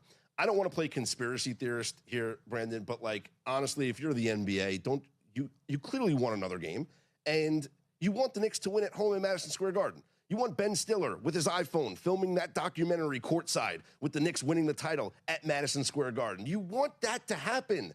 Now, again, that's not the reason why a team's going to win or lose tonight, but I really do think we get a Game 6 back at Madison Square Garden. So I do think the Spurs win here tonight and avoid elimination. I can't see them letting down even after the 29-point disaster that occurred in game number 4. This team is just so young, so competitive, so resilient. Wemby's not going to let them go out like that, in my opinion. I completely agree. And I'm on Victor Wembanyama to go over his points, over 28.5. You can get that at plus money. If you feel more comfortable with the juice, 27.5, have at it. I think this is going to be a Victor gone wild sort of a game. I'm with you. I'm also on the Spurs -5.5. Let's take a role player on the Knicks like Landry Shamet to go under his points. I think the Shamet train has officially come to a halt and is in some sort of repair in the shop. He's last 2 games, 1 of 11 from the field, -33 in the box. So it's a low number, under 6.5 points. I like that one. San Antonio's lost twice by a point. They've covered in back-to-back games. Somehow they have not won yet in their own building, which is bizarre. So I'm with you that this would be the place to do it. But hey, if we are snatching value where value is presented, if we think that San Antonio is as close to a shoe-in to win this game as they could be, well, boy, there's another good number that's sitting out there for you. How about Spurs 4-1 to win the series? They're -210 to win this game. They would be slight dogs in game 6, a virtual pick 'em in that game. And then they'd be -210 or more game 7 back at home. It maths out. If you were to just parlay the Spurs in the next 3 games, this is basically the number that you would be getting. If you think they're going to win tonight, you're going to love that 4-1 going into game 6, even if you're worried about Ben Stiller's documentary. I think that is really interesting. And the Victor Wembanyama MVP market is pretty much the same round bet, because it's plus 390 for Wemby to win the MVP. So it's a correlated market here. Brandon, if the Knicks do finish this, whether it is tonight or in game number 6, who's the NBA Finals MVP? Is it Jalen Brunson, or can OG Anunoby steal this? I think he absolutely can, but I think there's a specific way that he has to steal it, which is the Knicks have to win tonight. If you think the Knicks are going to win this game, I think you've got to place a bet if you haven't already. And I get that this number was much, more delicious at the start of the series. yeah. But it is what it is. It's June 13th, 2026. This is the world that we're living in right now. OG Anunoby 2-1 to win the Finals MVP. If he just has a good game and the Knicks win, the closer we are to the memory of the biggest shot in this series and one of the biggest shots in NBA Finals history, the more that's going to weigh in on the voters' minds. Tim Bontemps of ESPN, a very influential voice in this situation, has already claimed that he's the Finals MVP. So we know that there's one valuable vote, and there are other people that will just blindly follow whatever Tim is doing. So I think OG Anunoby right now, if you think the Knicks are going to win tonight, put a little sprinkle on that 2-1 as well. It's not just the basket, it's the block on De'Aaron Fox as well, on the possession before. So you're right, the big moments, they're fresh in the mind. And that's exactly how Jaylen Brown stole the MVP from Jason Tatum, because he hit the big shot that people remember, and which ruined my Jason Tatum MVP ticket. So that's, another conversation for another day, Brandon. Real quick, we got less than a minute left. A couple of other props that I like. I want to see if you have anything on this. I think De'Aaron Fox goes off tonight, especially after what happened in game number 4 at the end here. I took De'Aaron Fox over 24.5 points, rebounds, plus assists. What do you think? A little worried that if anybody's going to be mentally broken after what happened in game 4, it'll be De'Aaron Fox. I don't love that. I like Dylan Harper. I know you're on him as well. Over 20.5 points and rebounds. He's been a 17-7 guy in his last 10. You take the injury games out of it from the Western Conference Finals. He has just been money game in and game out. Throw Josh Hart rebound prop in there too, and you get yourself a nice little SGP. Let's go. Brandon, appreciate the time as always. Good luck with all your bets. And I'll expect a text after the Spurs dominate the first quarter, okay? You'll be getting one. Don't worry. There he is, Brandon Kravitz, frequent contributor here on VSiN. You catch him on Prop Points all the time. He is a fantasy analyst for RotoWire as well. It's Live Bet Saturday here on VSiN, the Sports Betting Network. This summer, the Honey Pepper Pimento Chicken Sandwich and Pineapple Dragon Fruit and Sprite are back at Chick-fil-A. Girl, it's back. We've been waiting. I love that honey pepper pimento sandwich. And that pineapple dragon fruit and Sprite is everything. It's got that razzle-dazzle that makes you stop and say, okay, wait a minute. I love the creaminess of the pimento cheese. It's savory, it's bold, it's flavorful. Our faves are back. High five, girl. Which fan favorite will you choose? Real customers paid for their testimonials. From the FIFA World Cup to competitive business environments, grand ambitions lead to game-changing achievements. At Bank of America, we're there to support businesses at every step, providing insights and expertise to help you gain an edge. He shoots, he scores! What would you like the power to do? Explore winning business solutions at BofA.com/gamechangers. Bank of America, official bank of the FIFA World Cup 2026. Here from VSiN by the Books. Join me and my man Jensen Lewis on Monday. Going to react to a massive weekend in sports. Going to talk about the NBA Finals, Stanley Cup Final, World Cup, UFC Freedom 250 from the White House, and the College And we're World live Series here outside the Perez family home, just waiting for the... And there they go. Almost on time this morning. Mom is coming out the front door strong with a double-arm kid carry. Looks like Dad has the bags. Daughter is bringing up the rear. Oh, but the diaper bag wasn't closed. Diapers and toys are everywhere. Ooh, but Mom has just nailed the perfect car seat buckle for the toddler. And now the eldest daughter, who looks to be about 9 or 10, has secured herself in the booster seat. Dad zips the bag closed, and they're off. But looks like Mom doesn't realize her coffee cup is still on the roof of the car. And there it goes. Oh, that's a shame. That mug was a fam favorite. Don't sweat the small stuff. Just nail the big stuff, like making sure your kids are buckled correctly in the right seat for their age and size. Learn more at nhtsa.gov/the right seat. Visit nhtsa.gov/the right seat. Brought to you by NHTSA and the Ad Council. Look through your children's eyes to see the true magic of a forest. It's a storybook world for them. You look and see a tree. They see the wrinkled face of a wizard with arms outstretched to the sky. They see treasure in pebbles. They see a windy path that could lead to adventure. And they see you, their fearless guide through this fascinating world. Find a forest near you and start exploring at discovertheforest.org. Brought to you by the United States Forest Service and the Ad Council. What is dedication? I am the father of a 9-year-old little girl and a 6-year-old little boy. And I find fatherhood both relentlessly challenging and relentlessly rewarding. My daughter is biological and my son is adopted. I love them both so much. From the morning when you wake up to putting them to bed at night and every moment in between, it really is so special, and boy, is it exhausting.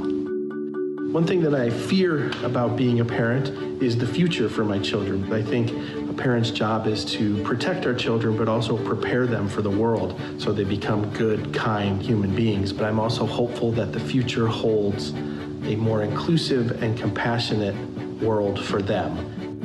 That's dedication. Find out more at fatherhood.gov. Brought to you by the U.S. Department of Health and Human Services and the Ad Council.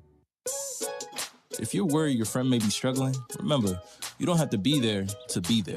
You can say, how are you, or get a fake tattoo. You can ask with an app if it works for you. You could chat on the game, kick off your flip-flops. You can ask on your couch while you binge watch. Whatever gets you talking. Reach out to a friend about their mental health. Learn how you can help at seizetheawkward.org. Brought to you by the Ad Council, American Foundation for Suicide Prevention, and the Jed Foundation. This is Matt Lipsack, the voice of the Youngstown Phantoms, and your home for Phantoms hockey is Western Reserve Radio. Number 5. He's got Victor Wembanyama over 28.5 points. Landry Shamet of the New York Knicks under 6.5 points. And he also recommended, if you think the Spurs are going to win tonight, which I do think the Spurs are going to win tonight, instead of laying the 5.5 tonight, maybe take a 4-1 ticket live on the Spurs to win the NBA Finals. And you can shop around, get whatever price you can get on that. I'm looking at one book, it's plus 380. Another book, plus 400. Victor Wembanyama, you could also bet him to win the MVP at plus 390 or plus 400. Checking out Polymarket right now. If you're looking at, let's see, just the series price. Let's see what they have here for the series. I know they have the games. They have the next couple of games, which is interesting. So tonight, they have the 5.5 point spread, obviously reduced VIG, 64% on the Spurs tonight, 53% on the Knicks in game number 6. And right now, they do have a lineup for game 7. If you think that's the case here, 54% or 54 cents on the Spurs in game number 7. Knicks right now, 82% up on Polymarket. If you want the San Antonio Spurs, 19.1%. Or you can certainly bet the no on the New York Knicks if you think that that's going to be the case.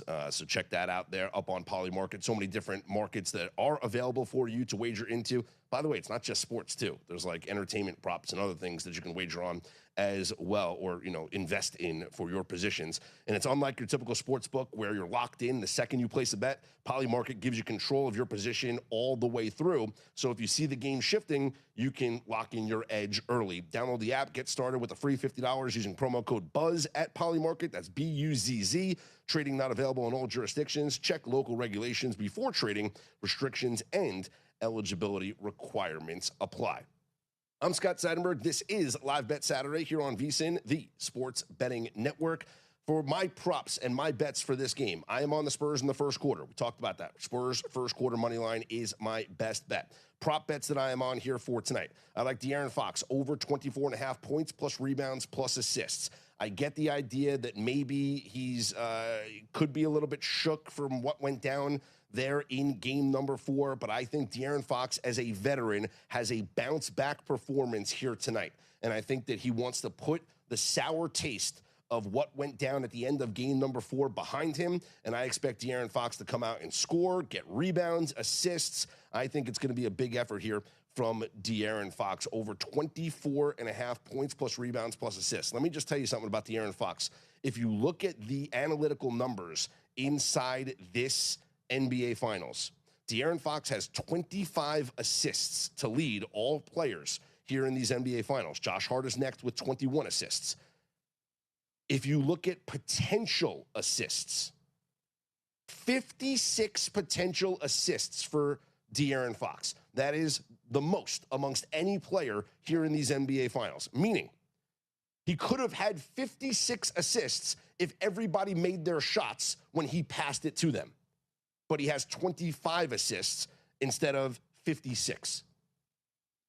Pretty much, he's like 50%, less than 50% on the assists. I think the Spurs have a better shooting night tonight. And so if De'Aaron Fox is going to keep dishing to his teammates, I expect them to score some points, which is why I like De'Aaron Fox to go over his points plus rebounds plus assists. But if you were interested in just an assist bet on De'Aaron Fox, I could also get behind that as well because, as I mentioned, he is the guy who is creating the most opportunities for his teammates with the potential assists. Right now, the line for De'Aaron Fox, you can get over 6.5. You can get it plus money. Over 5.5, you would have to lay a little bit of juice on De'Aaron Fox assists. But again, 56 potential assists. Going down that list also, 50 potential assists for Stephon Castle, who only has 17 in this series. 42 for Jalen Brunson, who actually only has 20. Josh Hart, 33, 21. So a little better percentage there because he's the guys are just scoring. They're getting he's finding his teammates maybe for a little bit easier baskets made than what some of the other players are. Other props I'm on tonight, Dylan Harper over 20.5 rebounds plus points. He is a guy who can go over this number just with points, but I expect him to contribute on the rebounding edge, which he has done so throughout this entire series. And speaking of rebounds and assists, Josh Hart over 12.5 rebounds plus assists. I've been betting it in pretty much every game throughout these NBA finals, and I expect that to continue. I already told you the assist numbers here with the potential assists. Number 1 being De'Aaron Fox, number 2, Stephon Castle, number 3, Jalen Brunson, number 4, Josh Hart. As far as assists in the series, De'Aaron Fox with 25 leads the way. Josh Hart is second with 21 assists. So I like rebounds plus assists over 12.5 for Josh Hart. Some books might only have the 13.5. It's okay if you're going to get a good plus money price on that, but I wouldn't lay any juice on obviously a worse number than you can shop around and get. So I like the Spurs to get out to an early lead. I like the Spurs to win the first quarter. I like the Spurs team total over 29.5 in the first quarter. And you might as well just do Spurs minus 5.5 for the game. I know that the spread hasn't really come into the equation here at times, but it has on the other side. Like the 2 Spurs losses, they covered the spread because they lost both games by 1 point. And I do think, while I think, hey, the Knicks can keep it close, think about it in terms of like Brandon explained to us. And I thought Brandon did an incredible job of explaining it in the last segment when he joined us. If I believe the Spurs are going to win the first quarter, and I think they're going to score 30 points in the first quarter, maybe it's a 30-20 lead, maybe whatever it is. If I expect them to win the first quarter, the odds are, unless it's just a 1-point lead at the end of the first quarter, the odds are the live betting number at the end of the first quarter is actually going to be greater than Spurs minus 5.5. So if I have all this conviction on the Spurs to have a lead at the end of the first quarter, if they're winning by 2, the line's probably 6.5. If they're winning by 3, the line's probably 6.5. If they're winning by 4, 5, 6, if they're winning by double digits, this line's going to go up to 7.5, 8.5, 9.5. And think about your position then. If the Spurs have a 5 to 10 point lead at the end of the first quarter, let's be conservative, call it a 5-point lead at the end of the first quarter. And now on the live line, the Spurs are 7.5 point favorites. Even if they're 6.5 point favorites, you're sitting here in pocket with the Spurs minus 5.5. That's a position you would take 100 times out of 100 because you got that CLV at that point. So think about that. If I have all this conviction that the Spurs are going to win the first quarter, the only reason that I wouldn't be betting the 5.5 is to protect myself in case the Spurs win the first quarter by 1 point and there's just no adjustment on the live line. Or if the Spurs get a push in the first quarter, and again, there's no adjustment on the 5.5. But if I'm right and the Spurs dominate the first quarter, and here are the numbers. I tweeted it out at Scott's On Air, SCOTTSONAIR. In these NBA playoffs, the team that loses in the series then is favored in the next game. 22-9-1 straight up in the first quarter.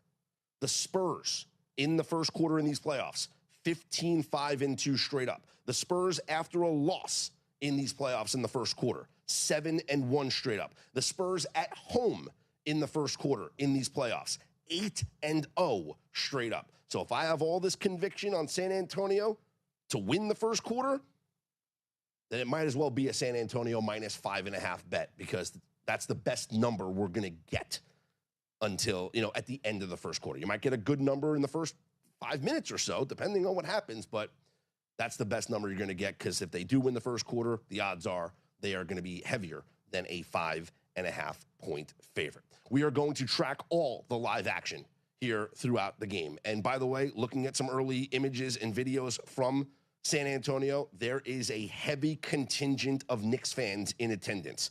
In fact, Stefan Bondi tweeted out, he's a Knicks beat writer, that the Knicks confirmed with the San Antonio Spurs that no fans are going to be turned away, because there was some reports that Knicks fans were going to be turned away from the building. That you can't do that, right? But also, Stefan Bondi also tweeted out that he had overheard from a security guard at the Frostbank Center that in their pre-game meeting, the security guards were told this is basically going to be a New York Knicks home game.